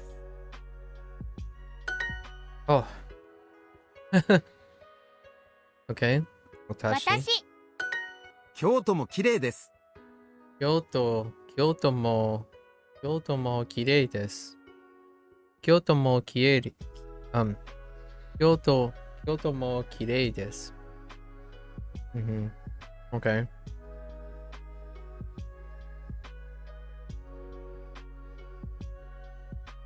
Okay. 綺麗。Oh my, I forgot Mo again. Oh, dude, that's so painful. I'm forgetting Mo each time. All right, remember Mo. Remember Mo. That's the second time in a row. Oh my gosh. All right.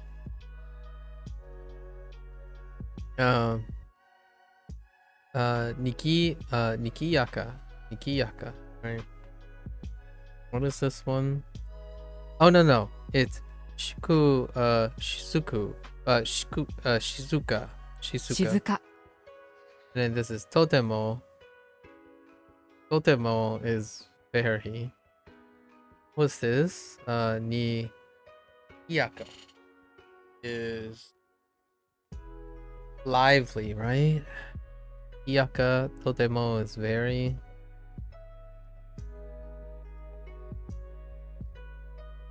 Forgetting Mo and Mo. Oh my. Alright, you get bonus points. You get bonus points, Indy. If we were able to gift stuff to each other on a whim, I would gift you some gems right now for that one.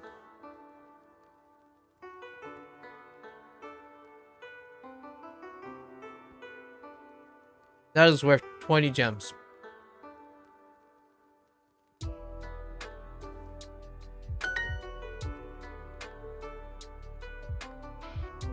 はじめまして、中山花です。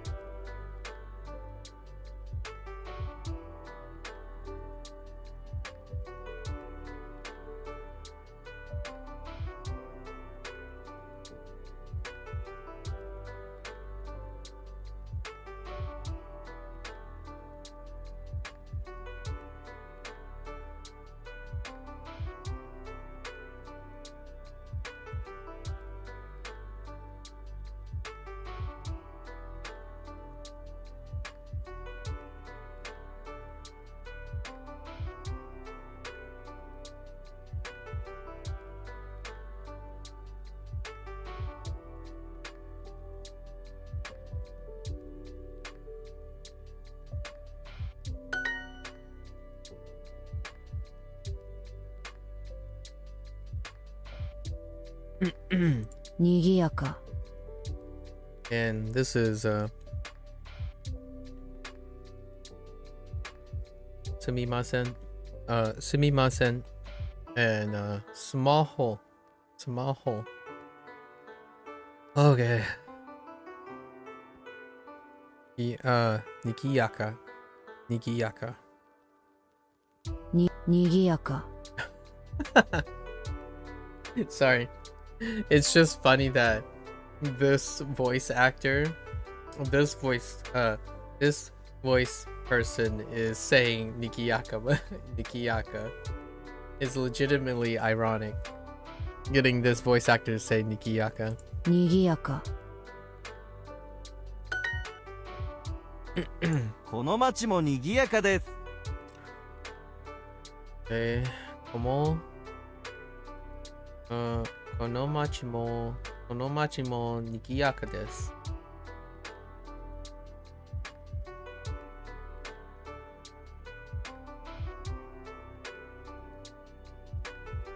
This town is lively. Hold. この町も賑やかです。Okay. There's no extra mo, okay? No mo. Don't mow me now. That is mo. Oh my, I'm done. There is a mo. That mo isn't part of the mo. I'm done.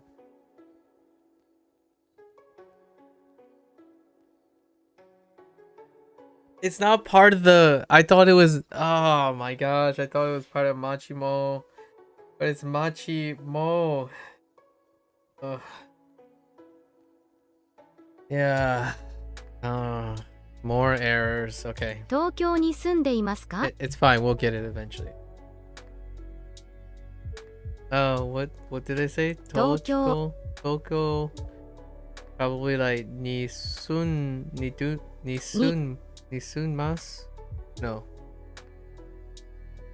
Nisundemasu? No? No nisundemasu? Oh, my 住 father. んでいます。東京に住んでいますか？ Maska. か Okay. Tokyo ni sundemasu ka? I got mold. Dang. ニューヨークも大きい都市です。I see you. New York mo oki toshi desu. New York is also a big city. The heck with you. 東京も賑やかです。 Tokyo mo 東京も Nikiyaki Nikiyaka 賑やかです。東京も賑やかです。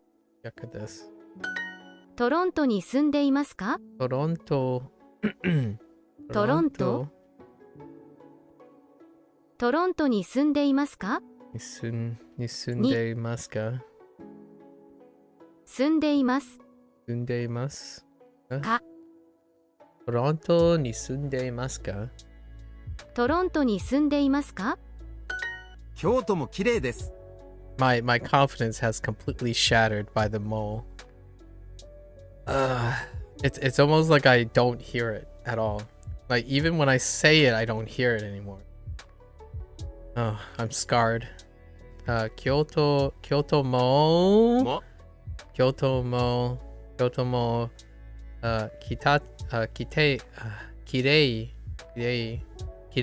Kirei desu. Kyoto mo kirei desu.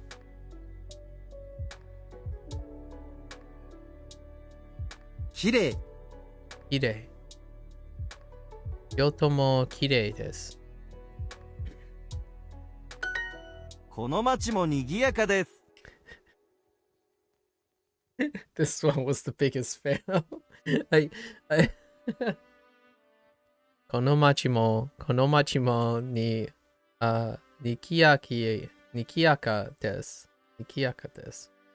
そう、この町もにぎやかで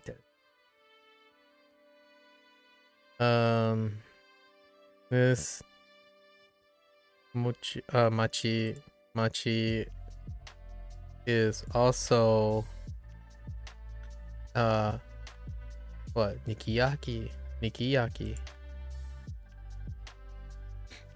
か。 Nikiyaka. 賑やか。 Nikiyaka. Machi, Nikiyaka, Machi, Nikiyaka. I keep saying mochi instead of machi, and I keep saying Nikiyaki instead of Nikiyaka. Machi, Nikiyaka, Machi, Nikiyaka.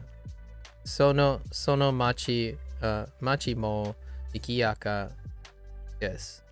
Sono machi mo Nikiyaka desu. I know. I keep thinking mochi. I do have some mochi snacks up in the kitchen. Some boba tea mochi snacks. Got your classic matcha, tiger sugar, and I think original.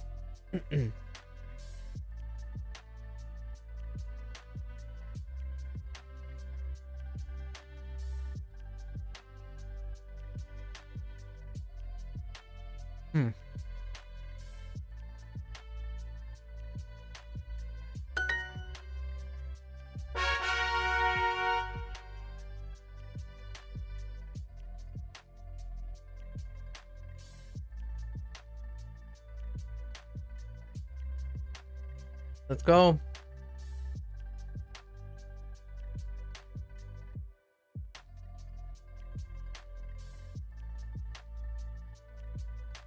Kyoto. こんにちは。お名前は？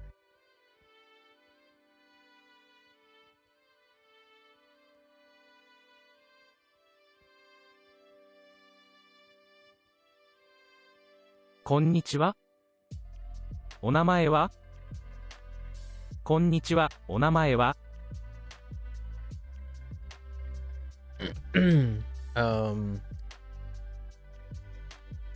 ？At the moment, I'm drawing a blank here. こんにちは、お名前は？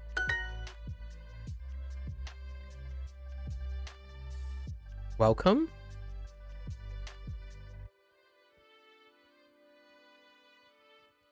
Osaka is lively. Osaka. Are you gonna use... Oh, you heckin... 大阪 Of course you will use kana. はにぎやかです。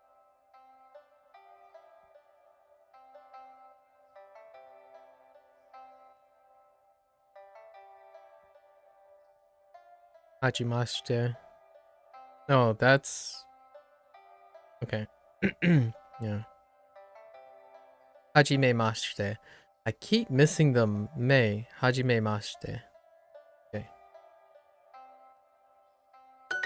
東京出身ですか？東京出身 Sushin desu ka? ですか？東京出身ですか？はい、日本に住んでいます。Okay. はい、日本に住んでますか？ます。はい、日本に住んでます。住んでいます。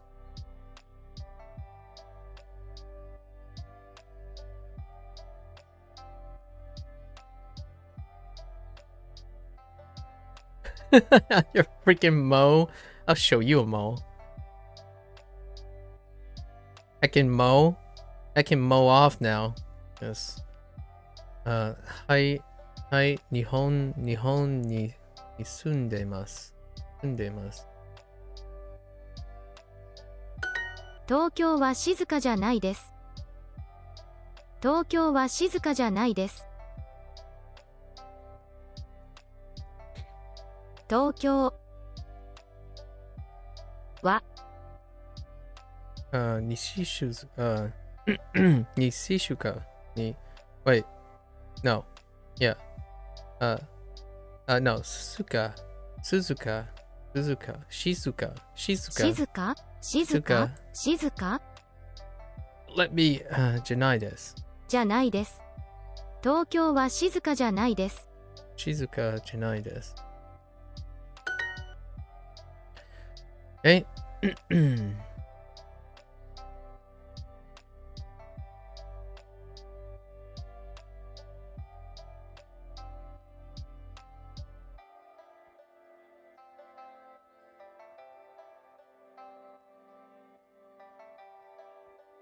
東京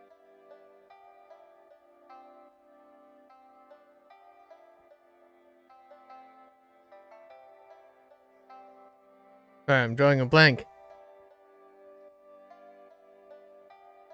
私私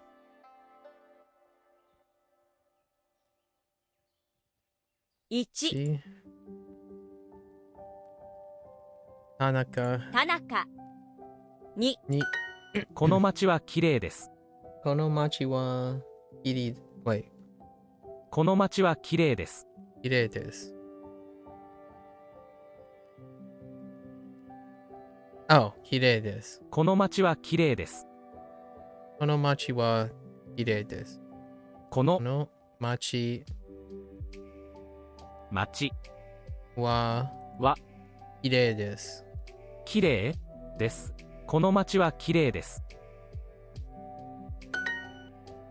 My confidence has been shattered. My confidence has been shattered, man. Okay. とても綺麗です。It's very clean.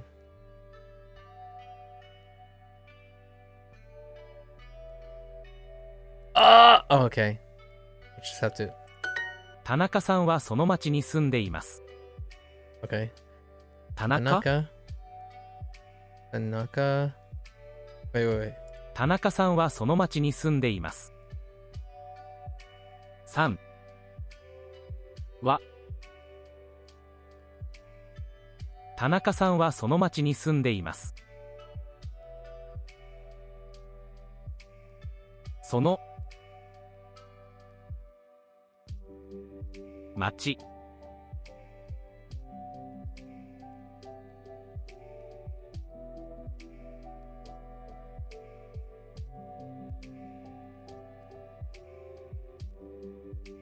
田中さんはその町に住んでいます。に住んでいます。田中さんはその町に住んでいます。ニューヨークに住んでいます。ニューヨークに住んでいます。Okay.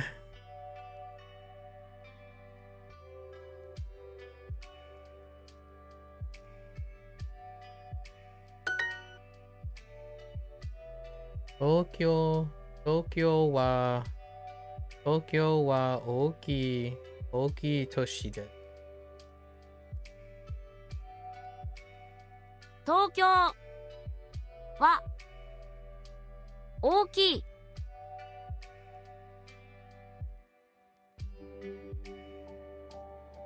都市です。綺麗ですか？綺麗ですか？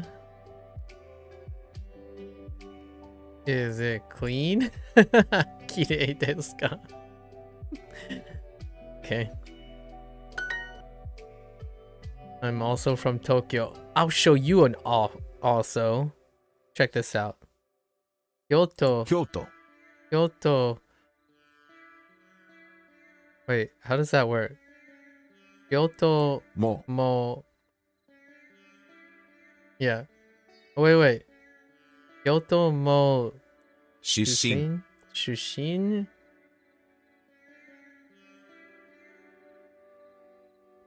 Yes. です Kyoto Shushin mo? No. Kyoto mo Shushin desu. Yeah. That sounds right.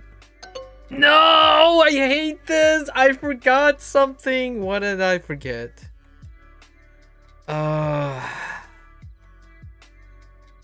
Wait, what happened? Oh, I forgot I forgot Watashi no. Oh, Watashi. Oh, that's why it sounded weird. Oh.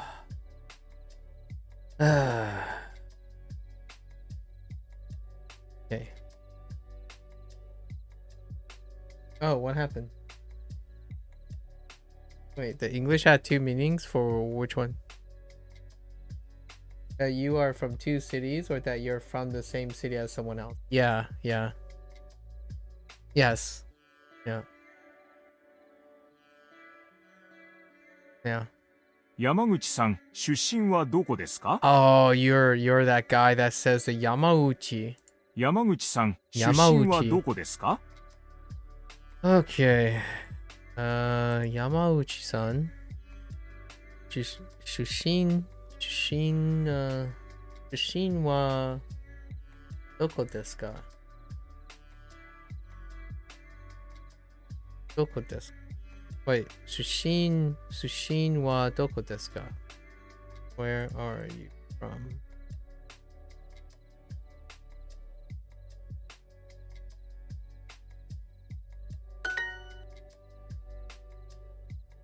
Anna, how's Canada? Anna-san.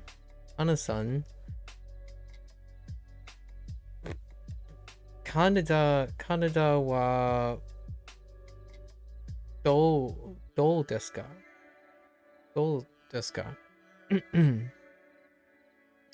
Okay. 花さんカナダはどうですか？ですか？ Where do you live? どうですか？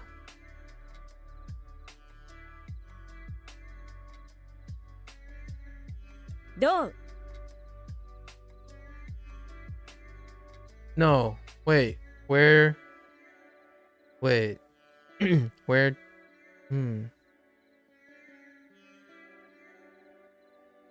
Wait.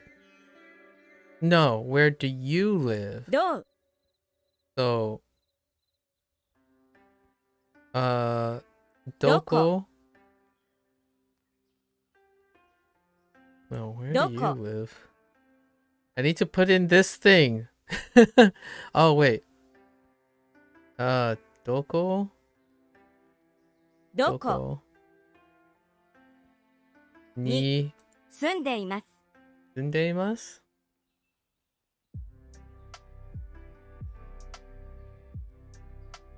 Doko ni sundeimasu? Ka? か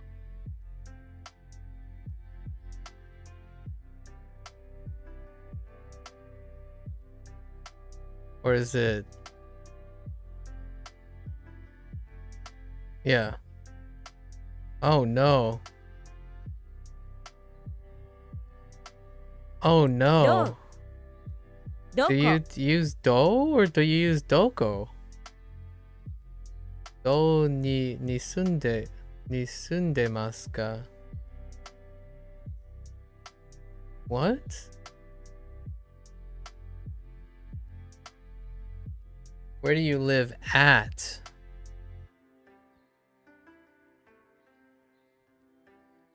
Yeah. Wait.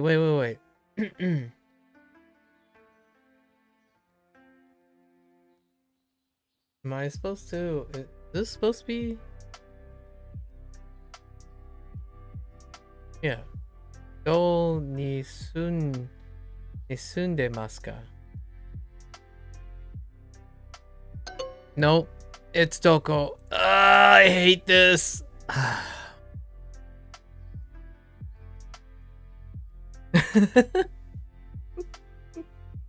I just kidding.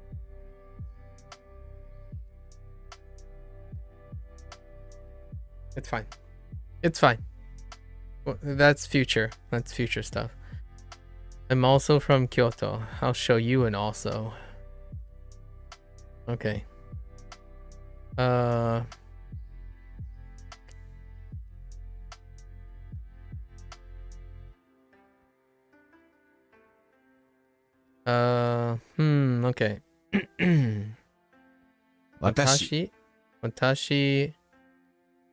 私も出身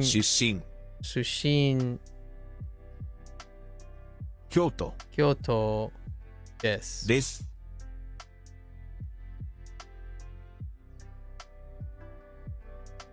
What plays but is shortened to where? Doko is what plays but is shortened to where? Oh, I see. 私の出身京都です。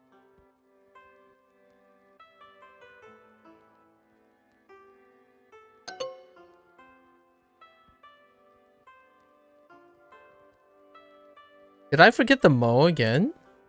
No. Oh, did I? Oh, it's reversed. Oh, it's reversed. Oh, I'll just end the session. It's fine. It's in reverse. Yeah, I guess. When is it the other way? So I'm having trouble where sometimes it's the other way. Or is it always the other way?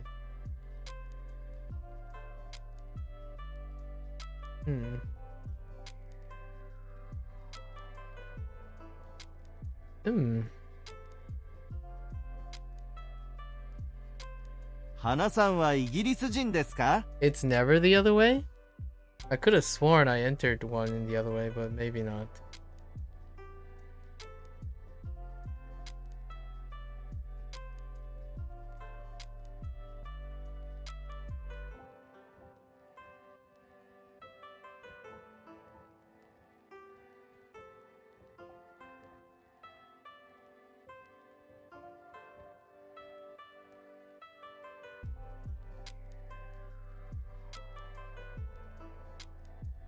Hmm. 花さんはイギリス人ですか?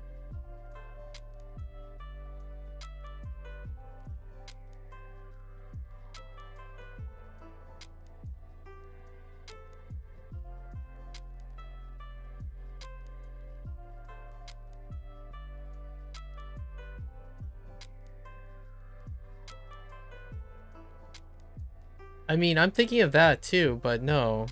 That's not the thing I'm thinking of. We'll see if it comes up. Maybe it's not.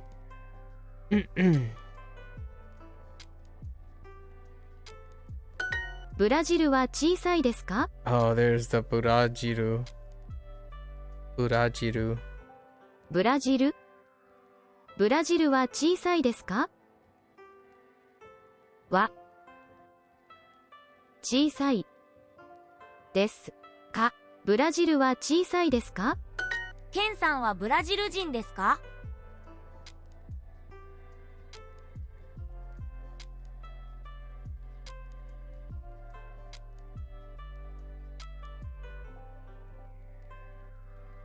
はい、日本人です。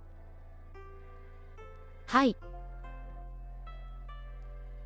日本人です。アメリカとブラジル。いいえ、アメリカ人です。いいえ、アメリカ人です。小さいです。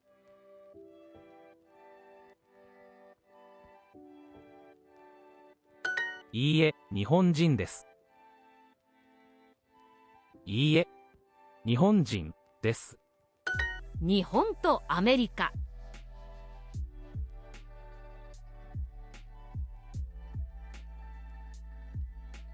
いいえ、カナダ人です。いいえ、カナダ人です。イギリス人。ナオミさんはブラジル人ですか？ナオミさんはブラジル人です。Oh, did I ask a question? Fair enough. 日本人。 I'm trying not to listen to the thing again. カナダ人。はい。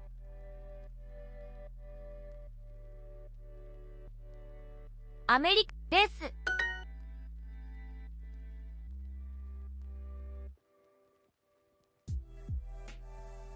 日本ですか？ナオミさんはブラジル人ですか？ナオミさんはブラジル人ですか？ Off we go. Now get our hearts はい back. 田中さんは明るい人です。 Okay.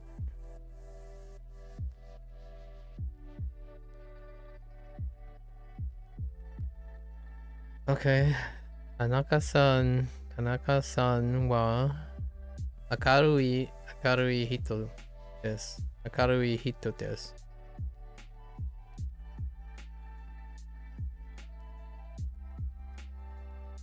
山口直美さんは面白いです。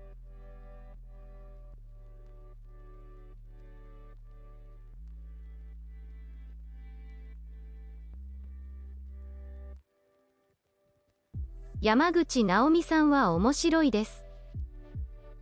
山口直美さんは面白いです。山口直美さんは面白いです。田中健さんは可愛いですか？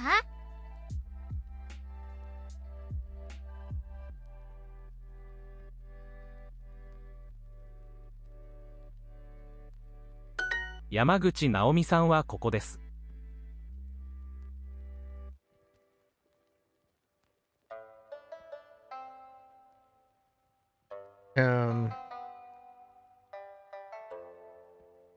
So we're looking for the 山口直美 Yamaguchi. さんは山口直美さんはここです。ここです。ナオミさんは可愛いです。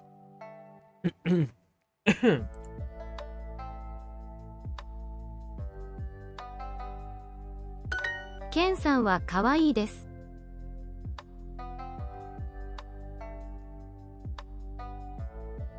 ケンさんはかわいいです。ケンさんはかわいいです。山口直美さんは優しいです。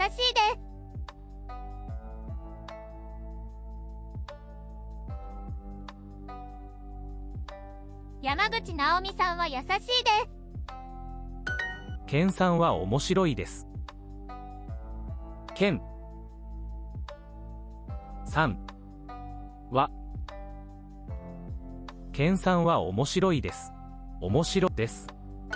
田中さんは明るい人です。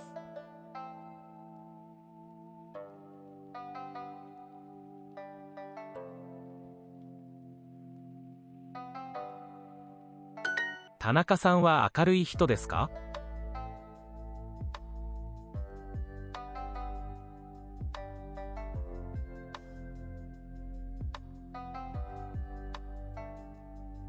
田中さんは明るい人ですか？田中さんは明るい人ですか？面白い。その人。この人は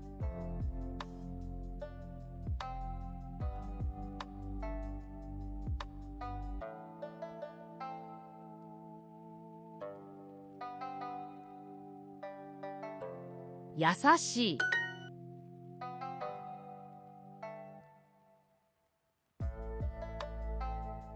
この人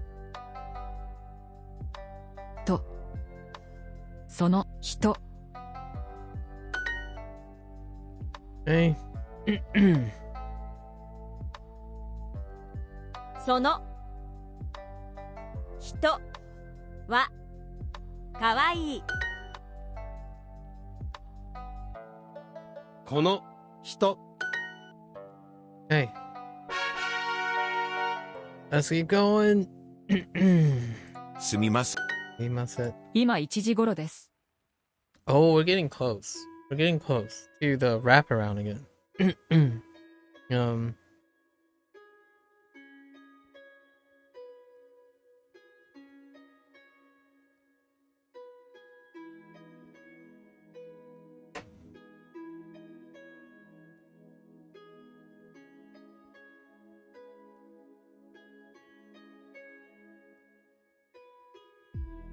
?1 いいえ、2時半です。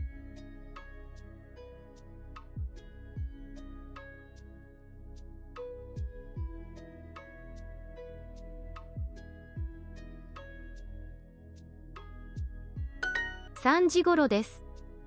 3時頃です。何時ですか？はい、1時です。はい、1時です。3時半。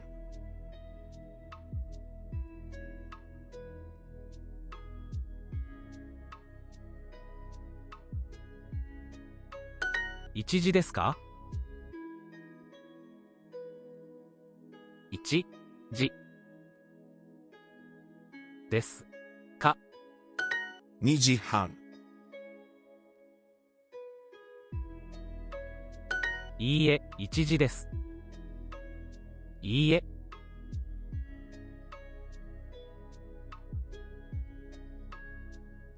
いいえ、1時です。じです。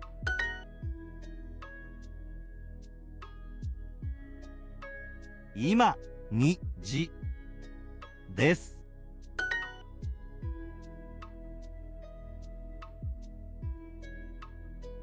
何時ですか？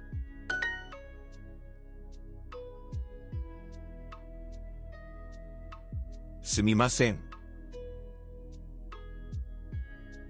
3時3時今3時ですか？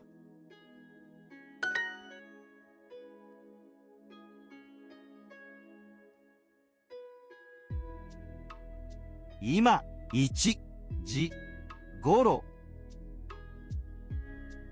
です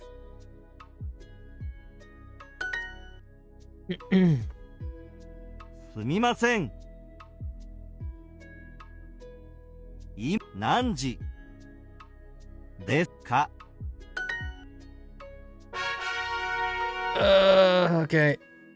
I think we need more, right? 地図、地図、スマホ、スマホ。看板、カバン、カバン。Oops. これはケンさんのスマホです。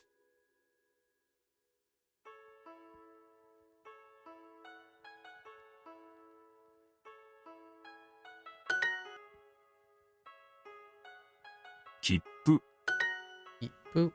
空港はどこですか？空港、空港はどこですか？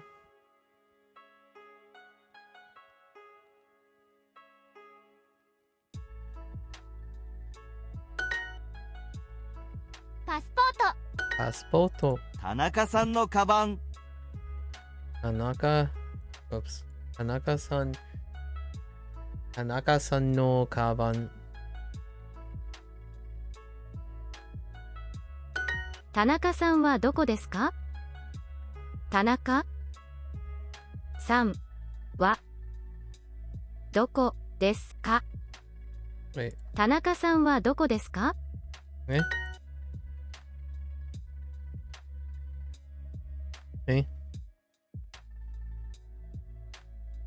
それは私の切符です。田中さんの地図はどこですか？田中さんは地図のは田中さんの地図はどこですか？地図はどこですか？どこですか？ As in my map. それは私の地図じゃないです。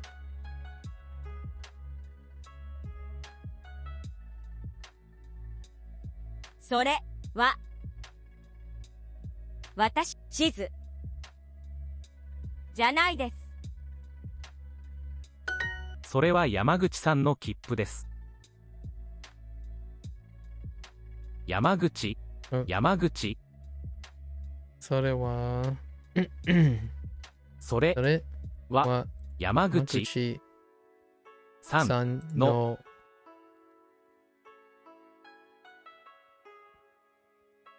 切符です。それは山口さんの切符です。This isn't my bag. これは私のカバンじゃないです。これは私の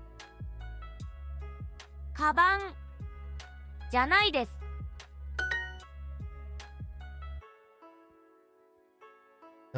すみません。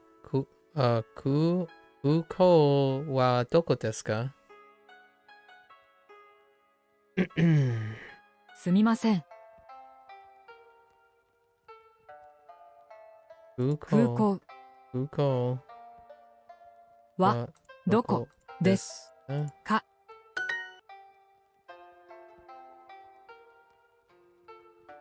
はい、そこ私のパスポートです。はい。それは私のパスポートです。Is that 4? Oof. All right. 医者と先生。 Oh no, not this again.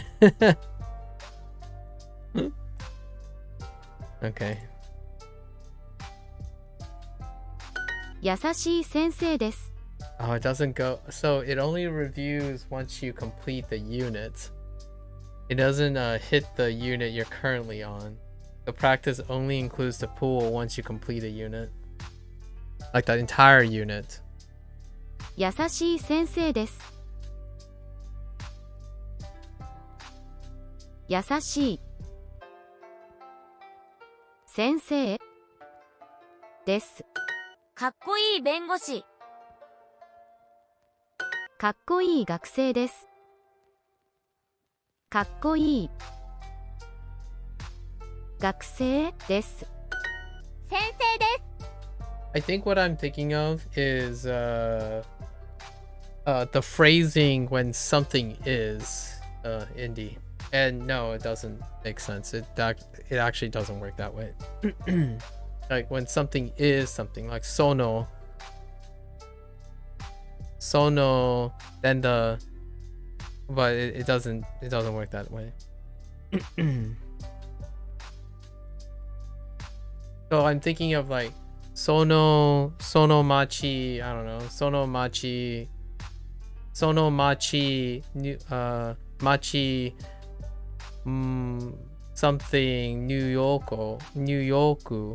So that's what I was thinking of, where you put like the noun or sono or kono, city or town, machi or toshi, and then wa New York, New York or Toronto. That's what I was thinking of. I got it mixed up with where you're from. The su so, and I got them flipped, which kind of sucked. When I was looking at the sonos when they came up again, it's like, oh yeah, that's the one that I got it screwed up. Sensei des. This is tough. I'm actually getting exhausted. So not exhausted in the I've done this for a really long time phase. The good exhausted, like where yeah, I should be punished for not being careful enough. I was being a little too loose today. It's nice to get humbled, right? I was really humbled by how quickly I was making the decisions. I was a little bit impatient. Hey, Milo. It's really late, Milo. Are you getting enough sleep? How was your day? Sensei desu.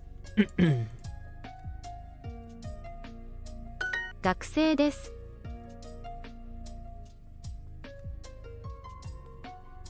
学生です。かっこいい医者です。弁護士と医者。弁護士と医者。かっこいい人です。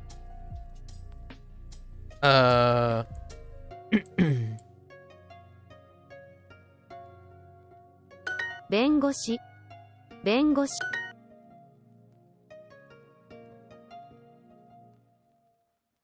かっこいい学生。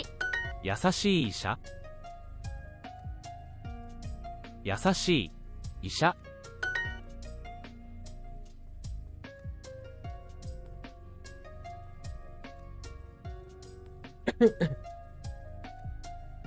From lack of XP for the first 4 days of the week because of fever, I'm studying all the way till 5 a.m. Now it's 2 a.m. for me. Hope I get first place. Well, just don't push yourself too hard, Milo. Gotta learn. Gotta also rest. You know? But good luck. Good luck. Keep at it. I'm kind of doing the same, really, on the side. Just on the side, though. I think today was easily one of my most engaging ones since day one. Since day one of Duolingo, I haven't felt this incompetent. Okay. She's a nice tune. Thanks. Thanks, Milo.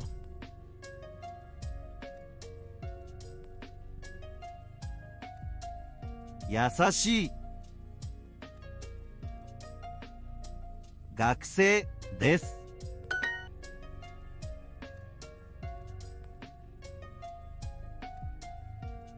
優しいです。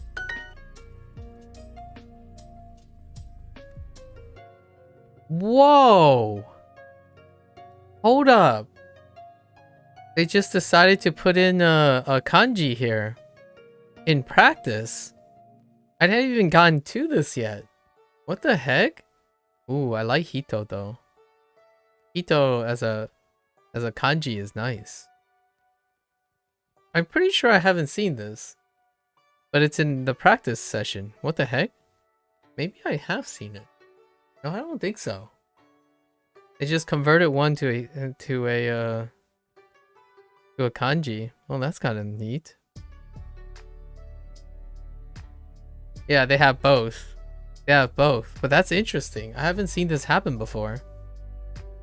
It hasn't happened to me before yet. That's pretty neat. かっこいい。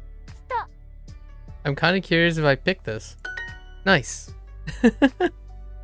It doesn't even say the alternative solution. Yeah, that's awesome. Dude, I love when kanji just magically pops up. It's like the best feeling ever. Whenever you're doing all this kana stuff, suddenly a kanji pops up. It's like, yes.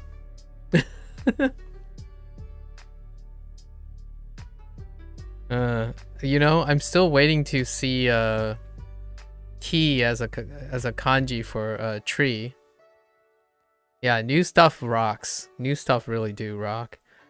It almost feels like out of the last like 16 days, like including today, I feel like 10 of the days were just reviewing fundamentals. Yeah, there is something magic about learning a kanji and then old words making more sense. Yeah, I love that. The magic of hirakana and katakana was short-lived, I would say. It was like 5 or 6 of the days when you go back to your lessons, you're like, oh yeah, I can read these now, or I can mash up the words, or I can double check stuff, and then the magic kind of faded. Now it's just down to the kanji. Whenever a kanji shows up, it's like, yes. It only gets more exhausting, Sanjay, because sentences get longer and kanji is closer it's closer looking. Yes. Although it's a good stress, in my opinion. It's one of those things that you're kind of like pushing yourself, and that's kind of nice. Although that means our sessions are gonna get shorter and shorter until like we find like the nice way. These sessions have been getting longer and longer because it's just practicing fundamental. Well, the thing is, right, when you're reading kanji, right, when you first initially compress into kanji, it will get shorter. But then you can have more on the screen. So the kanji, there will just be more kanji. And at some point, there will just be the same amount of kanji that there was kana. And then maybe we'll have meta kanji. And then meta kanji will replace kanji. No, I'm just kidding. I don't think they're going to ever do that. Imagine further compressing kanji, so then there will be meta kanji. So then you have to learn 3 layers of stacking. That's kind of like 3D chess. Like first you're only concerned with like 2-dimensional movement, and then you just add a 3rd dimension. Oh, you do get tired of reading novels? I get tired of reading English in general. Like, dude, when English proses get super incredibly unintelligible, it gets really exhausting. I highly recommend reading Heart of Darkness. Just pick up Heart of Darkness, read it for a couple pages, and it's exhausting because you have to go back through the lines. You know all the words. You definitely know all the English words. There's no like English words that are confusing or anything. It's just, even back in high school, like reading it now, it still hasn't improved. Like I haven't improved that skill at all. Like the reading skill necessary for Heart of Darkness. I always feel like I'm rereading the same page over and over again, and it like once you finish one chapter, you feel like you've just finished like a 300-page book that isn't Heart of Darkness. You know what the alternative here is? Deep cut. Just go watch Apocalypse Now. You might be less exhausted. Apocalypse Now was the movie that was based on, that was inspired off Heart of Darkness. I'm pretty sure. There is an original Heart of Darkness, but that one was kind of like sus. Dude. You know what's a great high school book? I don't know if you read this in high school, Lotus. Lord of the Flies. Lord of the Flies. That's a nice one. To Kill a Mockingbird was a nice one too. Harper Lee, To Kill a Mockingbird. Alright. Cool person. She's a cool person. Kakoi hito desu ka? かっこいい人 Or です des. What am I doing? Not a question. No, you never read Lord of the Flies? Interesting.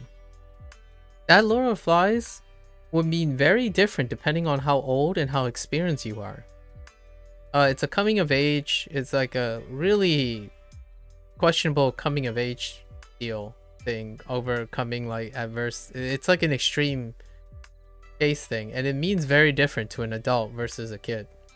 Like a kid, I still kind of sort of remember my perspective, but I was kind of at odds with my classmates. My classmates were a lot more youthful than I was when I was reading Lord of the Rings. Lord of the Flies, sorry. Lord of the Flies, I think I might still have a lot of the same perspectives I have as a kid, but I definitely did not have the same perspective as my peers. My peers did not think Lord of the Flies meant something that I did.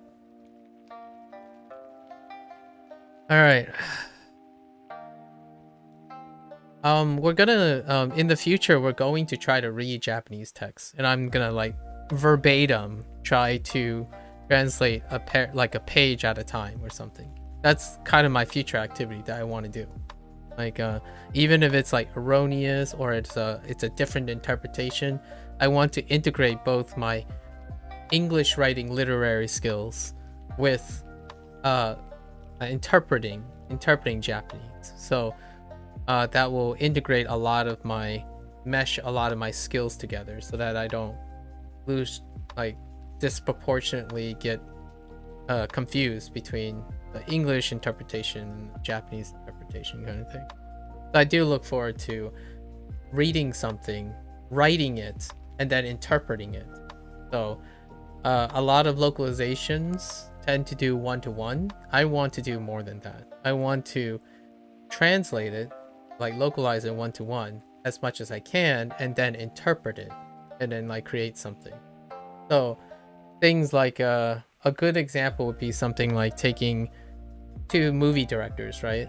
One director makes the original movie, and then the second director makes an interpretation of it, and capturing that same feel but contextualizing it to the culture that they represent is kind of what I would love to take this. Where Japanese is going, it's not necessarily to talk to other Japanese people. I know that's fantastic and what. However, I also imagine a place where I want to both write in both languages. Writing is somewhat of a place I can invest energy into without like the need for another person. Although I do have a way around that too. Six months later, I have an idea, a way around the whole needing to talk to someone in Japanese thing. Okay, well, this is the second unit, right? Yeah, get to know people. So, oh, you can go back and I see. Wait, is it true for all of them? I guess you have to pay for it, right? When we hit a super, that's where we're gonna go. When we hit a super, we're just gonna knock out all the legends. As a super thing. I haven't decided which 2 weeks to set aside for like just massive massive kanji farming. This is basically just farming for kanji now. Duolingo is just farming for kanji. It's basically Minecraft and Terraria, where we're just mining for kanji. Okay, watashi. 私 Watashi. おはようございます。 Ohayou gozaimasu. おはようございます。 私 Watashi. I'm gonna get 0 kana in. I want to farm all the kanji from this unit, and then I want to practice the kanji in the kanji section all together as one full block. 私私 Oh no, it's going back through the stuff. Okay, what's your name?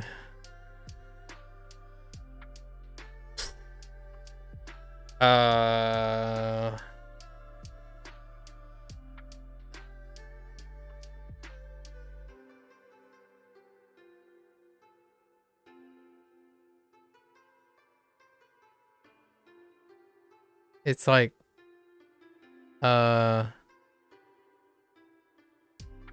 onamae wa? Onamae wa? お名前は Yeah, onamae wa? That it? What is this? Okay, we're gonna go through all these. Osaka.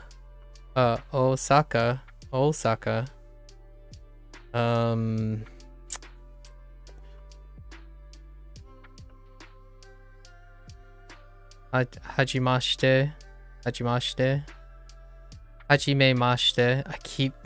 I need to train myself. Hajimemashite. I keep dropping the me. Hajimemashite.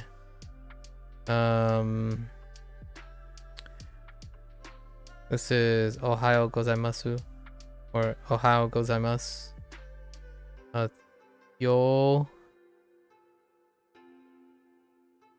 Yokoso. ようこそ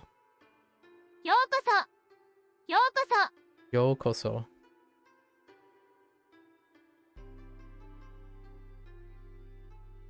Okay. Onamae お名前は wa. お名前は田中さん、おはようございます。 Okay. 田中さん。 Ohayou gozaimasu. おはようございます。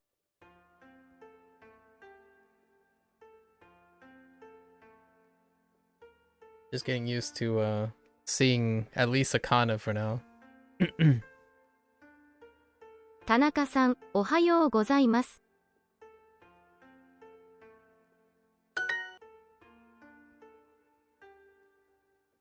Welcome, Mr. Tanaka.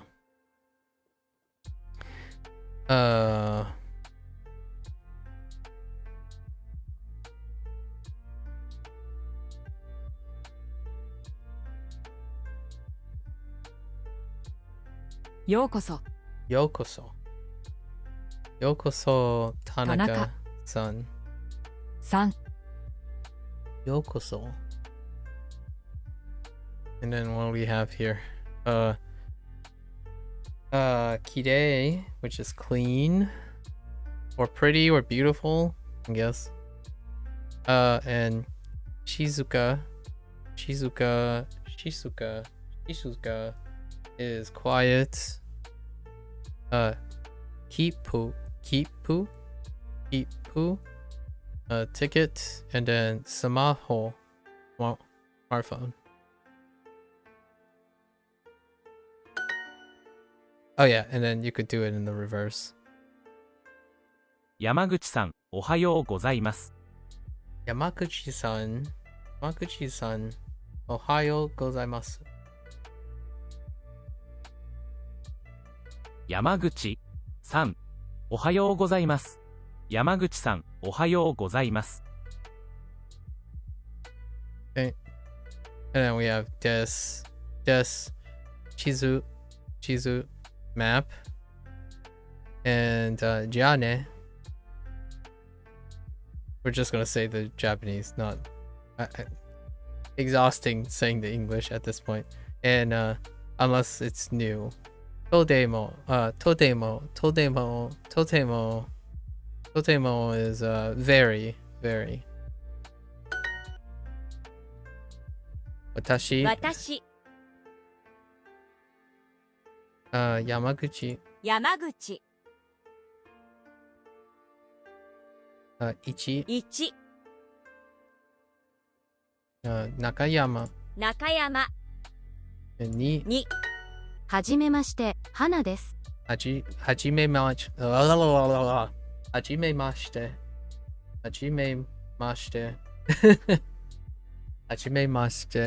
はじめまして、花です。 Hajimemashite, Hana desu. はじめまして、花です。 Okay. はじめまして、 Hajimemashite. 花です。はじめまして、花です。 Then we have Ken, Toshi. Toshi is city. Toshi, and Kirei, clean. This is konnichiwa. お名前は Onamae wa. What's your name? Wait. Yes. I'm telling you. Every time there's a contraction, I pause. I'm like, wait. Is that right? Because I just don't use contractions very often anymore. So when I say, what's your name? I'm like, wait a minute. What is your name? Okay. And then I contract it. So I'm like doing it backwards. It's actually making it harder for me to undo my non-contraction thing. What's your name? Okay. Yeah. Kipu. 切符、 Kipu.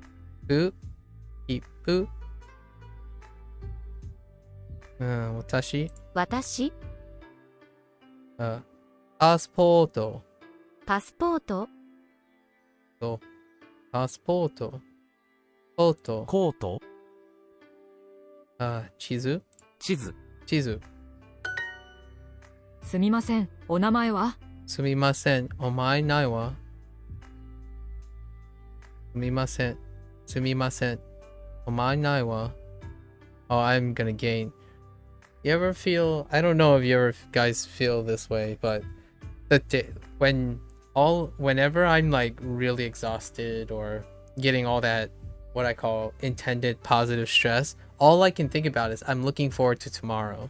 Because oftentimes when you have intended stress, when you rest really well, the next day you feel like a new person. It's kind of like the one thing that I always keep in mind when I'm like working hard at something or doing something I voluntarily am placing stress on myself. It always feels great the next day. And you just keep pushing harder.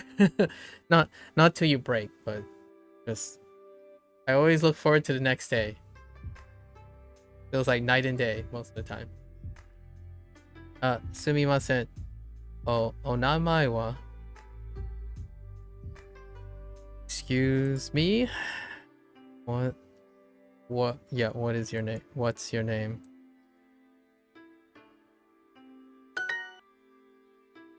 This is...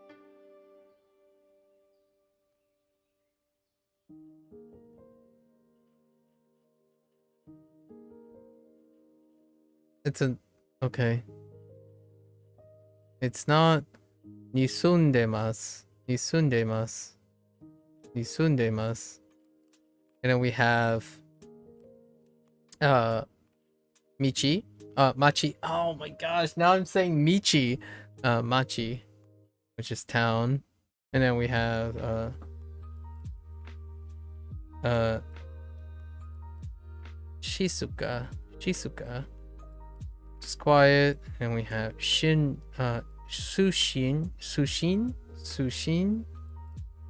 And then this. Ohio gozaimasu. いらっしゃいま Oh せ no, irashaimasa. Mase. Oh, いらっ here し it ゃいま is. せいらっしゃいませ Oh, we do get the irashaimase. Oh man, I totally misread the first syllable. That's what threw me off. Irashaimase. I totally misspelled it. I was trying to imagine it in my head because I'm more used to this いらっしゃい phrase. ませ Irashaimase. Mase. Irashaimase. Ira. Beat. Ira. Shaimase. Irashaimase. Irashaimase. I finally get to say this instead of that short phrase. I already forgotten it. Which I've never heard before. It'll come up again. Something. It was for kana. Yeah, I already forgotten it. What was the other phrase? What was the other phrase? I only remember this. Irashaimase is the phrase that I usually am used to. But what was the other phrase? It was like so something. It ends with a ko. That's all I remember. Maybe even.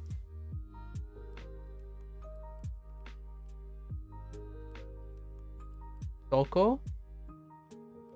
There's four kana. I only remember I know it's four kana, but I have no idea. It only came up twice so far. Twice or three times. Yoko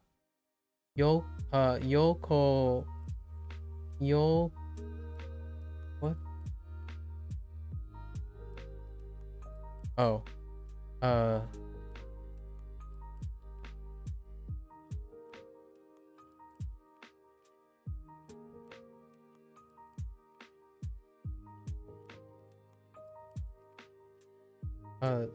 So? Really?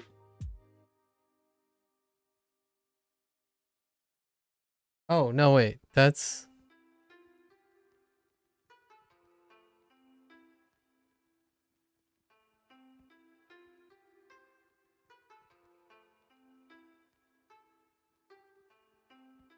Yeah, okay. I was getting a little confused.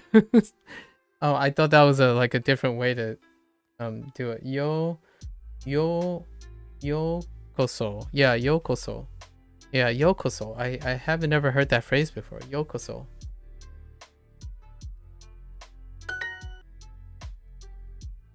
And it comes up so rarely. Oh, here it is. Yokoso. Speaking of yokoso. Kuko. 空港 Koto. コート Kaban. カバン こ Koko. こ And yokoso.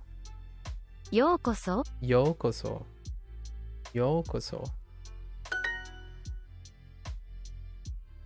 Oh, okay. Yokoso. Drill that into my head. That's new. I think we learned 10 things today. Duolingo will use it when saying stuff like Nihon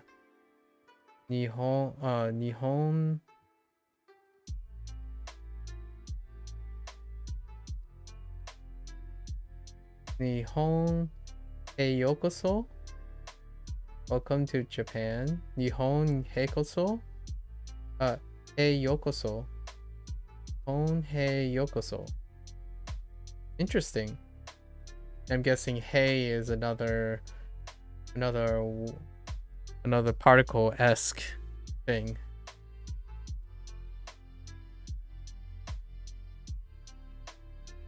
Interesting. Yokoso. Okay. I am Hana Nakayama. Wait. Oh. Yep. Hey indicates movement toward a target. I see. That makes sense. That's a great explainer. This is just to drill in watashi. Watashi wa Nakayama Hana-san. Hana. Oh, actually, just Hana.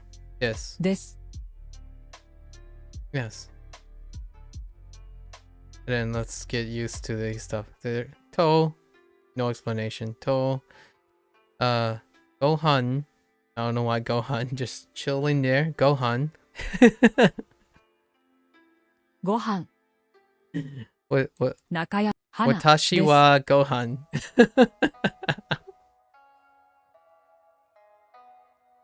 Watashi. です。 Watashi Gohan desu. I mean, I get it, the whole like Dragon Ball Z thing, but still.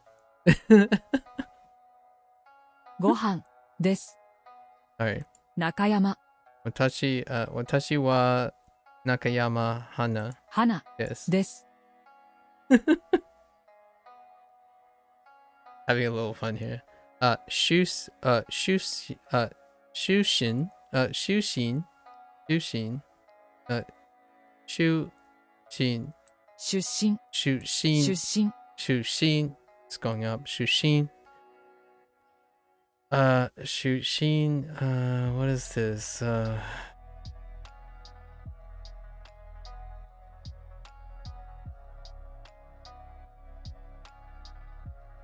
Dojo yoroshiku. Dojo yoroshiku. Yeah. Dojo yoroshiku. Hey. Watashi wa Tanaka Ken is. です。 Nice to meet you. What's your name?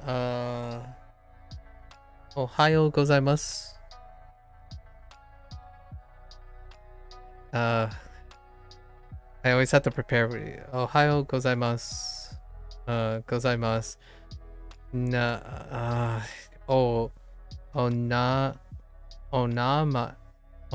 wa.お名前は。 Onamaiwa. お名前は。 Onamaiwa. お名前は。 Onamaiwa. おはようございます。 Ohio gozaimasu. お名前は。 Onamaiwa. Okay. Ah! Is it reverse? Did I just reversed it? No, I didn't. Wait. Oh, it's nice to meet you. I said good morning. It's fine. We'll get it again. It's fine. Hajimashite is the phrase that we're looking for. Hajimashite. はじめまして。 Hajimemashite. I forgot the May again. はじめまして。 Hajimemashite. Omae wa. お名前は。 Onamai wa. I missed this one too. I'm missing the second syllable in onamai wa and hajimemashite. Oof. This is getting hairy now. There are too many syllables. I keep skipping one syllable in like four sounds. Okay. We still haven't encountered all these other kanji, so let's keep going. 東京 I guess today we're just gonna be doing units. Tokyo. 東京 Tokyo. 東京 Gotta make sure I'm actually looking for Tokyo. 私も日本出身です。 Watashimo. Oh no, I heard the mo. Watashimo. 私も日本出身です。 Nihon shinshin. Sushind. Okay. 私も Nihon. 日本出出身出身です。です。私も日本出身です。私も日本出身です。私も日本出身です。I swear. There's gonna be an inside joke developing with Mo. I'm from Tokyo. Okay. Watashi, or not. No, we don't need that. So, 東京 Tokyo, Sushin 出身 です。です。 Tokyo, Sushin です。ケンさんはニューヨーク出身です。ケンさんはニューヨーク出身です。okay. ケンさんはニューヨーク出身です。ケンさんはニューヨーク出身です。2、私、東京、1、田中。ナオミさんはニューヨーク出身じゃないです。ナオミさんはニューヨーク出身じゃないです。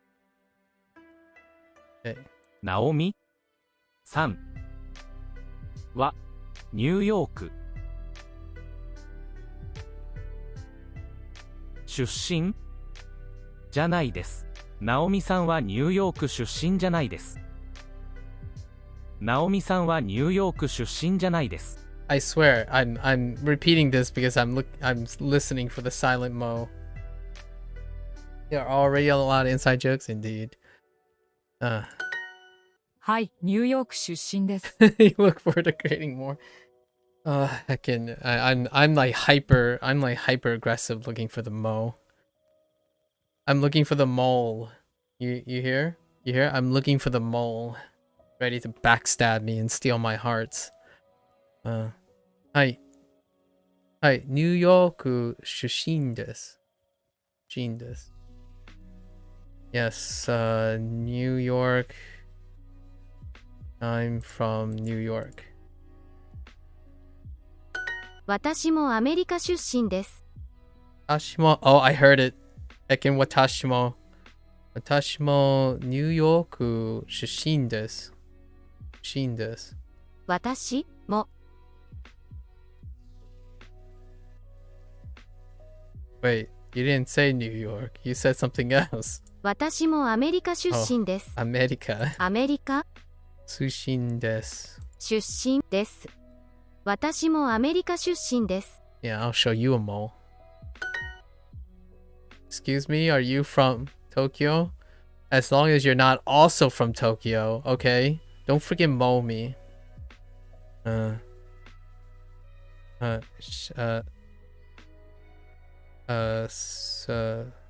すみません。すみません。すみません。Are you from? すみません。Oh yeah, that's just the same phrase. すみません。東京出身ですか？東京出身ですか？ Right? Okay. アメリカ出身ですか？アメリカ出身ですか？ Are you from America? Yes. 出身で、yeah. Are you from ramen?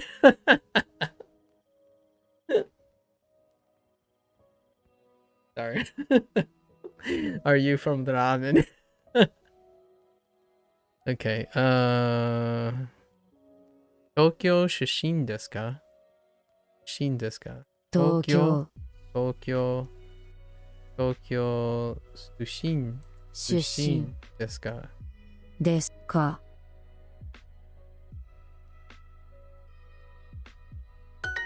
日本出身ですか？日本出身ですか？ Oh, they're really drilling it in now. They're really drilling it in. I'm looking for the mole. Shh. I'm looking for the mole. Watashi mo ramen. Watashi mo ramen.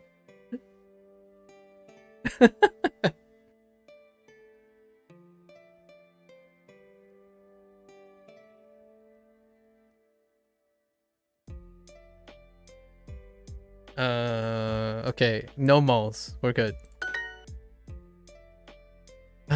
Okay, Hana is from Tokyo. Oh, okay. Hana-san. Hana-san.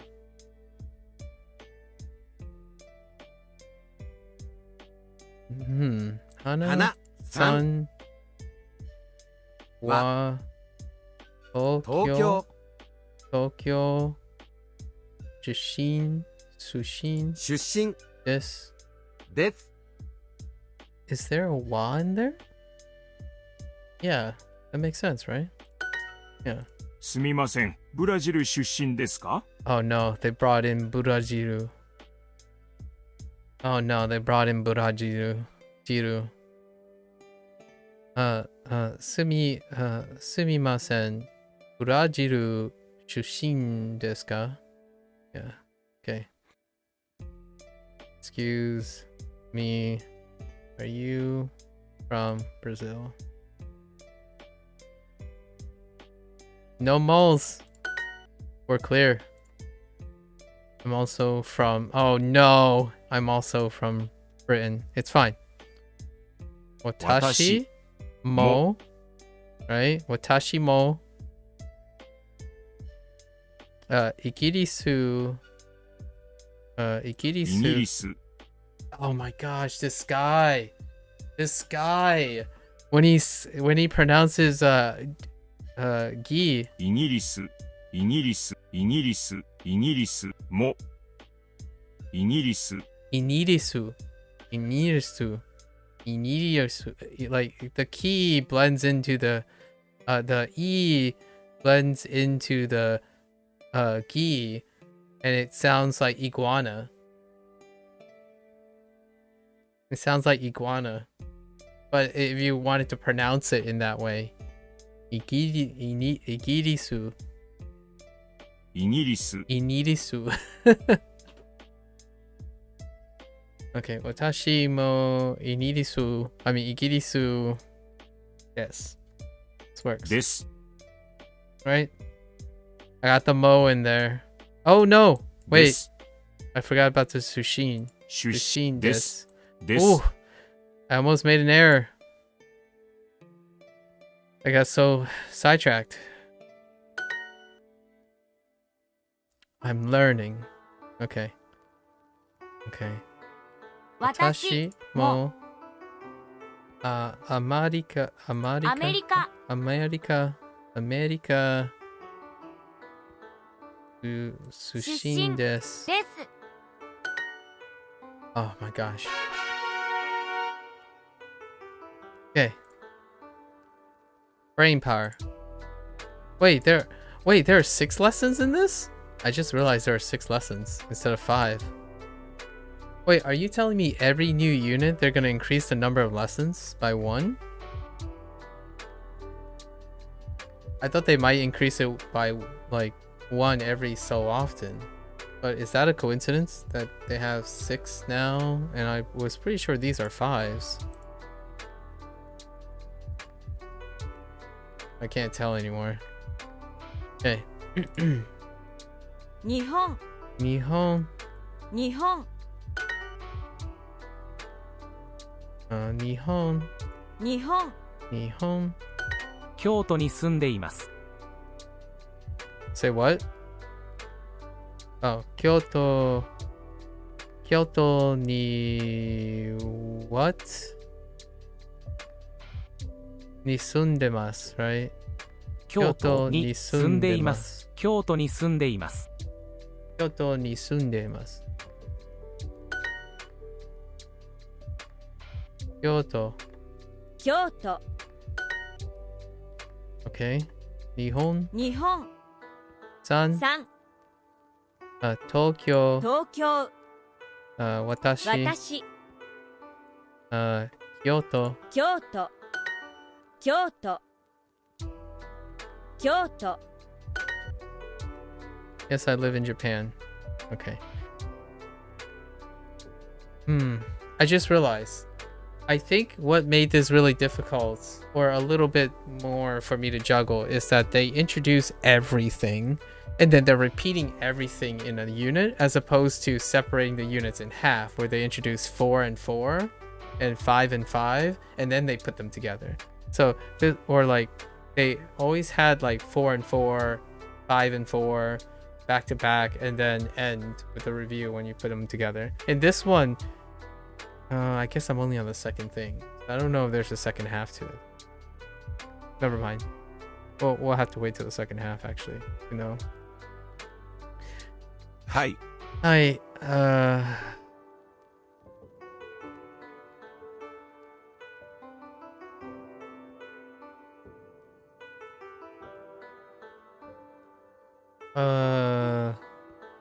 日本に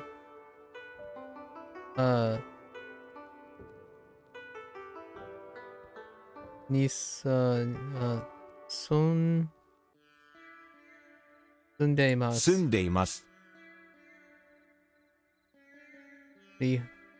はい、日本に住んでいます。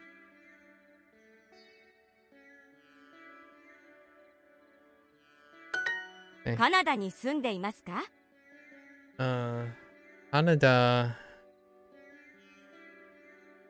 カナダに住んでいますか？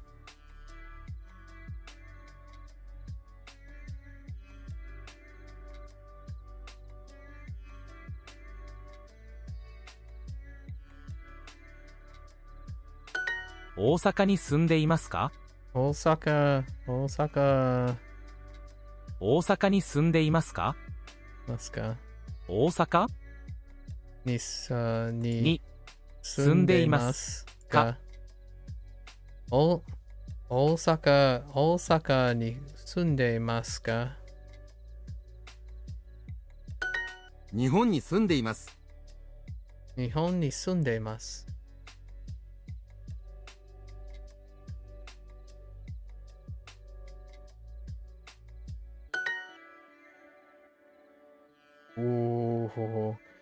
Okay. 私も大阪に住んでいます。いいえ、京都出身です。いいえ、京都出身です。No, 京都。Oops, I'm from Kyoto. 日本に住んでいますか？日本に住んでいますか？住んでいます。住んでいますか？日本に住んでいますか？ Okay. 日本。京都。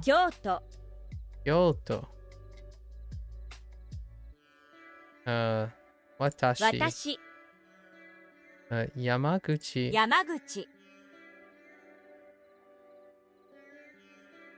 and 東京。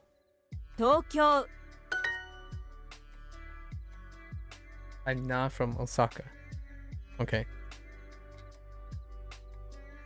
Okay. So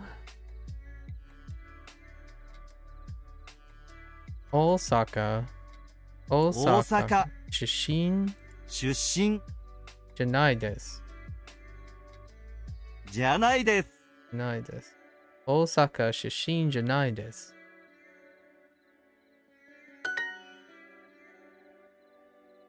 I'm also from Kyoto. 私も京都出身です。No, I'm from Kyoto. Okay. いいえ。京都出出身身で。ですす。Okay. いいえ、大阪は賑やかです。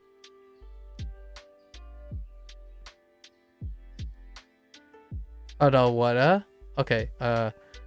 いいえ。大大阪にぎ賑やか。やかにぎやか。いいえ、大阪は賑やかです。大阪はにぎやか。です。す。いいえ、大阪は賑やかです。Okay.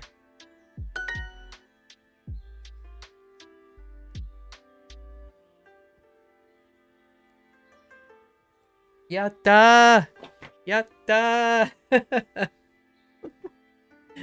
That one I recognize.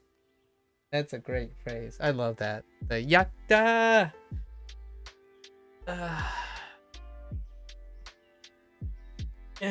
Okay. Toronto.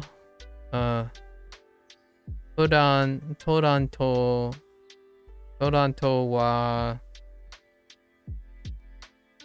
What is this word? I don't remember. Oh yeah, nikiyaka. Nikiyaka desu. Toronto wa nikiyaka desu. This is Ohio gozaimasu. Right? Yes. And then there's the yokoso.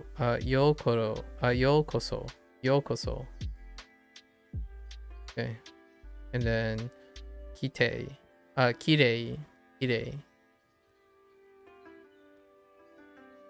Wait, oh, that's where I've heard this phrase before. きれい Wow, you know, きれい but it's usually used for beautiful.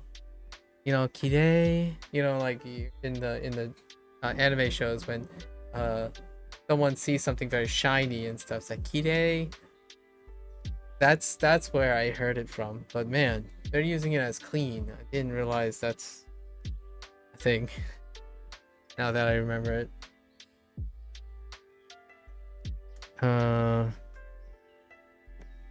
Okay. トロント Toronto wa nikiyaka にぎや desu. かです。ニューヨークも大きい都市です。ニューヨーク大きいも wait. The what? Oh. ニュニューヨークもも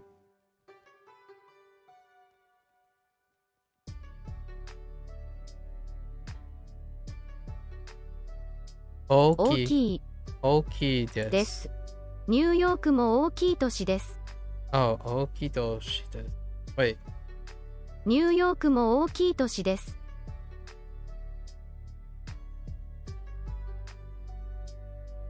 どうニューヨークも大きい都市です。ニューヨークも大きい都市です。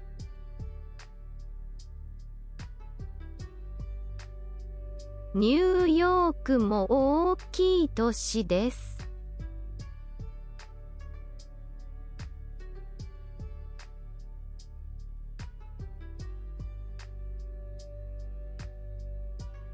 What's going on? Why do I hear something different? ニューヨークも大きい都市です。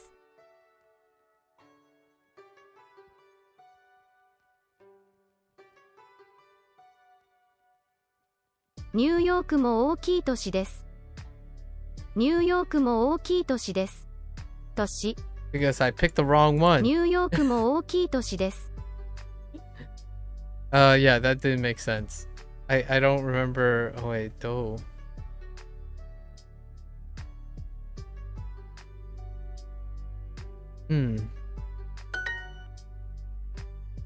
I've already forgotten.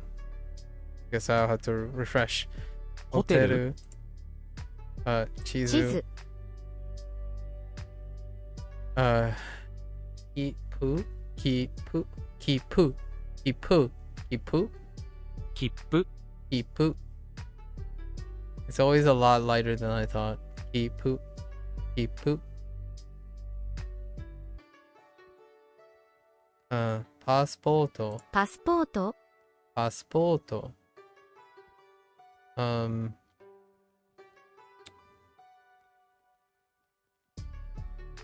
Nikiyaka. Nikiyaka. Nikiyaka. Yaka. にぎやか。 Nikiyaka. すみません、出身はどこですか？ Sumimasen. Sushin wa doko desu ka? すみません、出身 Sushin は wa doko desu ka? どこですか？すみません、出身はどこですか？東京は大きい都市です。東京は大きい都市です。都市です。東京は大きい都市です。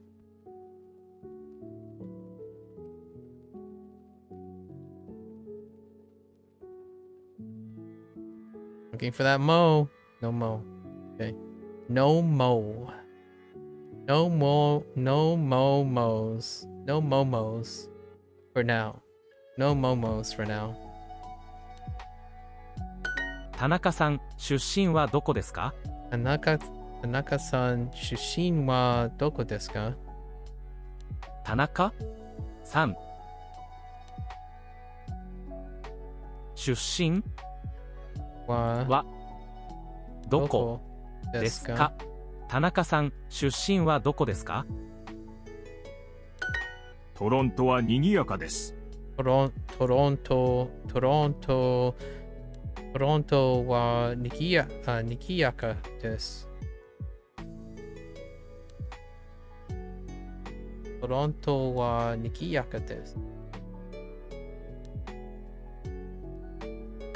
山口さん、出身はどこですか？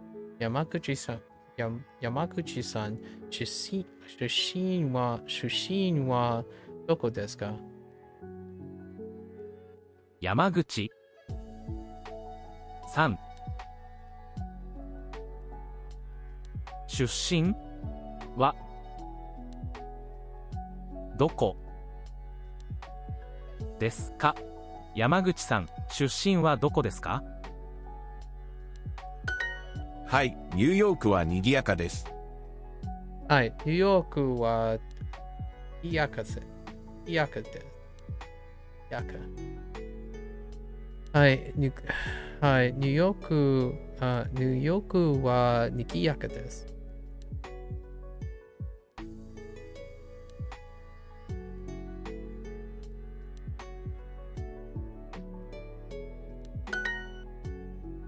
How's Toronto? Oh, it's how.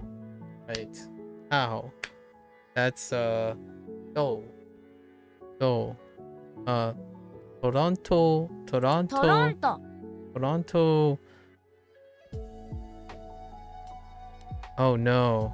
Yeah, Toronto wa do desu で ka? すか？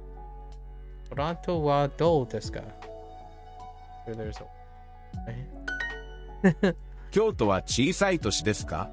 京都は小さい都市ですか？京都は小さい都市ですか？小さい都市ですか？京都は小さい都市ですか？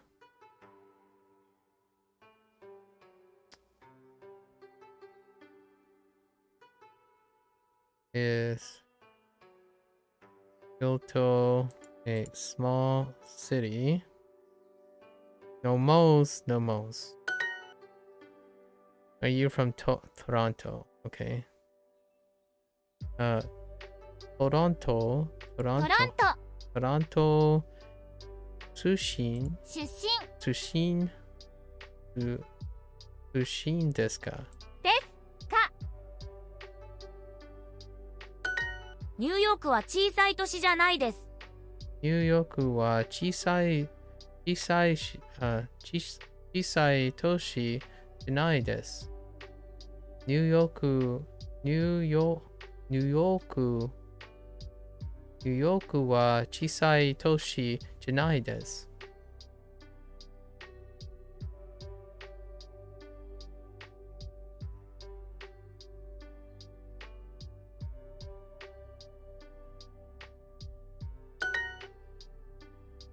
How's Japan? 日本日本はどうどうですか？ですか？日本はどうですか？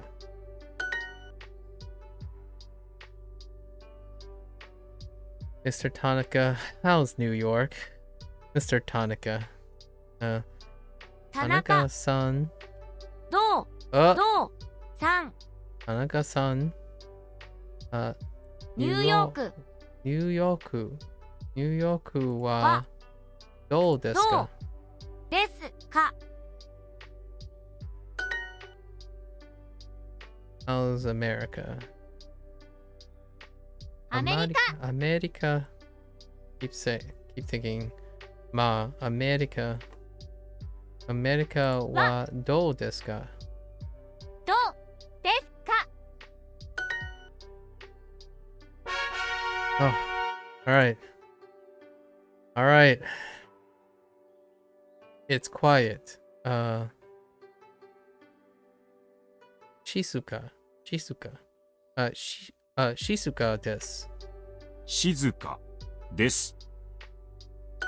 とても綺麗です。とても綺麗です。とても綺麗です。とてもとても綺麗です。very clean. Or no, it's very とても綺麗です。very clean or beautiful, etc. とても綺麗です。綺麗です。Is it clean? Well, is it? 綺麗ですか？綺麗ですか？東京は静かじゃないです。東京は静かじゃないです。東京は静かじゃないです。東京は静かじゃないです。じゃないです。東京は静かじゃないです。ニューヨークは静かじゃないです。ニューヨークは静か。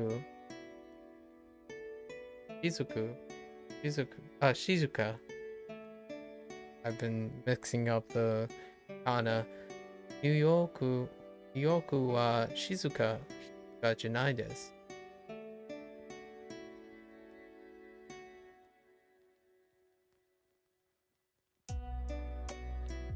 Wait. Okay. Good. Fine. その町はとても綺麗です。そのも、oh no, here we go. その町はとても綺麗です。その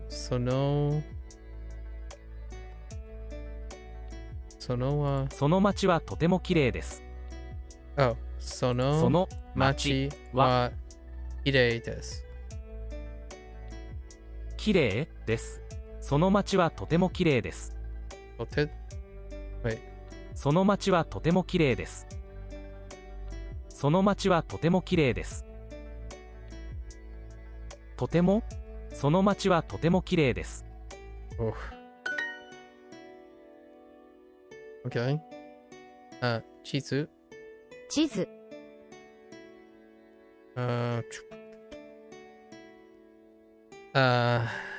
Oh man, I haven't said this in a while. 地下鉄。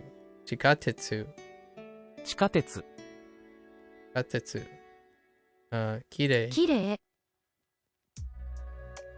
ホテル。切符。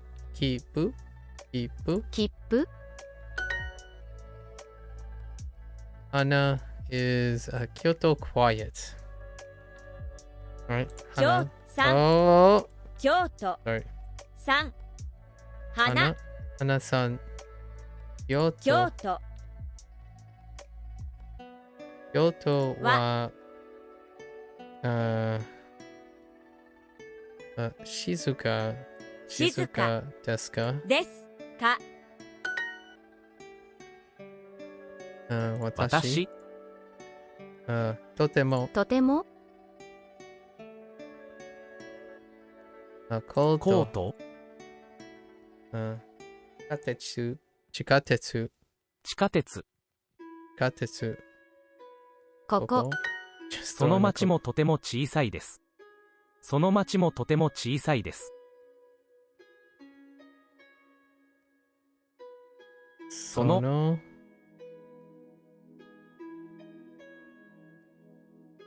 町もその町もとても小さいです。とても小さいです。その町もとても小さいです。その町もとてもその町もとても小さいです。その町もとても小さいです。その町もとても小さいです。Man.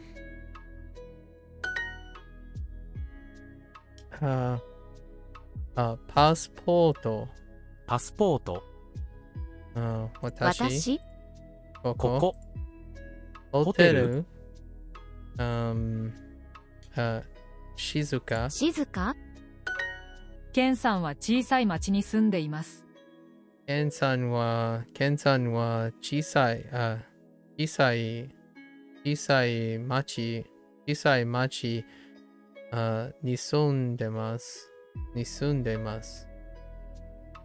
ケンさんは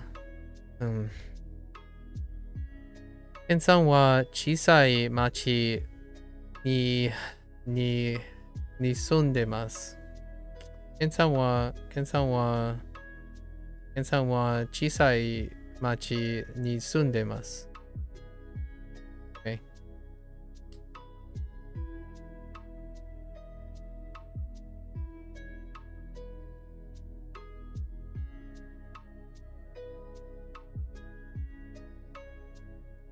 Yes. Mr. Tanaka lives in that town. Okay. Oh, that's interesting. So, Tanaka san.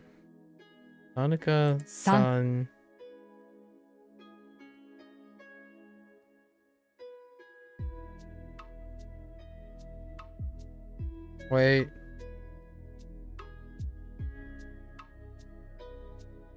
Sono. Wait. Sono wa. No. Wa.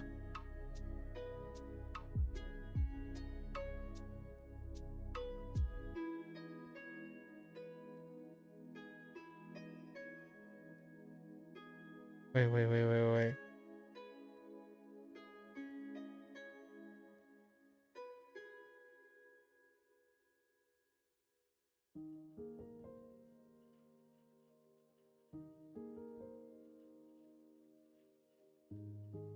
Tanaka-san, sono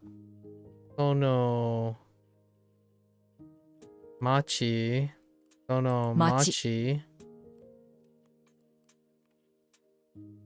ni住んでいます。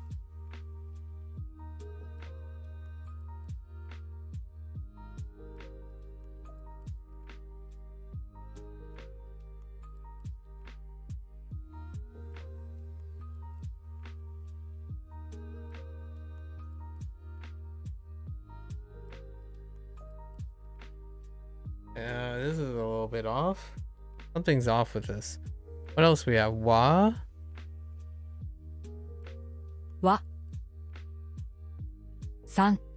Tanaka-san wa sono. Tanaka-san wa sono machi ni sunde temasu.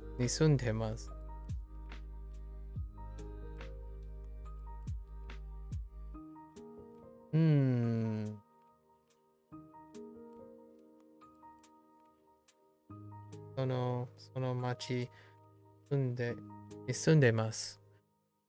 We'll go with this. Okay. Yep. It was the wa that made it really weird. Like, I was like, there's got to be something in here. That doesn't make sense without it. この町は綺麗です。この町は綺麗です. この町は綺麗です. This town is clean. この町は綺麗です. Ken lives in a small town. Okay. So Ken さんは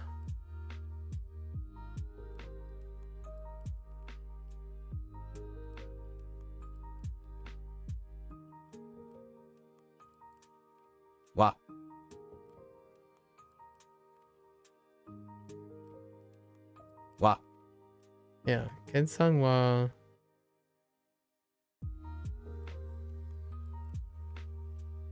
Ken-san は小さい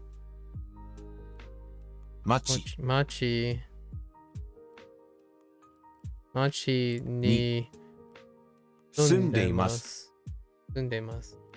ケンさんは小さい町に住んでいます. The town is also very small. Okay. Okay. So,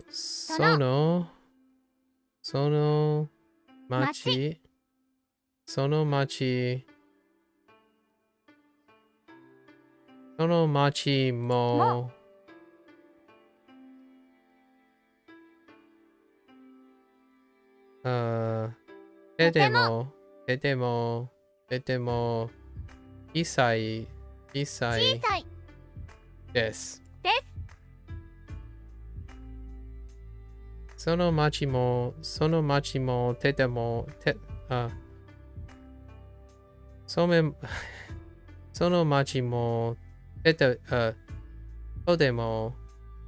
その町もとても小さいです。Okay. Naomi lives in this town. Okay. Naomi さん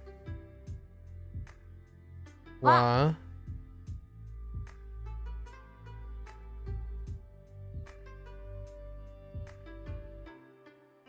この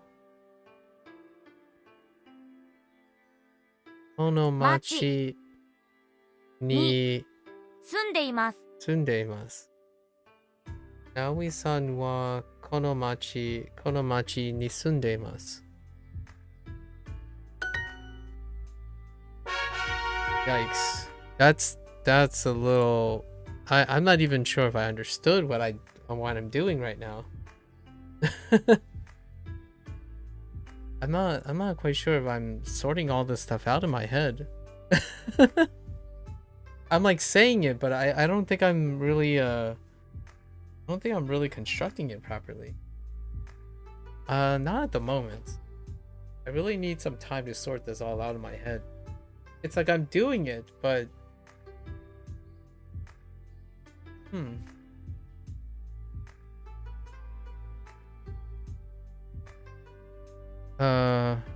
oh, we made this mistake, right?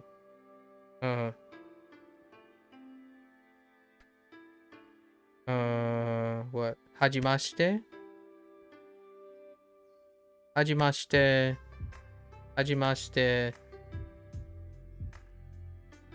Onamai wa. Hajimashite, onamai wa. はじめまして。Hajimemashite. Ah, you freaking forgot the May again. I remembered the onamai wa, but I keep forgetting the hajimemashite. Hey. There is something you're doing that is correct, but I'm not sure if you know why it's correct. Maybe. お名前は We'll see. We'll see. はじめまして、お名前は？はじめまして。お名前は？Poo. There are three things that we don't. But I know those three things. It's just I don't know if I need to sort them out or not. Yeah, right now I'm doing them case by case basis as opposed to coming up with a pattern. So the thing that I'm saying is I have no idea what I'm doing is because I don't see the pattern first. I do them case by case. So I read the sentence and I do them case by case. But I don't know what the three dominant. I see three things. Three things. Yeah, and I'm gonna have to list them somehow. I need to list them. That's probably what I need to do at some point. はじめまして、お名前は？はじめまして。お名前は？はじめまして。はじめまして。はじめまして。お名前は？ Okay.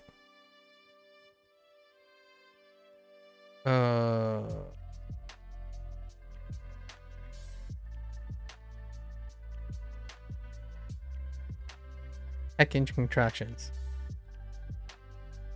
すみません、お名前は？すみません。お名前は？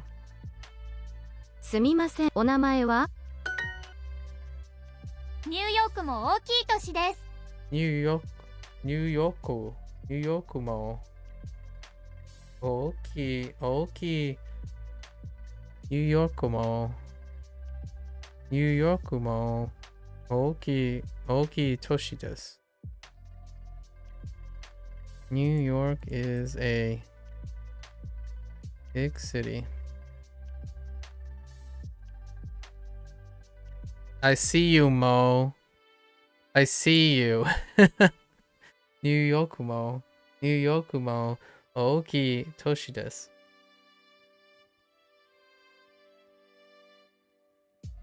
その町もとても小さいです。その町もとても小さいです。その町もとても小さいです。その町もとても小さいです。その町もとても小さいです。その町もとても小さいです。Yeah.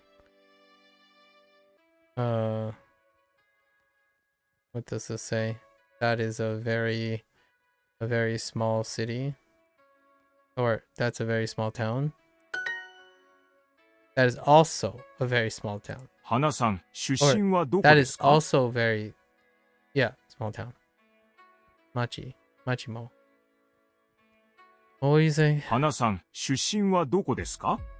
Hana-san, sushin wa doko desu ka? Also. 花さん、出身はどこですか？ Sushin wa doko desu ka?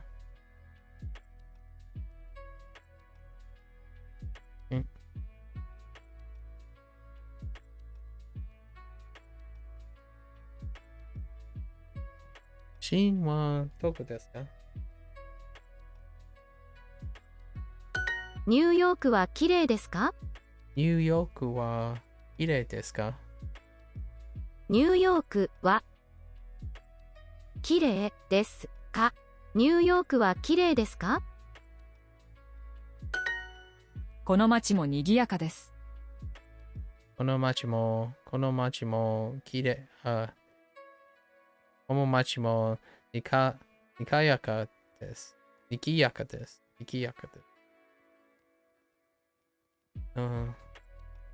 この町もにぎやかです。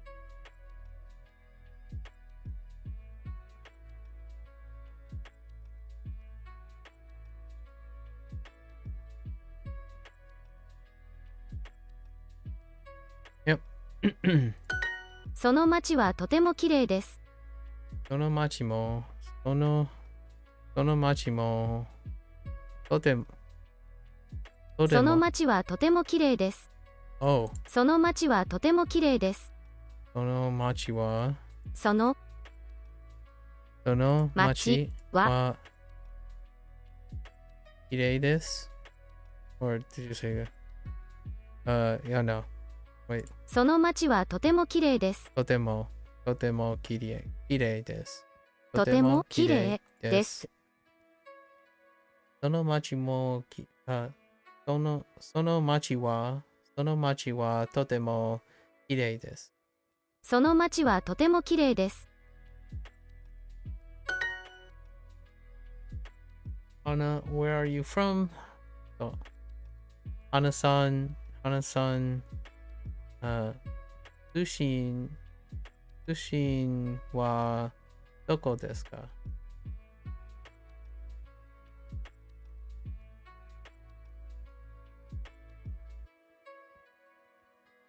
花さんは No. 花さん。Sushin 出身はどこですか？はどこですか？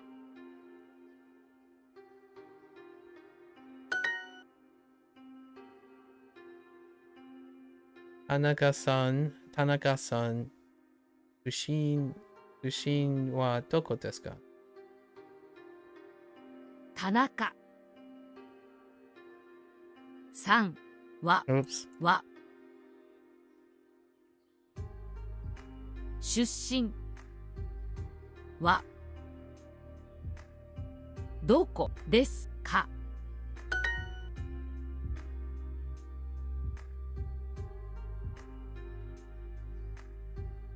That's fine, Hideyoshi.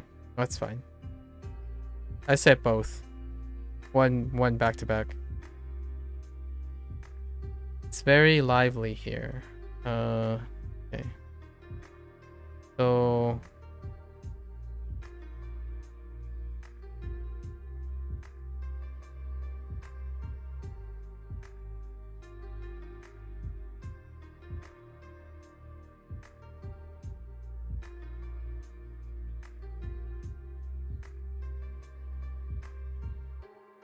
okay.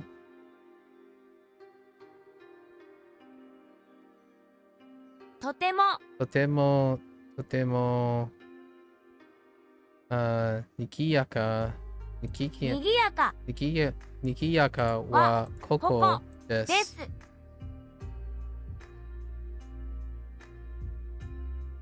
とてもにぎやかはここです。Oh, no. It's Coco des. Oh, it's Coco. Wa. Oh, okay. So you have to reverse. Coco wa. I see.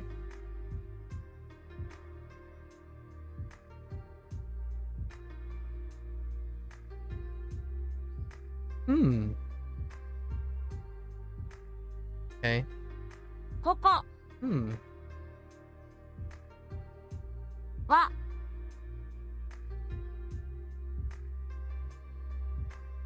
とても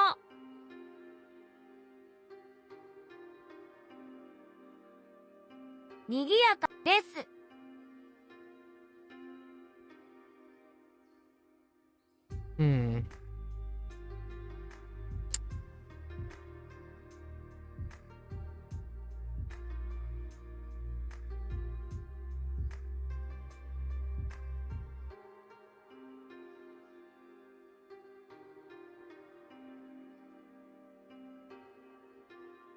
So when I reversed it, what happened?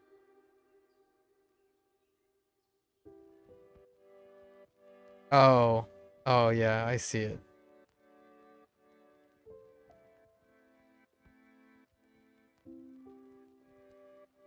If I reverse it, it would say, yeah. Reversing it sounds really awkward. Okay. I don't have jammies for this, do I? Nope. Feels bad, man. Do we get more gems? Pep? Still only get 15? Is this new? Describe your family. What time is it? You know what? No, I'm guessing these are, yeah, we haven't unlocked, so let's keep going. A little bit. 父 Oh, Chichi. Chichi is, I'm gonna guess Chichi is father. You fell asleep, Milo? Does Duolingo claim as a subject mark?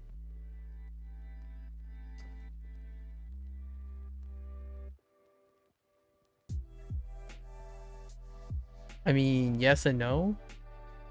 I didn't. When you're talking about grammar and stuff, that's not until section 2. So I don't think they defined it. You just implicitly know until then. It's not yet. They didn't cover terminology over grammatical marks yet. They just give you little things here and there about particles and whatnot. You fell asleep? I'm starting to like studying in a bus? Oh. Yeah.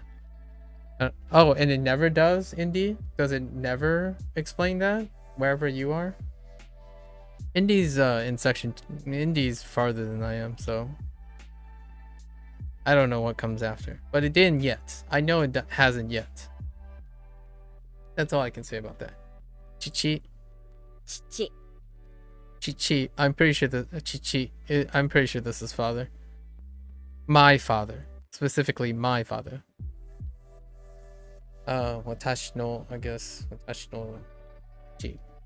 Just personal father, Chichi. Just like this, haha. We talked about this, sort of, kind of. Great symbol for it. Kanji for it. Chichi. 父 Chichi. 父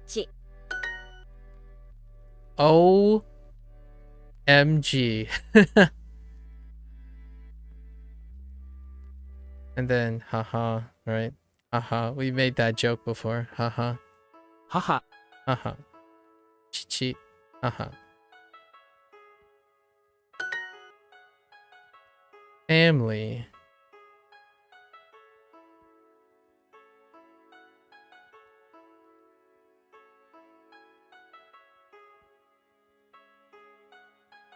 Kazoku.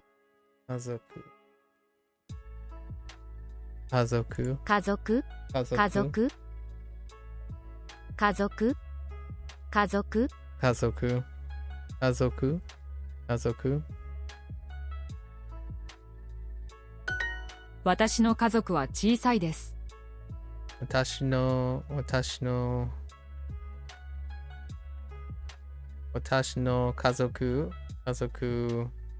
は小さいです。私の家族は小さいです。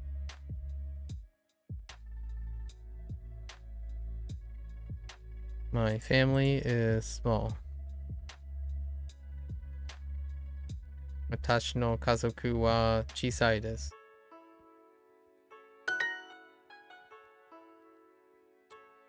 父。父。父。父 お。母と父。母と父。My mom and my dad.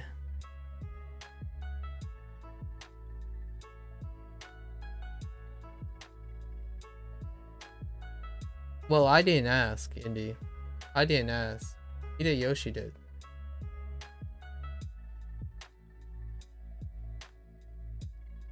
Yeah, I'm aware of the ha and the wa thing. Yes. But I didn't ask, Indy. I already knew. Like, I already know that stuff. I'm saying that it never mentioned it in Duolingo because Hideyoshi asked if Duolingo mentioned it. They did not. Or at least not yet.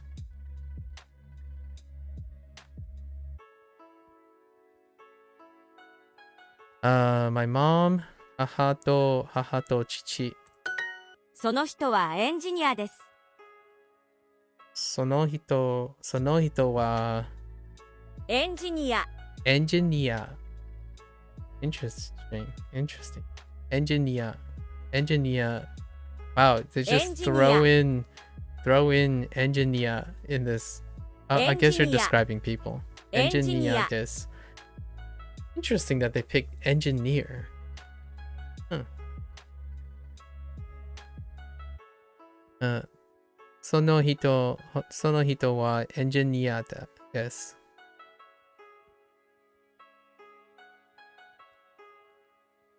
That person is an engineer.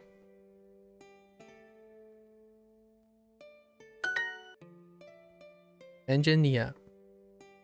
Engineer. Maybe they got the first steam engines independent of the Chinese?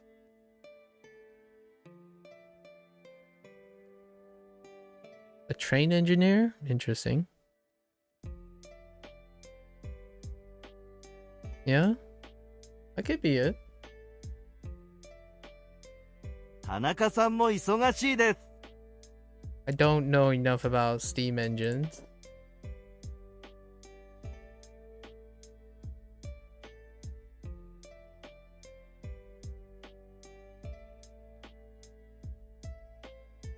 Or, are you talking about steam engines?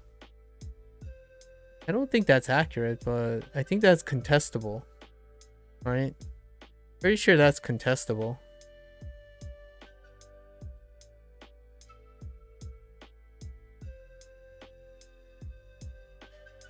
Because of like the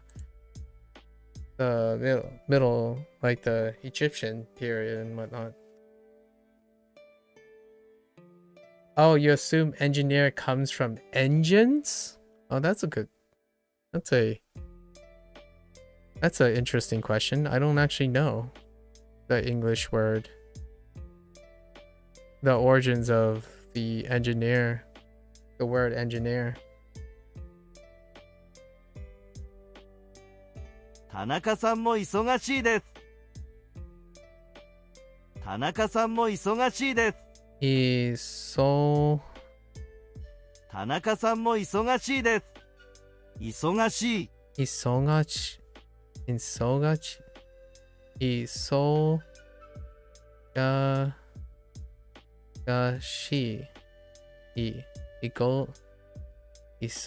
い。田中さんも忙しいです。 Okay. 忙しい。It's apparently older. Fair enough. Okay. 田中さんも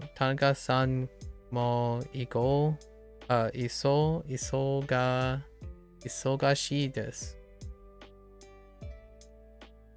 田中さんも忙しいです。忙しいです。忙しいです。忙しいです。忙しいです。忙しい。Busy, occupied. 田中さんも忙しいです。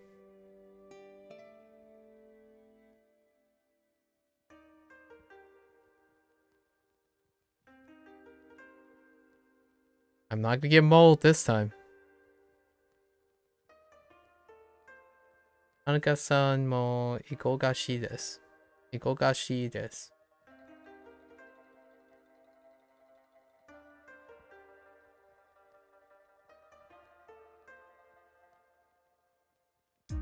Oh, yeah, isogashi. I see that. It's different from being able to read what it is and being able to pronounce it without in the same speed. Isogashi desu. It goes isogashi desu. Tanaka-san mo isogashi desu.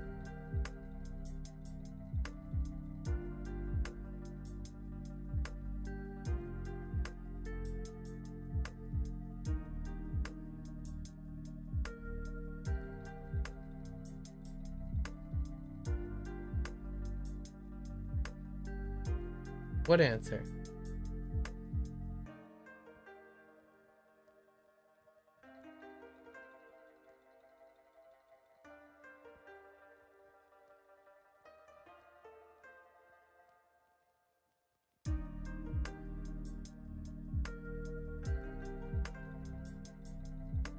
My wife.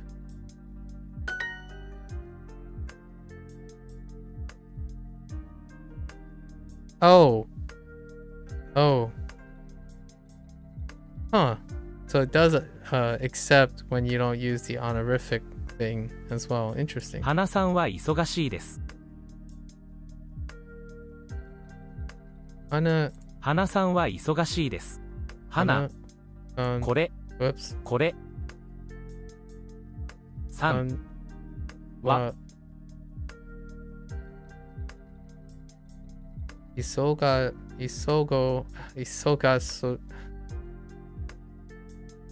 しいです。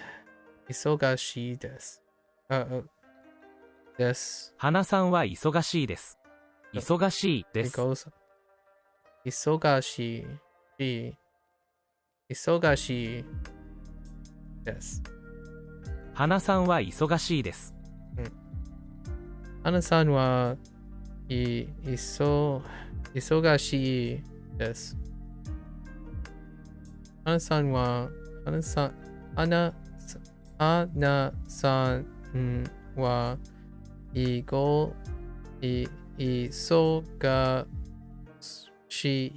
す。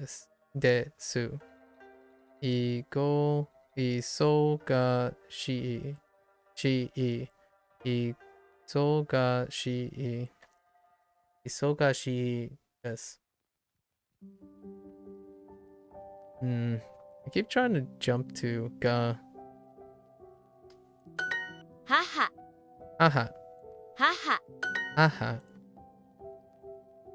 父。中山。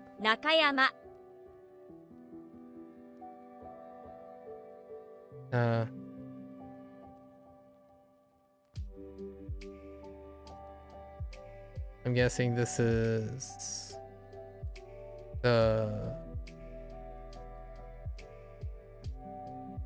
one that I'm missing. Oh, haha, right. 母。 Okay, and then Tokyo. 東京。 And then watashi. 私。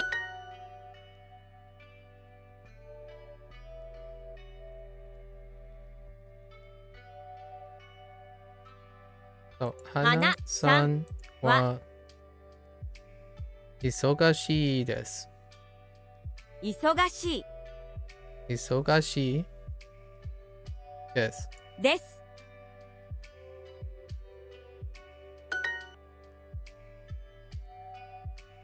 Yes, Nakayama is also an engineer.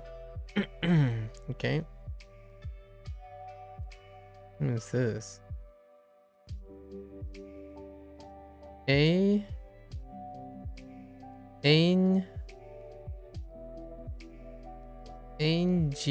Oh yeah, this is engineer.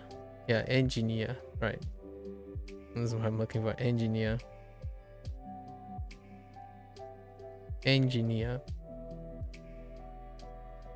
Hey.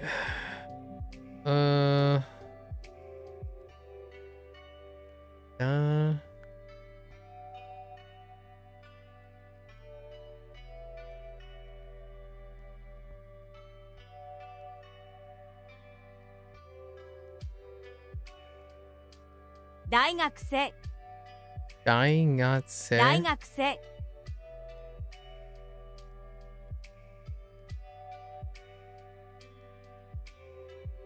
大学生。大学生。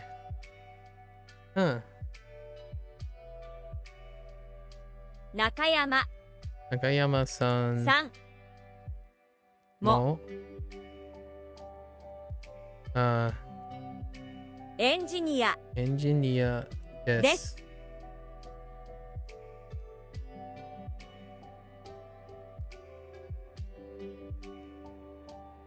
mo is a marker in these sentences, and that should apply to whatever comes before, not what is after.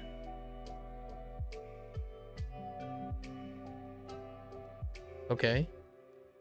So in English, that sentence would be, also Mr. Tanaka is busy.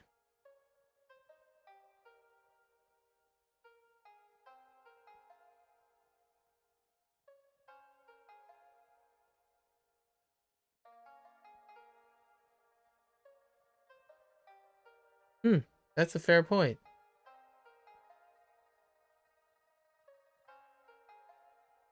Some of the katakana English transliterations are wild. Yeah, to reflect what the mo modifier is, yeah, then you would put also in front of Tanaka. That's fair.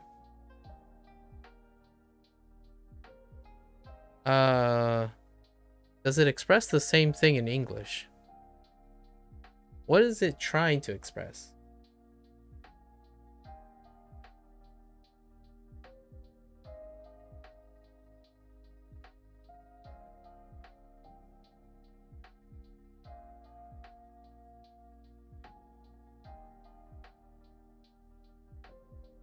This means Nakayama is an engineer besides someone else. There's no wa present to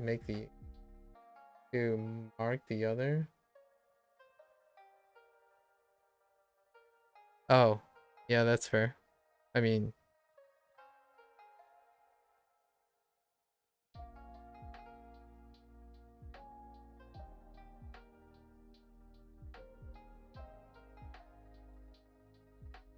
Indy, when you said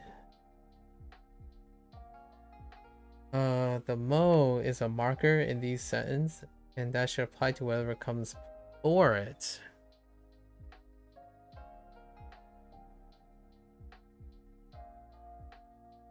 So if you put also in front, how do you separate it from is busy? If is busy comes after.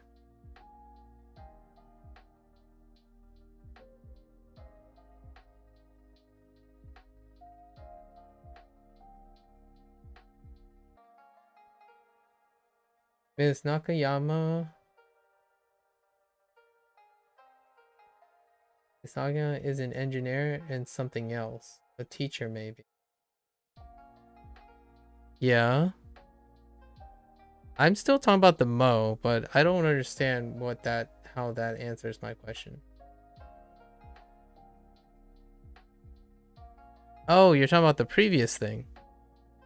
No, I don't understand. Nope. You lost me even further now.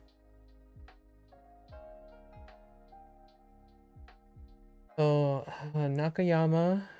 Nakayama-san wa engineer mo desu.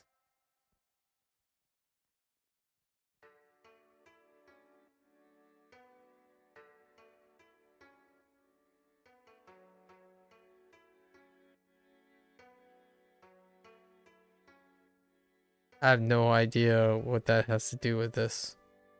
So the also, right? Also, Ms. Nakayama is an engineer. The ambiguity is in English. Japanese is more specific. That still doesn't explain that. I mean, you're telling me something that I already know about English. But I have an input about English, but I need to understand what you guys are saying first. In Japanese, they say two people are an engineer. Yes, I see that. Because if Nakayama is also an engineer, then there's another person who's an engineer. If you say also Ms. Nakayama is an engineer, it means that someone else is something else. She just happens to be an engineer.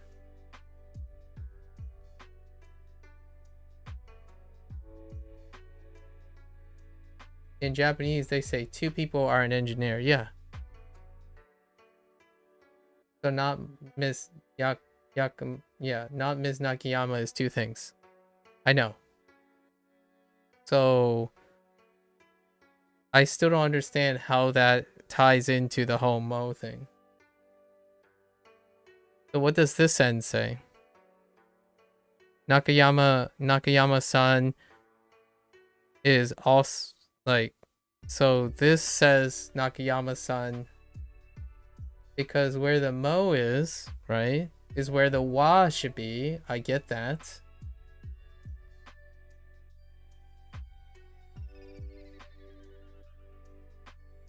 The current sense on screen says 2 people. Oh, it does?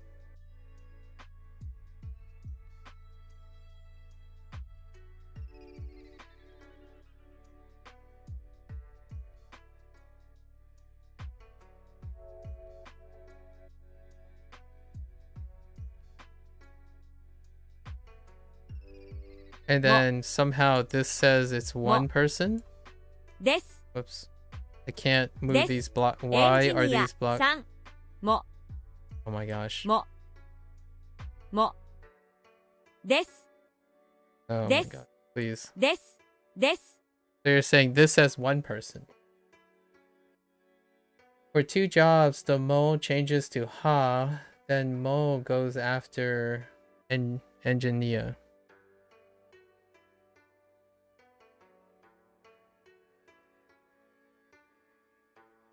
So for 2 jobs, the mo changes to ha.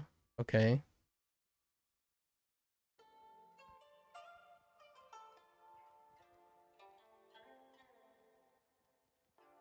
That sentence is wrong. Okay.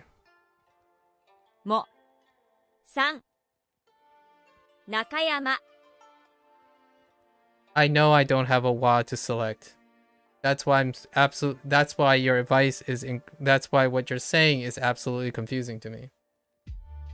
I don't see how that's relevant here, but at least you're telling me that this is actually not saying Ms. Nakayama is also an engineer in Japanese.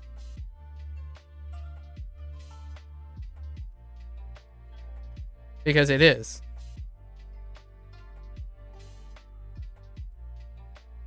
What I mean is like the English is saying that she is being an engineer with someone else not being described. Unless that's not what the Japanese is saying. She's the second engineer of the current room state. Yes. That's what the English says too.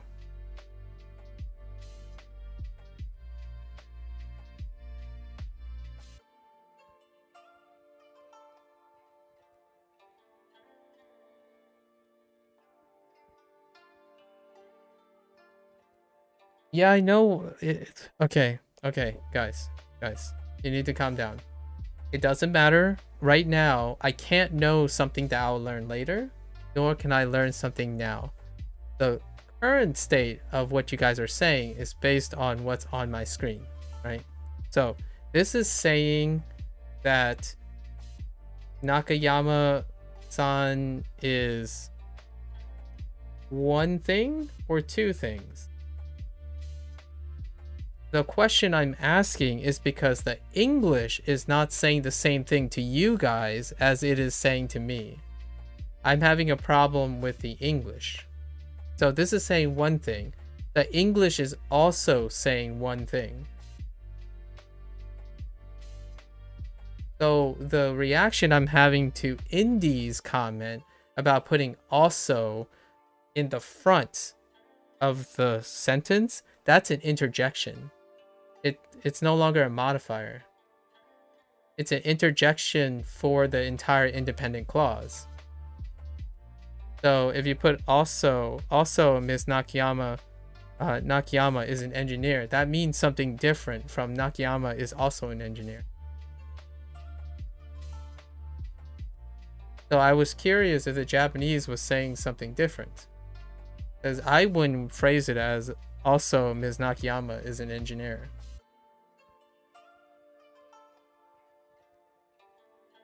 Anyways, it's okay. Oh, I guess I'll find out later what it means.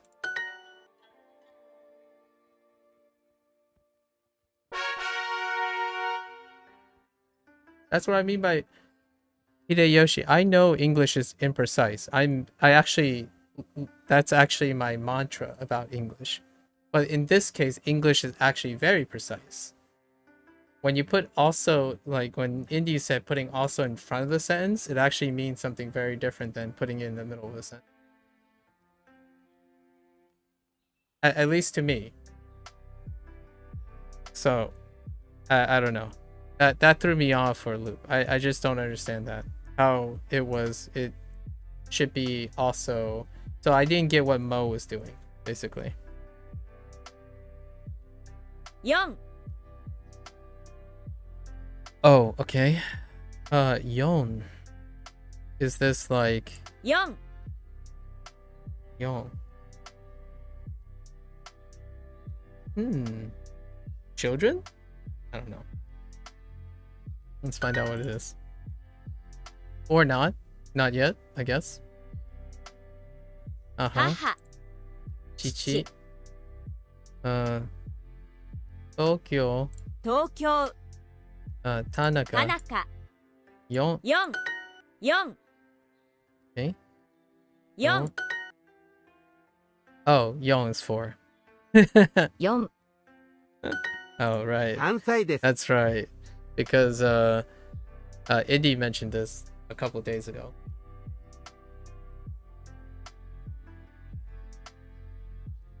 Yeah, the 4. When we were counting up, 4 showed up as a kanji already. That's right. 歳 Sight. 歳 Years old, okay. Sun sight. 3歳です。 Sansai desu. Okay. He's 3 years old. 歳 Okay. Years old. Sai. 歳4歳です。 4歳です.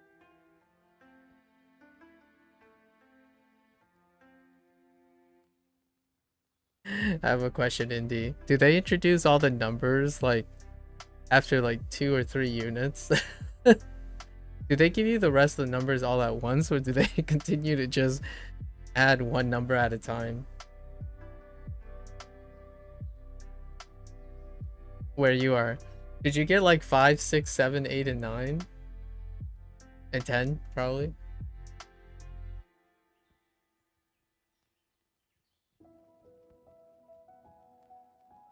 She's 4 years old. 4歳です。 That contraction.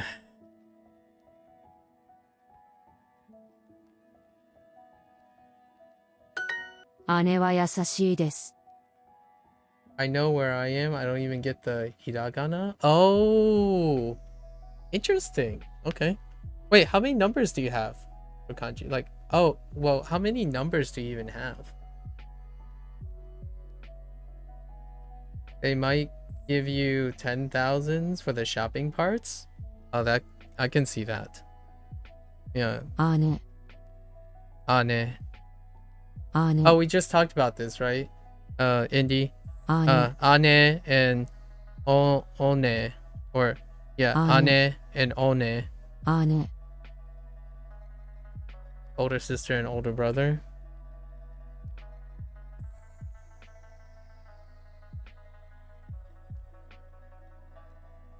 They give you 10,000? Oh, I see. Hmm. 姉 So, Ane wa yasashii desu. Okay. That's kind of a nice sentence. Oops. I swear these blocks don't work anymore.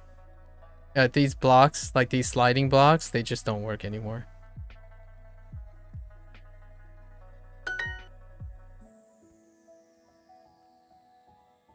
姉 姉はかっこいいです Ane wa kakkoi desu. 姉はかっこいいです妹はどこですか？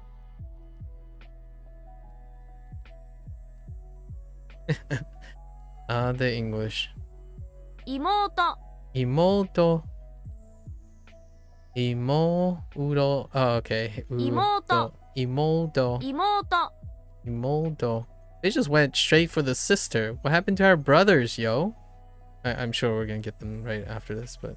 妹。妹はどこですか? Where is my younger sister? He went from 妹 from 姉 to 妹. Well, you do too in English, but yeah, makes sense. You know.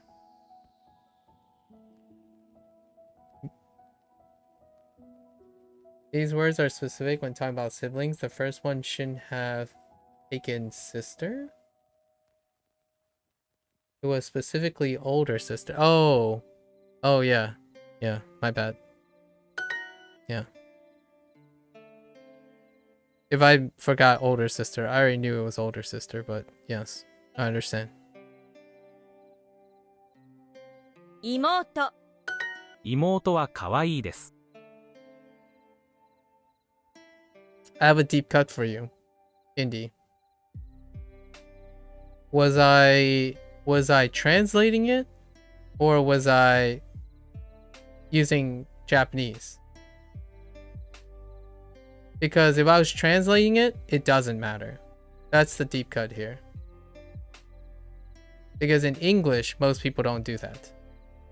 So I understand I would have to technically, hear me out here, Indy. We've talked about English a lot when we're learning Japanese. Remember that Japanese will always be more specific, right?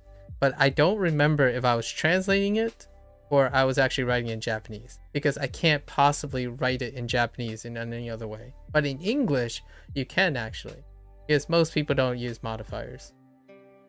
If you know what I mean.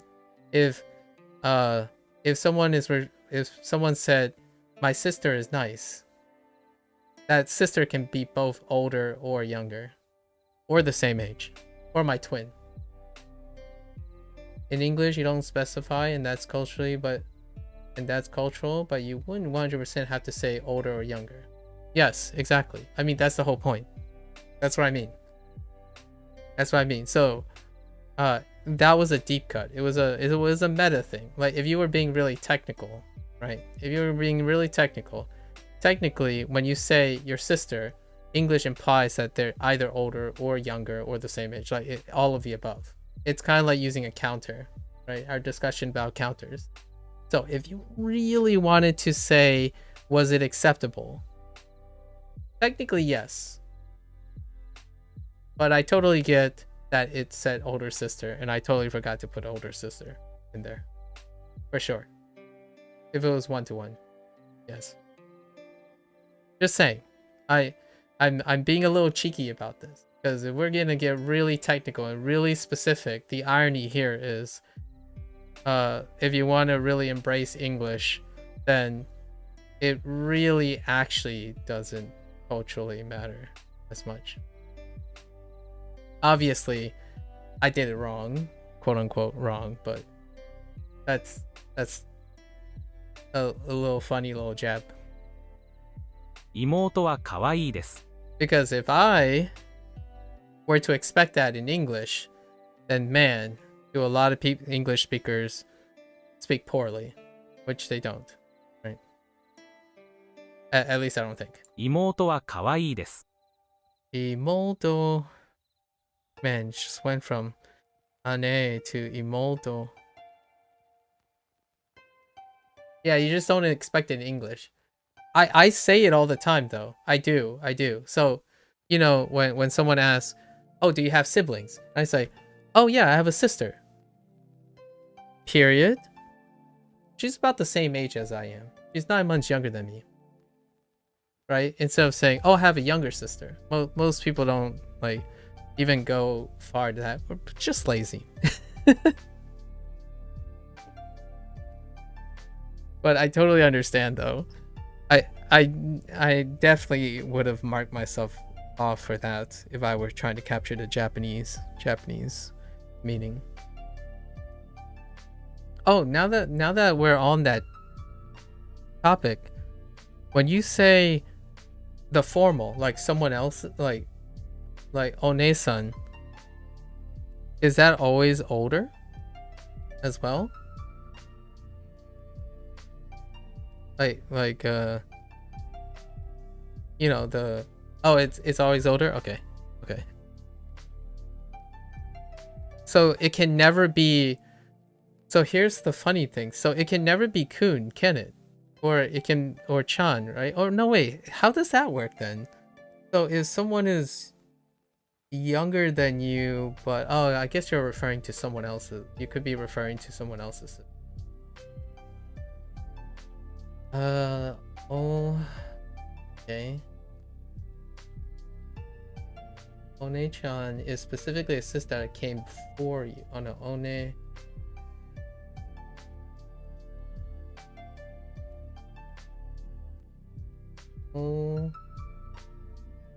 One-chan.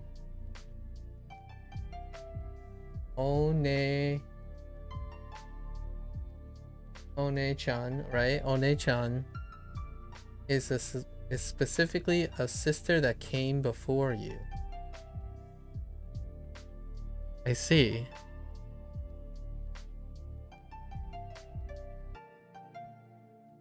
So chan is not an honorific that dictates that she's younger than you?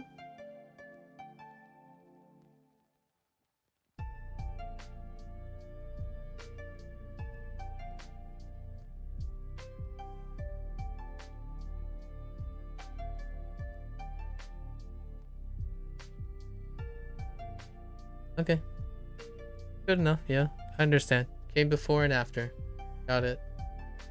That is most certainly younger and older and younger. 妹は可愛いです。 I was thinking of the confusion between the honor I guess those aren't honorifics then, right? Or they're not part of like attaching it to it's not a modifier for the word ane and one.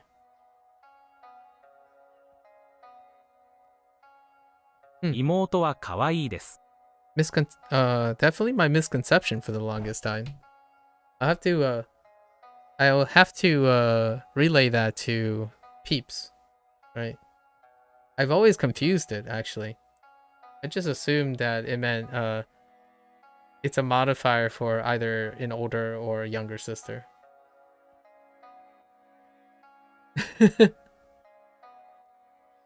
That's gonna be something fun to share with the guys, like the guys that I watch anime with.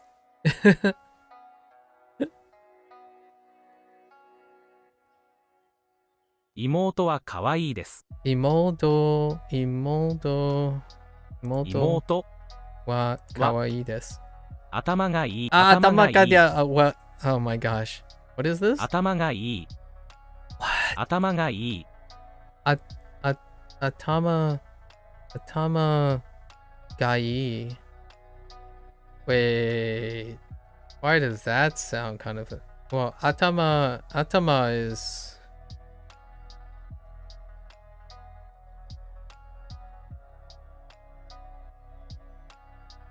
Why does atama sound so familiar? Is that head? Atama? Isn't atama like head? Okay.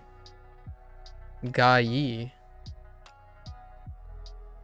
They both end in chan? Oh, I see. Got it. Got it indeed. Thanks for double checking. Okay. What were we doing? 妹は可愛いです。妹可愛いです。可愛いです。妹は可愛いです。私も会社員です。New vocab. 私も会社員。Wow. 会社員です。Einstein des. Einstein des. Sha. Sha. Shine. Einstein des. 私も会社員です。社員です。私も会社員です。社員です。私も会社員。会社員。会社員。会社員。会社員。私も会社員です。会社員です。会社員です。Okay. Office worker. 会社員。会社員。I'm also an office worker. I am also an office worker. Contractions. Okay. 会社員。会社員。会社員。会社員。会社員。会社員。会社員。会社員。会社員。会社員。会社員。会社員。会社員。Okay. My younger sister is 4 years old.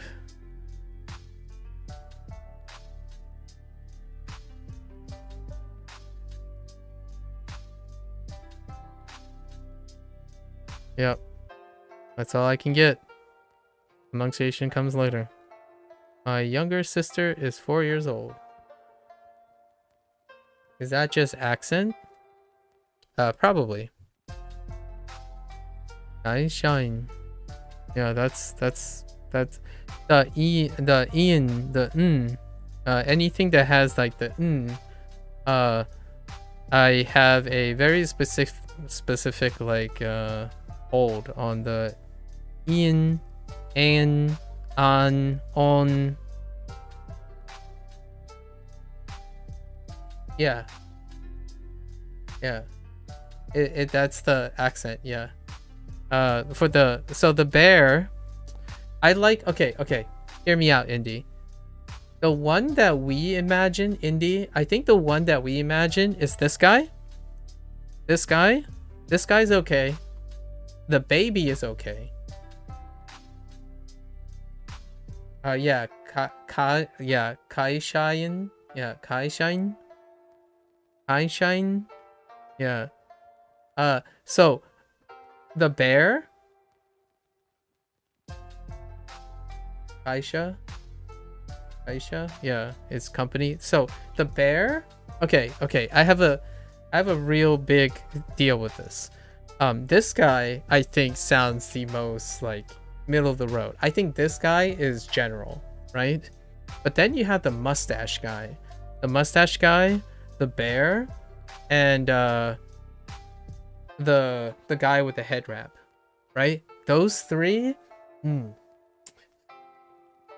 I like the older lady. The older lady definitely has a more like mellow tone, and personally, like the purple hair, like the moody girl, that's when you really break it down. But the bear is a little weird, and it's not always the same syllables.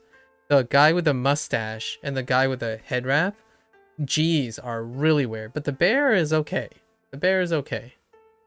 And I'm guessing it's an accent thing, but still.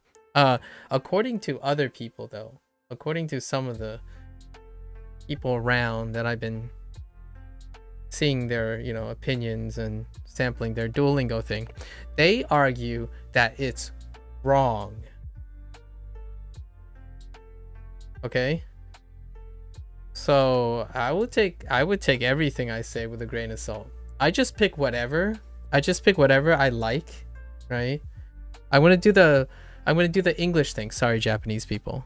Sorry, Japanese people. I love your language, but let's just be real. Like, as an English speaker, I can't break habit from trying to accept accents. So usually I just pick one at this point and I use it. And then when I use it, maybe one day I'll just tweak it a little as I go. But usually I cannot say gi ga gu go gi ga gu go gu no ga ge, yeah, right, ga ge gi go gu. I cannot say it the way the mustache guy.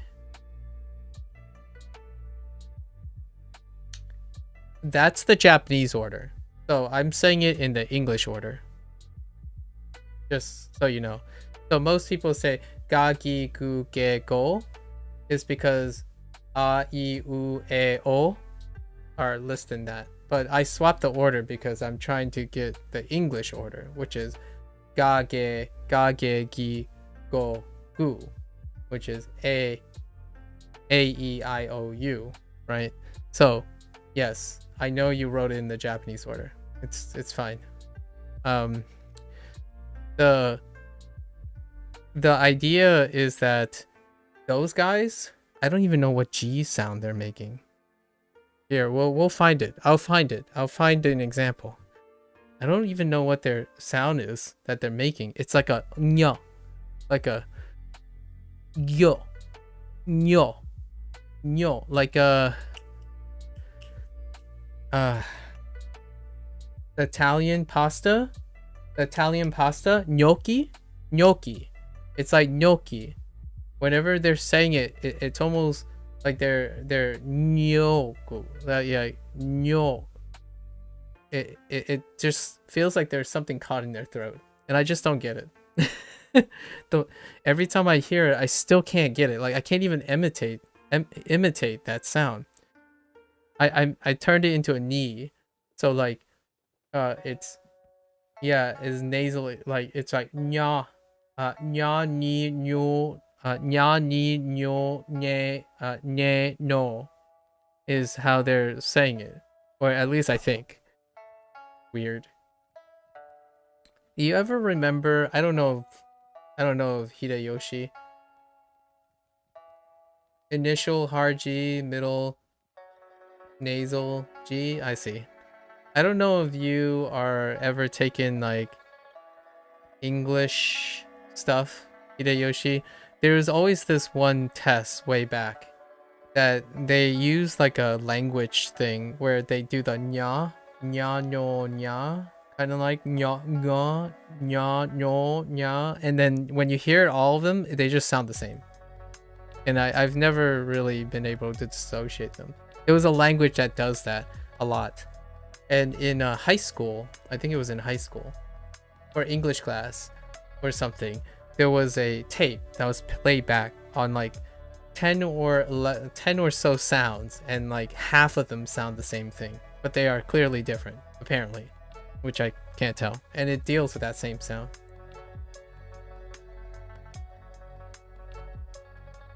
Yeah, I understand the difference between hard and it's just there are in this Duolingo there are like 7 or 8 voices, and 2 of them stick out, and it's really interesting to listen to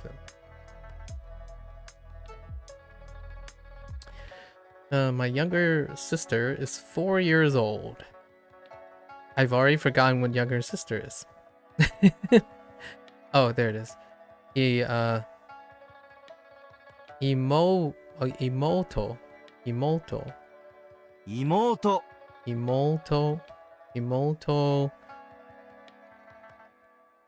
Wa yon.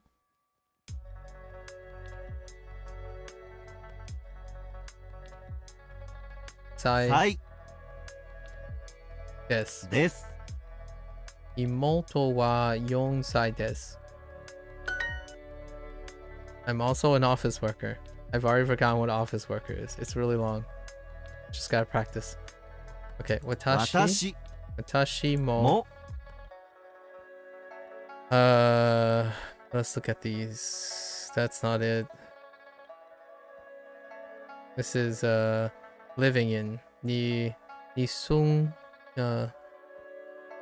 に住んでます。に住んでます。に住んでます。What's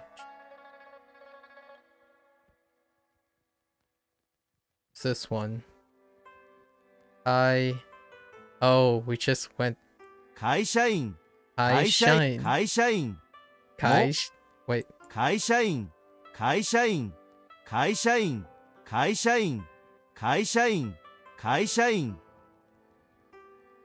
会社員、会社員、会社員。会社員、会社員。会社員。That just sounds like car shine. 会社会員。社員、会社員、会社員。私、会社員、会社員。私も I hear there's syllable break, but it's not like a glottal. Yeah. I shine. I mean, this guy is fine. This guy is like stock. This guy's the stock guy. I feel like he's the reference.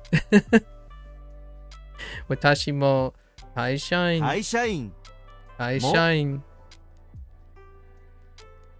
私の会社員です。です。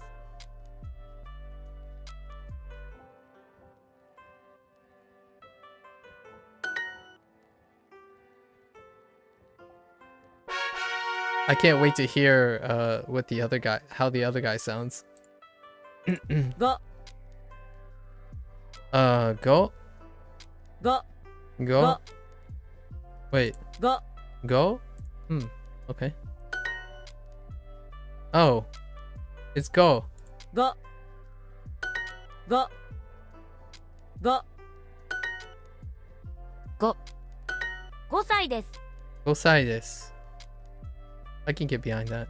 5歳です。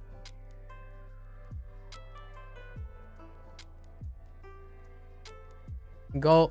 Go. Go. Wait. Oh, I was gonna make. Oh man.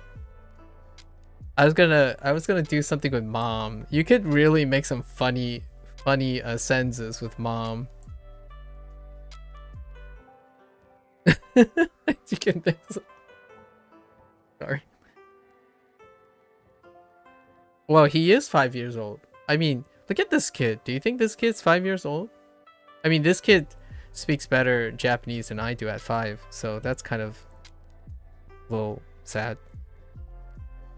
You know? 5歳です。 Look at how good this kid's in. The kid's 11 because he wears an 11 on his... I haven't ever thought of that as an 11. Wow. I never thought about that.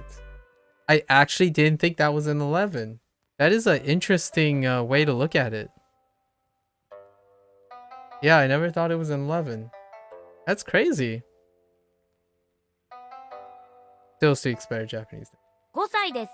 5歳です。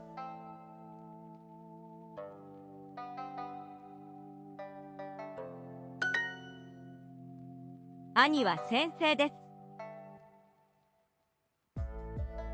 Ani. So we got Ani. Ani. Just kick a knee, you know? Ani. No, I'm just kidding. Ani. Ani wa sensei desu? Oh hey. A throwback. Ani wa sensei desu.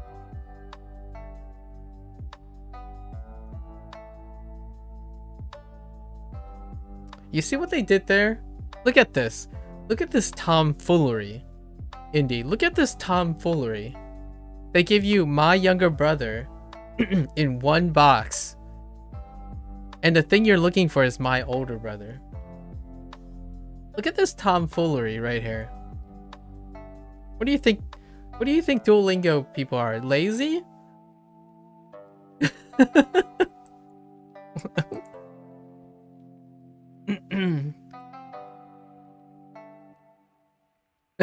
gotta be. Oh my god. Hang on, piece it together. This is English kana. Dude, it would be really troll. Indy, have you ever done the English thing? I'm curious if they broke up all the English words. What if they broke up all the English words? That'd be pretty funny. Like when you would have to put like my older brother is a teacher. Oh, that would be so mean. I think that'd be mean. That's so unnecessary. Dude. But anyways, that's kind of how I feel when I'm doing kana, really. Okay, my older brother's a teacher. Oh, they do more fill in the blank? Oh, I see. I see. And not word banks. Okay. You want to get to later lessons in Arabic to see how ill-fitting Duolingo is for it? That's interesting that you're looking for your mindset is to look forward to how ill-fitting Duolingo is. What was this one? One? Oh, ane. Ani. Ani. So, ani. Ani. Wait.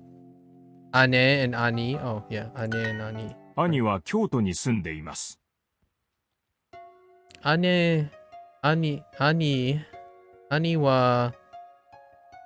は京都に住んで、に住んです。いや、に住んでます。兄は京都に住んでます。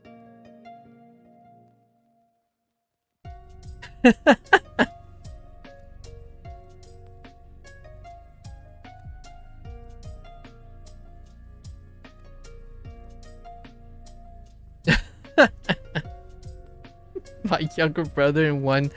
Okay, my older brother lives in Kyoto. Arabic grammar is all infix, plurals are infix, I guess. Fair enough. I don't think that's fine. I mean, I don't know anything about the Arabic language. I was just talking about your mindset. Your mindset about it. I can say that the only ones you ever mix up is older sister and brother. Ane and Ani. Yeah. Ane and Ani. I'm about to get to little brother, so let's find out. 優しい看護師です。看護師で、看護師。Oh, 看護師. I 優 didn't し get い。 to. Okay, next one.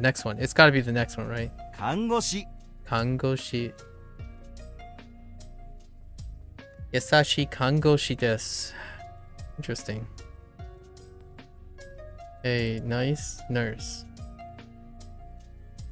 No. I forgot that they introduced what you call it, engineer, right? I forgot they introduced that, so they have to introduce another one. Oh, I totally forgot he's a nice nurse, right? Implied. 弟はどこですか？弟。 Here it is. Ototo.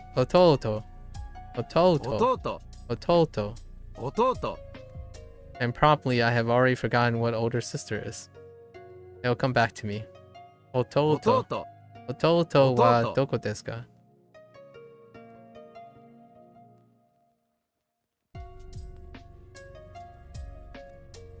Oh, and of course they break it up now.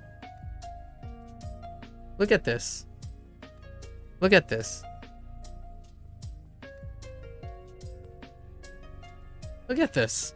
Look at this. They broke it up. Where's my one slab, man? What the heck, Duolingo?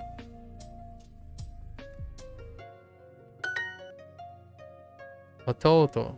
弟 Oh, there it is. Nimoto. Emoto.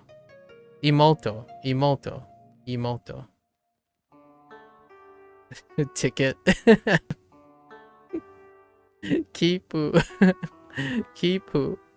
just wedged in between imoto and omoto. Otomoto. Sorry, otomo. Otomo. Oto. Oh no. Oh no. 弟 Ototo. Ototo. Ototo. Oh no. はい、弟は学生です。はい。はい、はい。弟が学生です。弟弟学生です。はは学生です。学生です。はい、弟は学生です。ケンさんはうるさいです。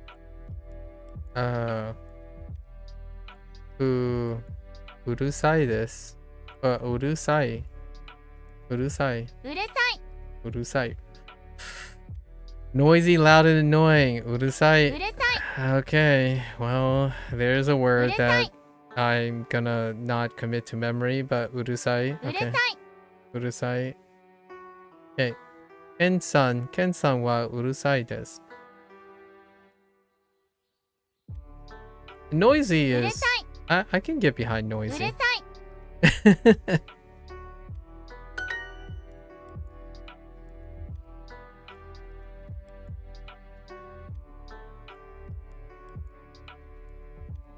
Oh no, I know what urusai is. I already know urusai. Yeah. No. It's an anime. I actually know a lot of Japanese vocabulary. They just haven't come up yet. These ones I'm okay with. Like body parts, anime's body parts come up a lot. Urusai gets localized as shut up a lot. Oh yeah, that's true. That is true. It does. It does. Body parts. Body parts come up a lot. Right? Body parts. Oh, and animals. Animals. Like Buta. Or like Yuma, Yushi. I mean Ushi. Sorry. Uma, Ushi.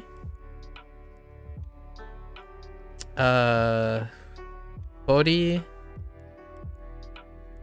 Lots of little birds. Like or birds, like animals. Mimi, like ears, right? Mimi. Kami, your hair. The Kami hair one.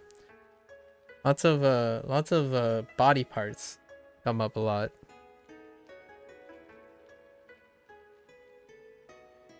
Kami noke. What does the noke mean? Ponytail? I don't know. I'm just making it up now. Noisy, right? What is it? Urusai. Urusai, yeah. Urusai. うるさい。 There's some weird etymology for hair. I see. 花さんはとてもうるさいです。 What the? Okay. I heard Hana, san, wa, totemo, urusai desu. That's what I heard. うるさいです。花さんはとてもうるさいです。 Okay. It's just like automatic at this point. Is he 5 years old?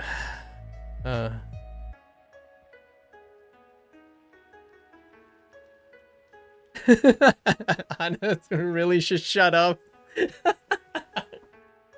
That can't be it.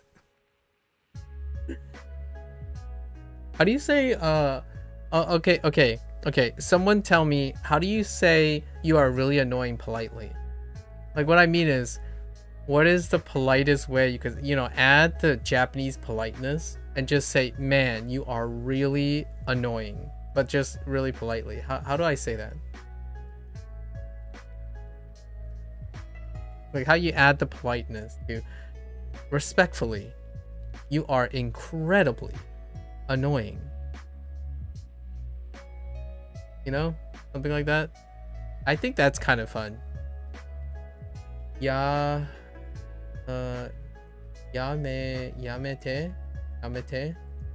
That's just help me, right?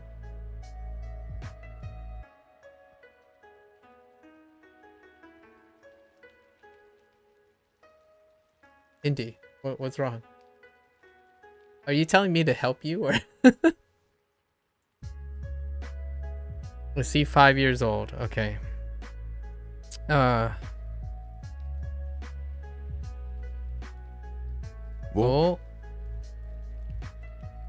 Go sai desu ka? Please stop speaking. Oh wait, okay. So okay. Hana shi wa yamate ku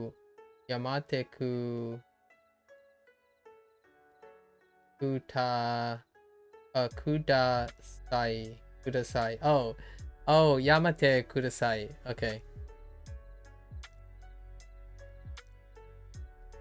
Okay. Yamata Hana she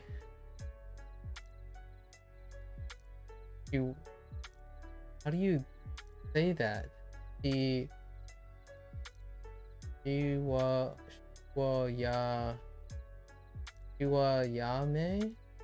yamate kudasai. Yamate.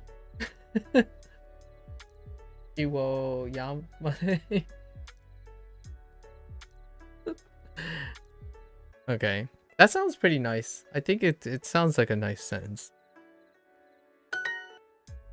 I think it sounds nice. Please stop speaking. He's the only ones I get what I adopted. I do say this quite a bit, right? In Spanish, it's just silencio. The kind of like not as aggressive as cállate, right? Cállate. Cállate is like shut up, right? But silencio is like a nice quiet thing, you know, like silencio por favor, right? Silencio por favor, as opposed to cállate, just treasure trap.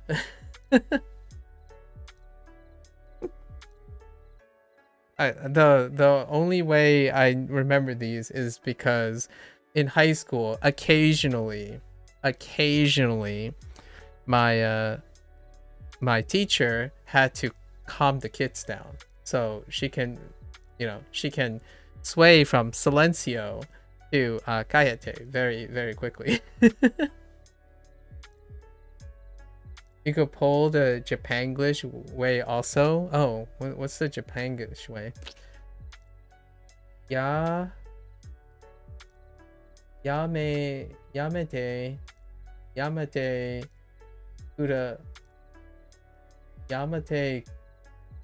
Yamete kuda stop.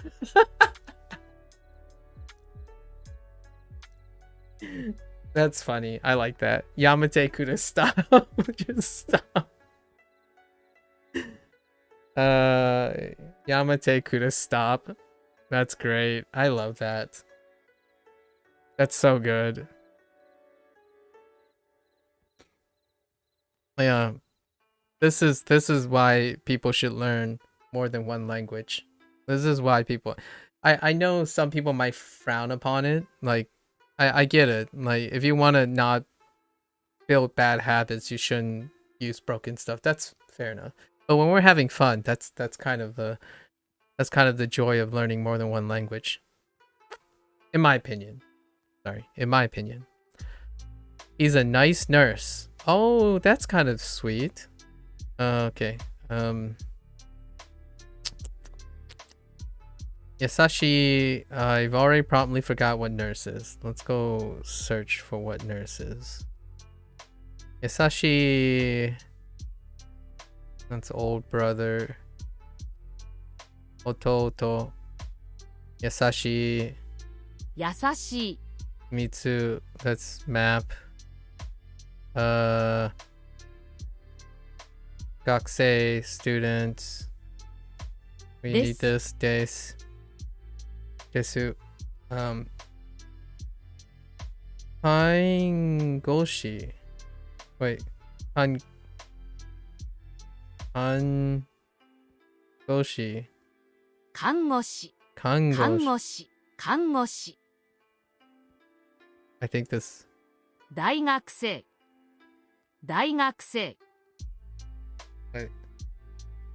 I don't remember. Uh-oh. 大学生 大学生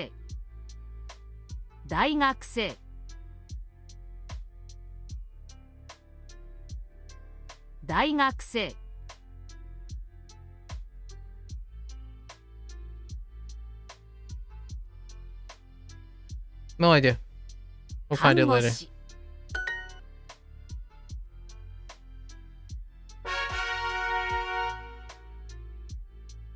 I don't know if you want to do it, but it seems right up your alley. At the bottom, you can change the input to use keyboard. Oh, okay. I didn't realize that. Let me check.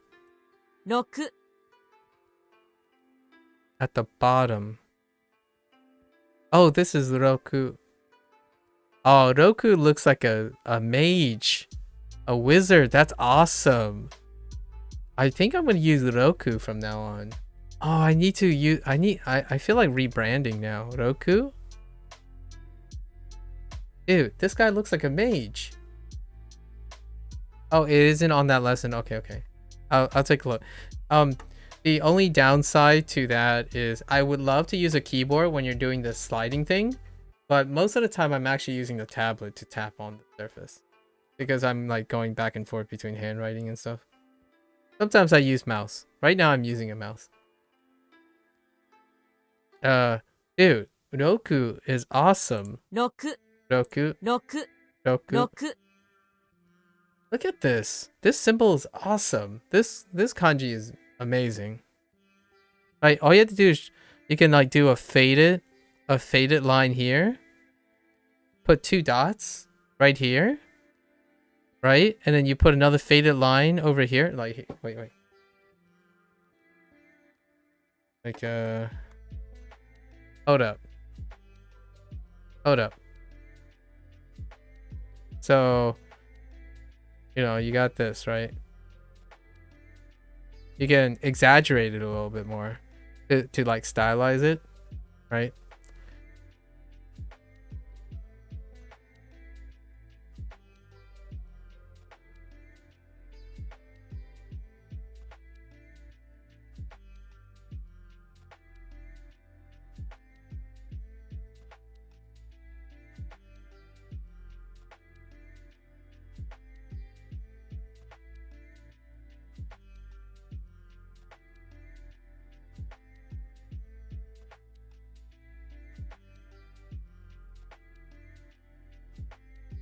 You can use like negative space. And you can even like dude. Roku is easily becoming one of my favorite symbols. Okay. Alright. Which by the way, Roku is also a brand name. Brand name. Roku. The what do you call it? The streaming box service thing, right? Roku. In case anyone is, I don't know if they only operate in the United States, but it's like it's one of those streaming services. Competing streaming service or streaming service device things, kind of like Dish Network and cable TV and Roku is a streaming service. Roku. 6 Why does it feel like you're always ending on an uptone, my lady? Roku.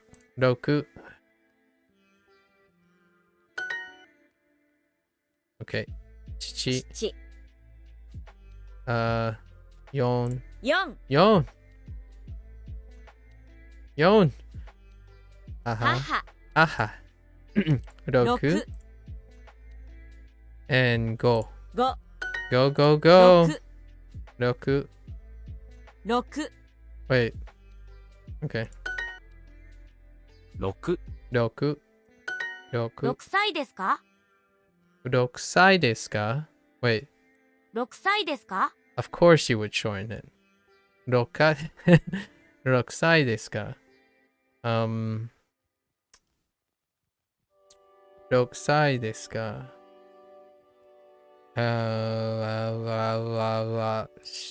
wait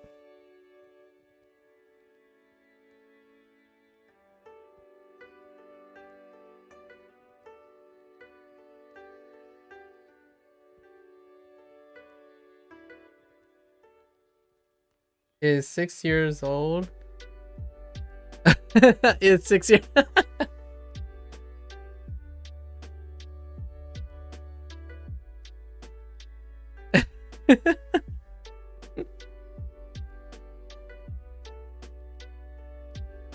oh yeah, it's because the box wasn't sliding into place.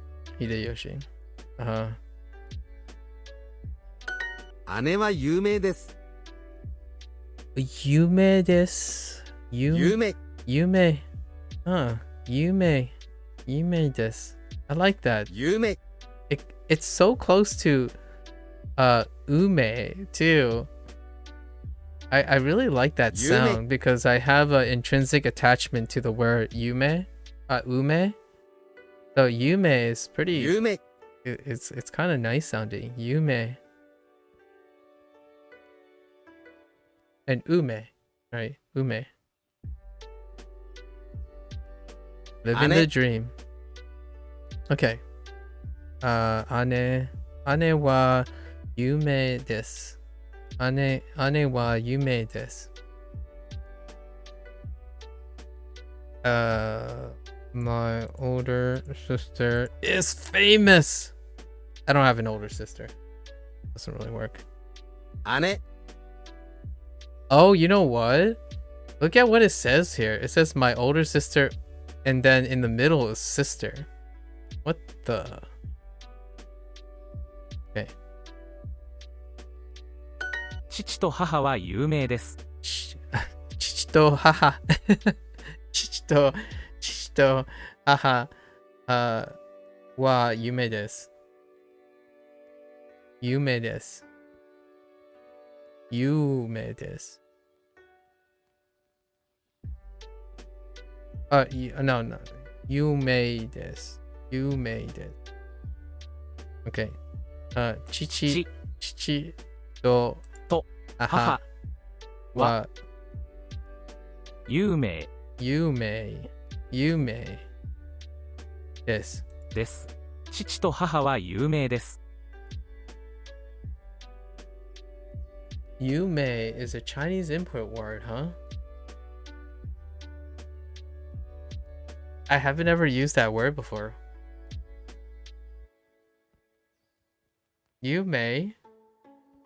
So like Yume. Yume. Is it like Yume? I haven't ever used that word. Mandarin. Yume.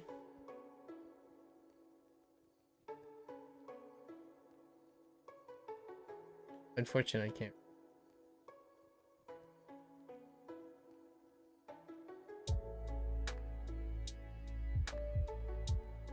Okay.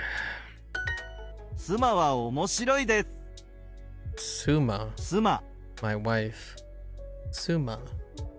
Suma wa. Oh no. They brought it back. Amoshiroi. Yes. Tsuma wa amoshiroi desu. Amoshiroi desu. My wife is funny. Suma. 妻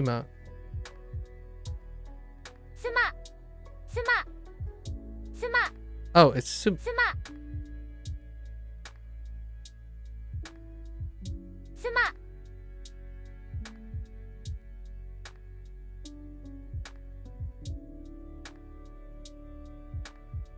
妻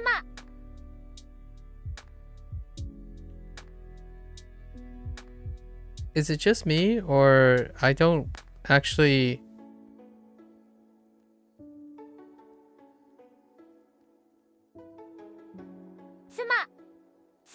Wow, that's really light.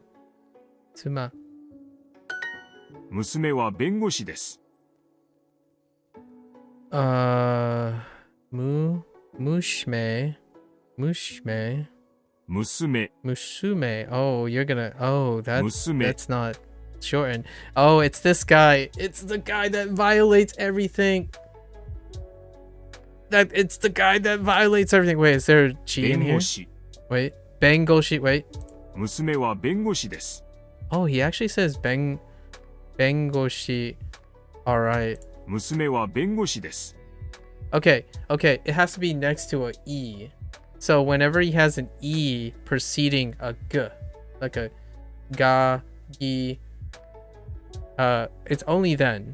But Bengoshi is fine. Bengoshi. 娘は弁護士です。 Yeah, Bengoshi desu is fine. 娘は弁護士です。 Mushime wa Bengoshi desu.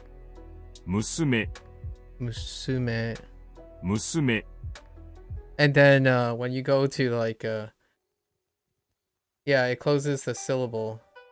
Yeah. And then this like musume, his like his su's are more accented. Him and the hair wrap guy tends to be more accented su's. And then when you go to like the blonde guy, it's or the kid, it's like musume as opposed to musume. It like gets closer and closer and it contracts closer. And maybe not specifically Musume. this word, but other words, I suppose. 娘は弁護士です。 Musume, my daughter is a lawyer? Man. Hot dog. Sorry. Is it? 娘、 Okay, it's just daughter. It doesn't say older or younger daughter. Imagine.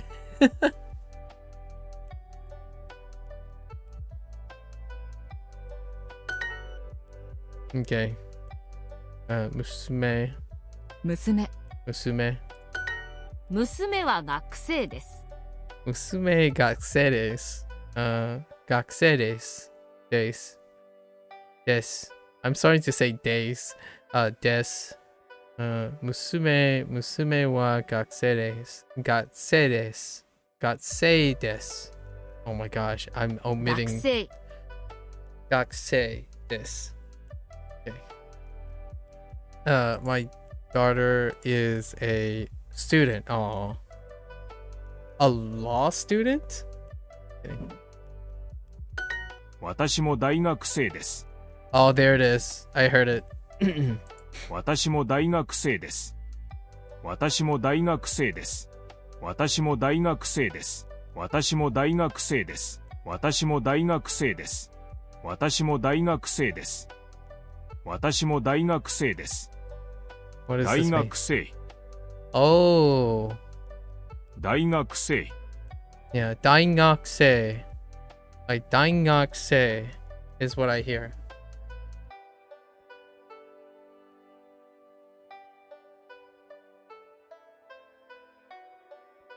Yeah, 大学 daingakse. 生、 Daingakse. 大学生、 Daingakse. 大学生、 Yeah, it just doesn't sound like 大学生、 daingakse.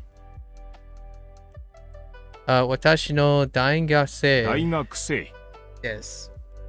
Okay. I'm also a college student. 大学生、 daingakse.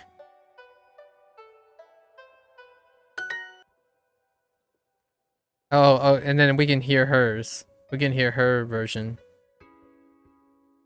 大学生大学生 Oh no, it's 大学生大学生大学生 no, it's pretty soft too. 大学生大学生大学生大学生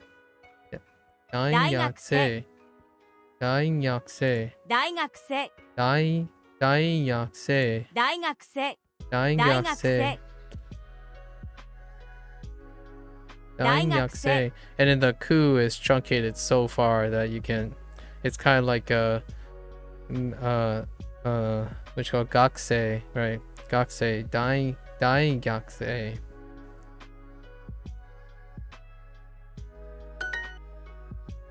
Okay.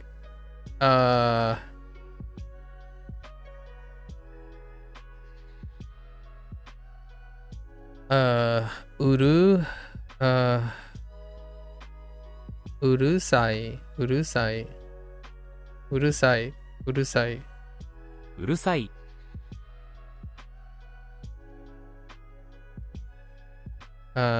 Shisuku, Shisuka, Shisuka. 静か What was this? Oh, Yume, Yume, Yume, 有名 Yume, Yume. 私。私 Uh-huh. 母 Hey. And I promptly forgot what my wife is. Tsuma. Probably Tsuma. Tsuma. Tsuma. Tsuma. Tsuma. Wa. Oh no, not this again. Funny. Amoshiroi. Amoshiroi. Amoshiroi. Amoshiroi desu. Sorry. Omoshiroi.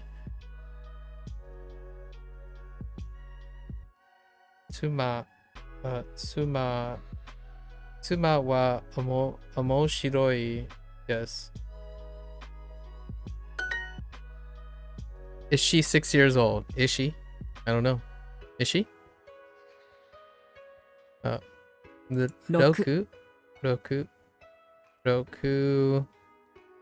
Roku sai. Sai. Desu ka? ですか 6歳ですか ?6 歳ですか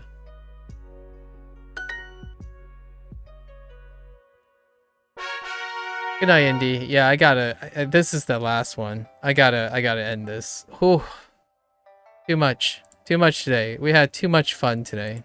This is, we did not get to all the kanji. There's only one kanji left. Then we do kanji tomorrow. But yes, this was a lot of fun. Is it the case that she was... Oh, that's what it's saying. Okay. Alright, folks. That's a wrap. Wow, I really hit a wall today. That was amazing. It felt great to really be like, oh, I don't know what the sense is going on. That was kind of fun. I can't wait to come back tomorrow and see how refreshed everything. Alright, folks. Thanks for hanging out. Thanks for listening. Thanks for chilling. Thanks for hearing me rant and, you know, talk about random things and be confused. I love being confused. In the long run, it's always a fun learning experience when you're being challenged. Until next time, stay safe, stay healthy, keep pushing your limits, you know, learn new things, blend things, learn stuff, and definitely have fun while doing it as well. Until next time, mata ashita. Ja ne.